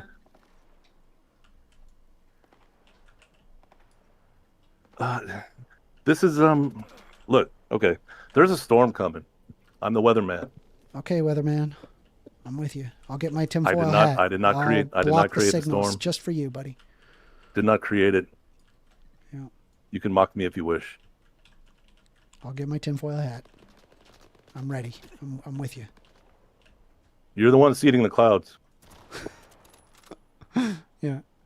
You and you're not compatible with civilization. That's what we've seen. What do I argue that is not compatible with civilization? Because here's the thing, right? what do you think? Because What I consider to be the best possible societies is ultimately going to be one that abides by human rights, that enforces a society of lack of hatred towards individuals. I would want there to be strong social safety nets with capitalism. So, okay, what I just described, the Netherlands, that's what I described. And the society that I want to live in is the Netherlands. And I want to force the United States to become like the Netherlands. But when I'm observing the Netherlands and the way that they live, it doesn't turn into 1984 hellscape nightmare that all of these Republicans seem to think is the reality. It's actually pretty nice in the Netherlands. So here's what I'm going to do. I am going to drag you kicking and screaming to a wonderful utopia where you can actually have affordable living. That's what I'm going to do. I'm going to do that. Free education, huh? Free healthcare. We're going to be doing that. That's the National Socialists in Germany had all that. Oh yeah. That's that. Yeah, because when I'm referencing the Netherlands, that was the first. I'm thinking I'm definitely thinking Hitler. Yeah. So, what a dumb thing to say. That's wild. Are you comparing the Nazis to the Netherlands? Yeah, sure. Why not? Fucking idiot. Sure. Why not? Good talk. Dude, you're like. I regret that conversation. The Netherlands is like Nazi Germany. What do I don't know. I got time for one more call, so hold on. Let me see. I'm gonna turn on the phones. Hold on. Why I accidentally set myself as away. Hold on. Set myself as turn off do not disturb. Okay. Woo! Right away. You're on the line with First Amender. Hello, can you hear me? Hello, I can hear you. Very well. Is this is First Amender? Yep, that's me. All right, very well. Yeah, so I was just listening to you, and I basically agree with you on most of the things that, or I wouldn't say most, but a lot of the things that you say. Okay. I appreciate that. Yeah. I guess, yeah, certainly where we would differ is, okay, so like, what's your theory of property rights? Okay, so I do really enjoy the Lockean standard of property rights. I think it's very good. I believe that there exists a thing of the natural state of things, as in not owned by anybody. It just exists in a state of nature. And by the very virtue of pouring your energy into that land, that you effectively own that land. After that land has been owned, it can then be sold to other people. And I also do believe that there is a societal implication to the existence of property in that there are certain accommodations that are enjoyed by general society, such as roads, plumbing, electricity usage, which is largely managed by governments, which costs money in order to manage, and as well as schools. And it requires property taxes to be generated off of that. And this operates under a social contract order. Does that help? Is that your question? Yeah, so that helps a lot. So basically, you think that people should be able to homestead property, mixing their land and labor in the Lockean style. Yeah. So yeah, there is a level of homesteading which I think is great. I'm okay with homesteading. But I do think that there needs to be very clear stipulations. I think right now, currently in the United States, it's not a bad system. I believe like in the state of Florida, for example, you have to be out in the open. And I could be wrong about this. I don't have the exact book in front of me, but I think it's like you have to be paying property taxes on that location for 10 years out in the open, not hiding, living there, and then receive then you effectively own that property after 10 years on disturbance. Okay, so basically you believe that it's okay to own things, but essentially you should be forced to pay the government because they supposedly provide a collective benefit. It's like a collective right to your what you own. Yes. Okay, cool. Okay, yeah, I mean, so I basically, the fundamental disagreement here is basically that we would have is based on, I believe that contradictions are bad and aggression is bad all the time. So I don't think there's any justification for committing for aggression. And it sounds like you think it's okay if it's for a collective benefit. So that's where we would why disagree, do you I want guess. to prevent aggression? I think it's a ethical I didn't catch imperative. your name, by the way. I didn't catch your name. I'm assuming you're a libertarian, right? I would just say like and you're Tobias? I'm laissez-faire capitalist. And you're Tobias? No, I'm Holden. Holden. You're Holden. Okay. Are you in? Yes. You're subscribed? I just came across you, so I'm not subscribed. I just subscribed consider to talk. subscribing. I appreciate it. Yep. I also have a Discord server. I just made it. Discord.gg/first amender, FIRST amender. Okay. Anyway. I'll join. So why? I'm going to ask, why do we have? Do you care about the lack of aggression as opposed to the aggression? Why? I mean, I think that man has a right to what he has produced or exchanged for. So, basically, if someone has justly acquired property through homestead, exchange, or production, then he should be able to continue to own his property. You're saying what is, right? I'm not asking what is. I'm asking. Well, no, that isn't. Why do you want like right less? now? Why do you want less aggression overall? Well, I said, firstly, it is like that today. You don't get to keep your property all the time. Sometimes you do, sometimes you don't. No. I didn't mean what is in society today. I'm saying you describe what it is, and I'm asking, why do you want less aggression overall? Right. Like I said, I believe that some people should have a right to what they have produced. So I think it's just for if someone has produced or exchanged for something. Why should people have a right to what they produce? I believe that it's ethical for. I believe it's ethical for that to be the case. Why is it ethical? Because it allows people to live in a society without coercion, not fully without coercion, but to the largest extent you could do. Why is it better to live in a society without coercion? Because now you just basically need a circular. So it basically leads to more human flourishing. More human flourishing. Okay, so without all of the caveats of the why, it's fair to say that the reason why you want less aggression overall is because it's productive to human flourishing. Correct. Okay.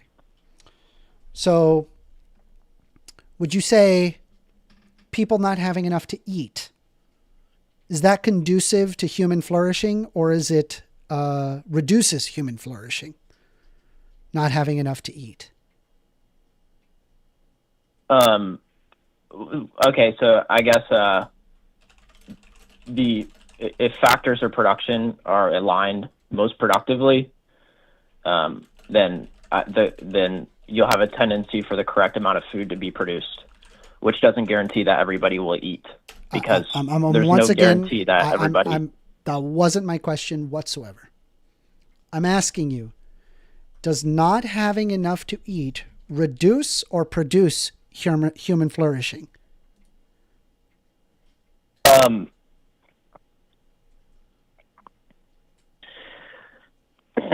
So you're basically in a vacuum, all else equal, more food is better than less food. Okay, so not having enough to eat reduces human flourishing, right?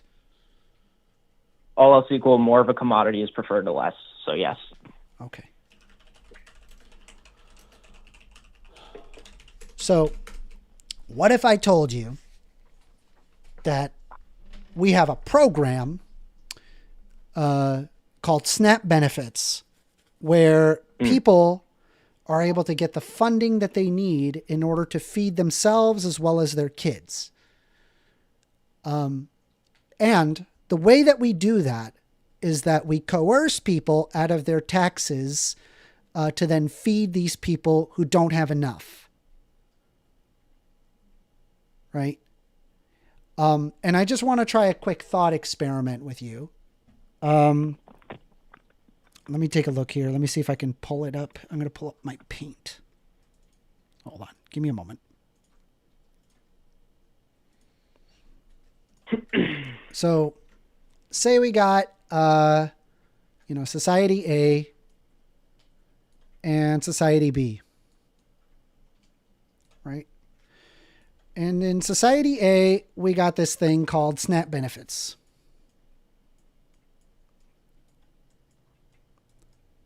And SNAP benefits gives people food.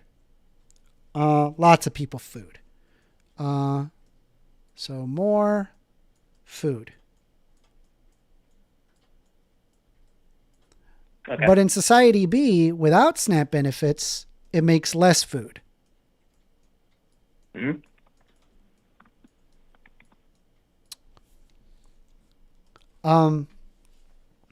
Now you've acknowledged that not having enough to eat reduces human flourishing. And the reason why you want less aggression overall is more human flourishing. So which society on this basis, right? This is no coercion, right? No coercion. Mm-hmm.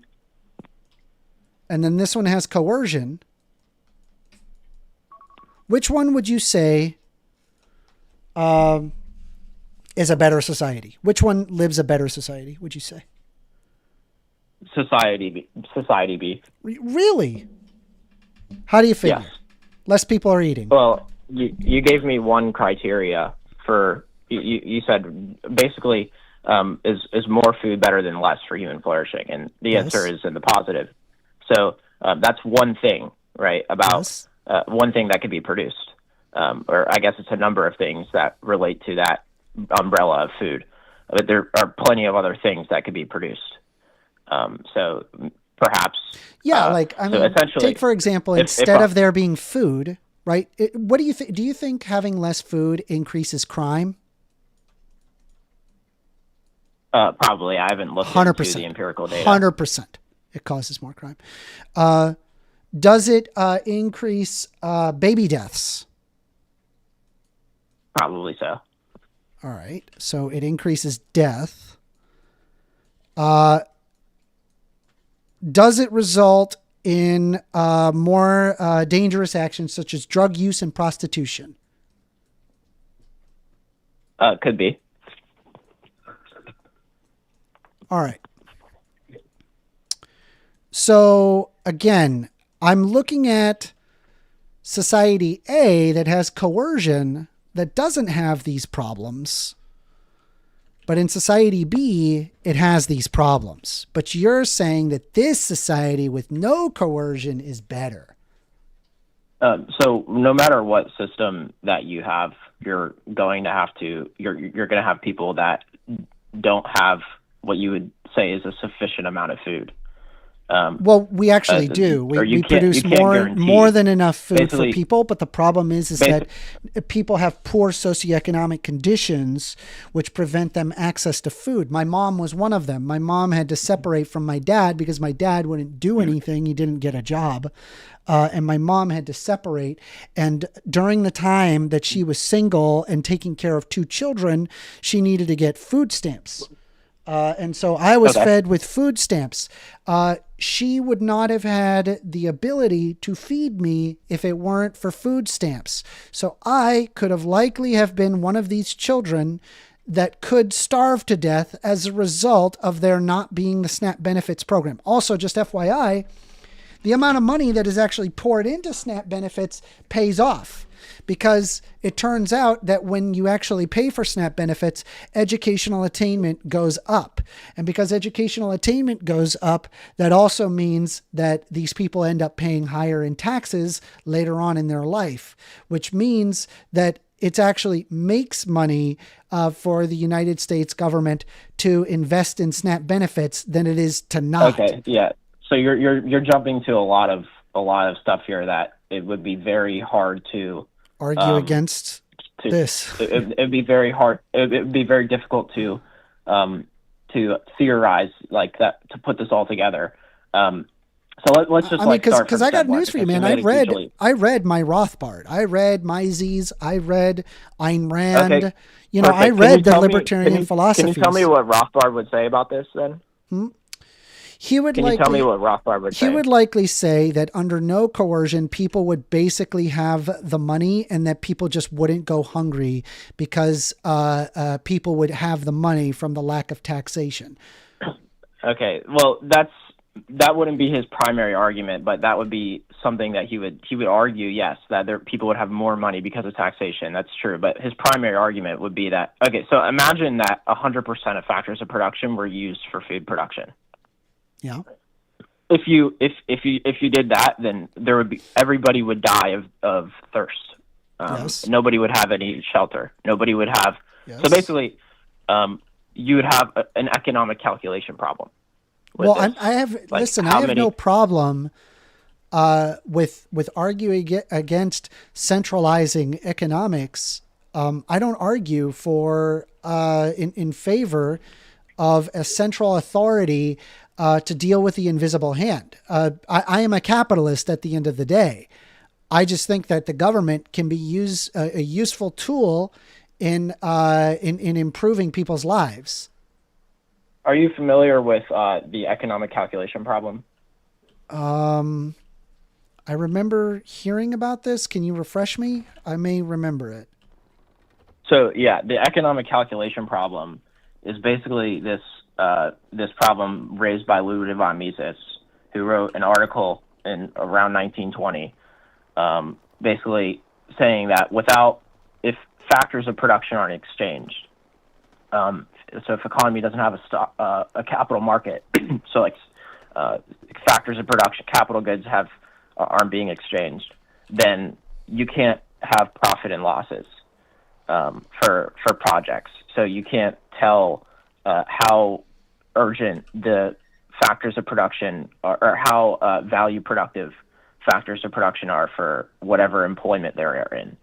So basically, in a society, in a capitalist economy, there's a tendency for factors of production to be allocated to their most profitable uses, so what consumers want the most, essentially.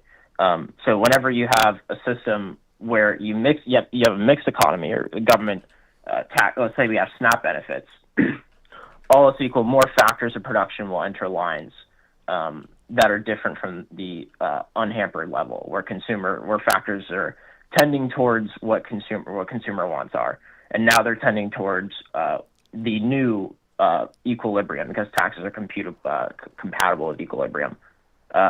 Essentially, now you have a scenario where more factors of production are allocated towards this new thing that the government is subsidizing, and it's more profitable to produce it now than it otherwise would be in a free market, essentially. So whenever you say that essentially educational attainment goes up, it doesn't necessarily have to be the case. So, for example, whenever we allocate factors of production to food production, you're taking factors of production away from education, away from healthcare, away from infrastructure production. And the way that we would know whether or not a project is worth taking on is if we have profits and losses. from what genuine I don't know what you think you're. I don't know what you think you're arguing against. Once again, I'm not a socialist that believes in the workers' ownership of the means of production to create the classless, moneyless, stateless society. My argument doesn't imply that. Well, okay, but So you said like I'm not against prices, right? I understand that, but I'm not against price structure, nor am I against stock markets or any of that stuff. You don't seem to be understanding the argument. So my argument applies to this scenario, and I'll explain why. So whenever the government taxes one industry and gives money to another industry or line of production, factors of production, it now becomes more profitable. It's an opportunity cost. Yeah. To produce said thing. Yeah, it's an opportunity cost. Than it would be in a free market. Yes. Okay, but the problem is that not everybody gets what they need in a perfectly free market. That's the economic problem. It's to satisfy needs as much as possible. But here's the thing, right? Limited when I factors look of at production. societies that took your advice, austerity politics, government get out of the way. There's no society that has done that. There are societies that are closer. Been a society that's done that. There's a society that's closer to it or further away from it. Societies that have went closer towards austerity metrics or monetarist theory or ideas of like, let the free market do its thing, government get out of the way. It is the efficiency of the market that will dictate how things go. It has resulted in giant deflationary spirals that have caused untold human death and suffering. Meanwhile, in socialist nightmare hellhole Nordic countries that have substantial safety nets live the highest quality of living standards of all time. Why is that the case? Let's tackle this. So basically, you haven't listed a country for your deflationary one, and secondly, your Nordic countries are ranked very high on economic freedom. There's a ton of economic regulation in those countries. I understand that. There's a ton of economic regulation everywhere. That's okay. So and they live the highest quality of living standards. Please let me speak.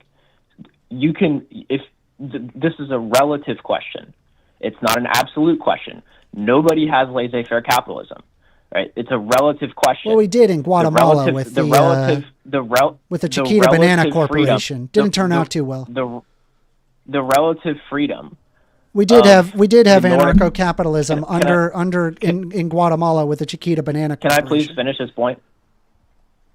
The relative freedom of the Nordic countries is very high. If you look at economic freedom indexes, for example, from the Heritage Foundation, for example, from the Cato Institute, for example, from Wikipedia, there are several sources that highly rank the Nordic countries on economic freedom, right? Okay, so to the extent that you get closer to freedom of production and exchange, the more value productive factors of production will be allocated. So anyway, now what are your examples of what you would say is a failure of capitalism? The banana republics. Okay, can you give me a specific example? Yeah, in Guatemala, we usurped the government in Guatemala and replaced them with the Chiquita Banana Corporation, who then created their own personal army that enslaved a ton of people in order to sell bananas to the United States. I'm not really sure about what you're talking about, but as far you should as probably Google economic that. freedom, It's called a banana republic. Firstly, I'm not an anarcho-capitalist. Firstly, secondly, on economic freedom, their score is 63.4 according to the Heritage Foundation, which is 71 out of 184 First of all, countries. I would definitely use a better source status. than the Heritage Foundation. They're literally an economic right-wing think tank. That's unironically. Okay, why not use that? And also, just FYI, right? Like the Heritage Foundation would largely ignore the fact that there are a ton of huge government benefits and spending and taxes to fund very generous social services, which would be why they have very high quality of living outcomes. Yeah, no, that's all factored into these analyses. But of course, the Heritage Foundation isn't the only one who does this, and they have very similar rankings most of the time. But anyway, you can look it up if you want to argue that. I'm sure you're not going to argue that Guatemala is a capitalist utopia. Obviously, obviously not. But I'm saying, like, during that was the case. I think, if I'm not mistaken, I believe it was around the 1920s that they instilled their private corporation as effectively the government, and it was a nightmare. It was a huge human rights violation. You would be arguing against not me then, because I don't argue for a private government. Okay, good. Anyway, well, you said that you wanted to have lack of coercion. Are you saying that you're okay with some level of coercion? No, I think all coercion so is no wrong. government. We're back to no government. No, that's not true. All right, then I what think is your a voluntary point, right? state should be. I think there should be a voluntarily funded state. Okay, so you don't believe in social contract, where people are brought into like a society and they are set to a level of responsibility that is assumed, right? So a good example would be, I could, in theory, under your society, say, I do not consent to the rules of your government, and then I just decide to start, I can just kill and murder people if I want. No. I didn't consent to your society. Oh, no, I mean, the role of the state is to protect rights. So, okay, so then there is a level of coercion that is acceptable on the battlefield. No, you can't coerce. So let me. Holy shit, dude! Libertarians, man, libertarians are wild. Can I please explain what's going on? Go ahead. You just like jump to this like conclusion go ahead. and assume that I'm like. I do got to use the bathroom, but I'll listen to you fully. But I am going to the bathroom, but I can hear you in my ear, so I'm just mute, and then you just go ahead and explain yourself. Okay, yeah, you're just, like jumping to a conclusion and assuming that in order for me to be against said thing, then I have to contradict myself. This is just nonsense. So the coercion that you're talking about has been initiated on people that live in a geographical area that is inside of the borders of this government, I'm assuming, right? And so someone has not consented to the state, so they've decided that I don't abide by your rules, so I'm going to go ahead and murder other people. So this person has initiated aggression under the jurisdiction, under the borders of this jurisdiction, right? So they have now that they've initiated aggression, it is the state's role to deal with this aggression with this criminal, and so the violation of rights has occurred. That's the role of the state, is to protect those who violate rights. I can't say, I don't care, I'm just going to go and initiate aggression against people. No, that's not okay. Obviously, the state's role is to stop that. Once you're now a criminal, your rights have gone away. You've ignored property rights. So anyway, you can go ahead.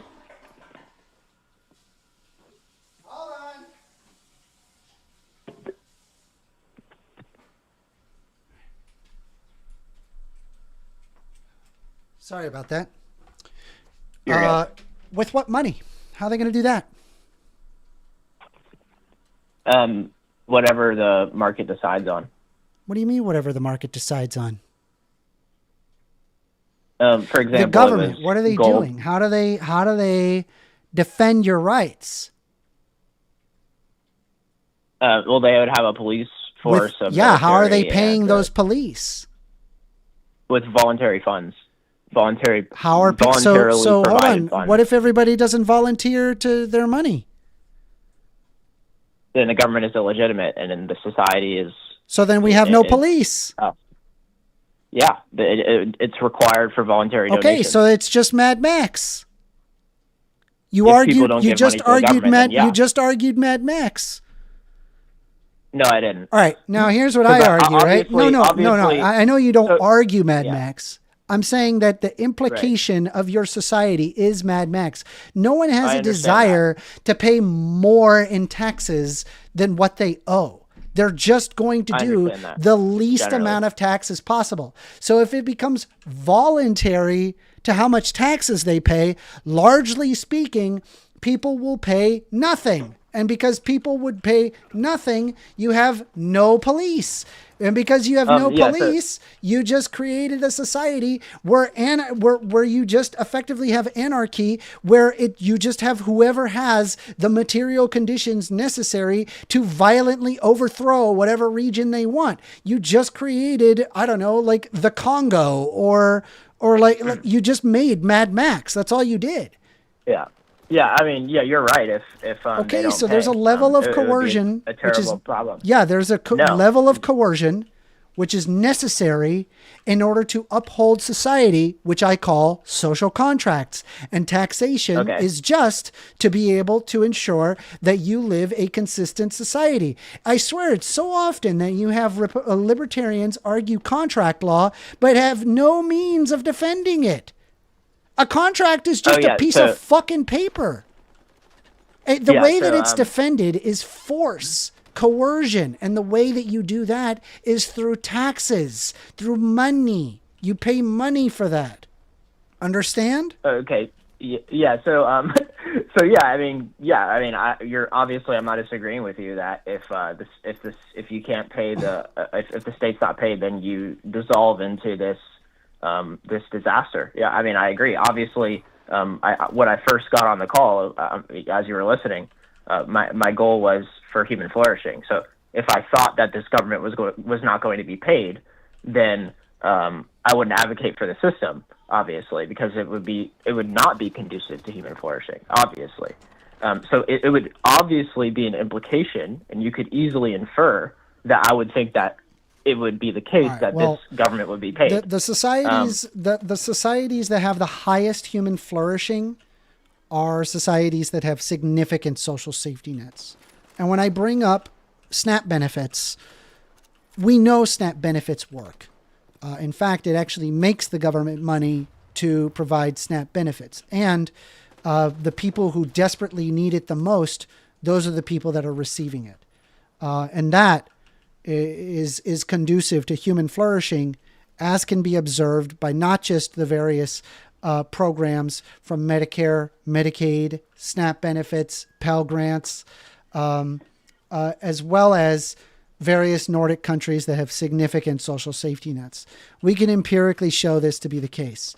Libertarian or not, those societies are better off. And I think when you're arguing against that, you are actively fighting against your own self-interest, and you're actively fighting against your own self-interest, which results in your life getting empirically worse. That's what I believe. So that's cool. So basically, you can empirically show. You said, like, do you honestly believe that you could empirically demonstrate that the SNAP benefits are costing more, or they cost less than they take for government revenues in the long run, or whatever? Yes. Okay, so how would you do that? The MVPF, the marginal value of public funds. Okay, how would you measure the marginal value product of factors? Marginal how would you measure value the reduction of public funds? How would you just please listen to what I'm saying, because this is an incredibly complex issue to measure this. Like, it's basically impossible. Yeah, I know. This is the no. No. We're not going down the issue. No. The reason so I've heard of this before. This is like that Austrian economist's idea of that it is far too complicated to measure any of these things, and they pride themselves on the fact that they have no math. That's stupid. Modern economists do math. The MVPF is a portion of that math. You have a willingness. So are you aware that Austrian economists pride themselves in not doing math? I wouldn't say they pride themselves on it. They do. No, they unironically will tell you they are proud of the fact that they do know math. So that means the entire concept is entirely within their own brain. The whole concept is entirely just theoretical, like pie in the sky, hogwash. Meanwhile, you have post-Keynesians that are sitting there using giant regression principles or things like the MVPF to show empirically whether or not a program is beneficial or not. And it actually gives very realistic outcomes. Meanwhile, Austrians are sitting there saying pie in the sky. This is why economists throughout the world ignore Austrian economists. Well, actually, an Austrian economist won a Nobel Prize. So it would be hard to say that they would ignore Austrian economist one. Which one won the Nobel Prize? Friedrich August von Hayek. Okay, great. Yeah, so I mean, and plenty of them have been professors. I'm too, sure he was amazing in the 1920s. Yeah, we're living in 2025 now. He won it in 1974, I think, or 1973.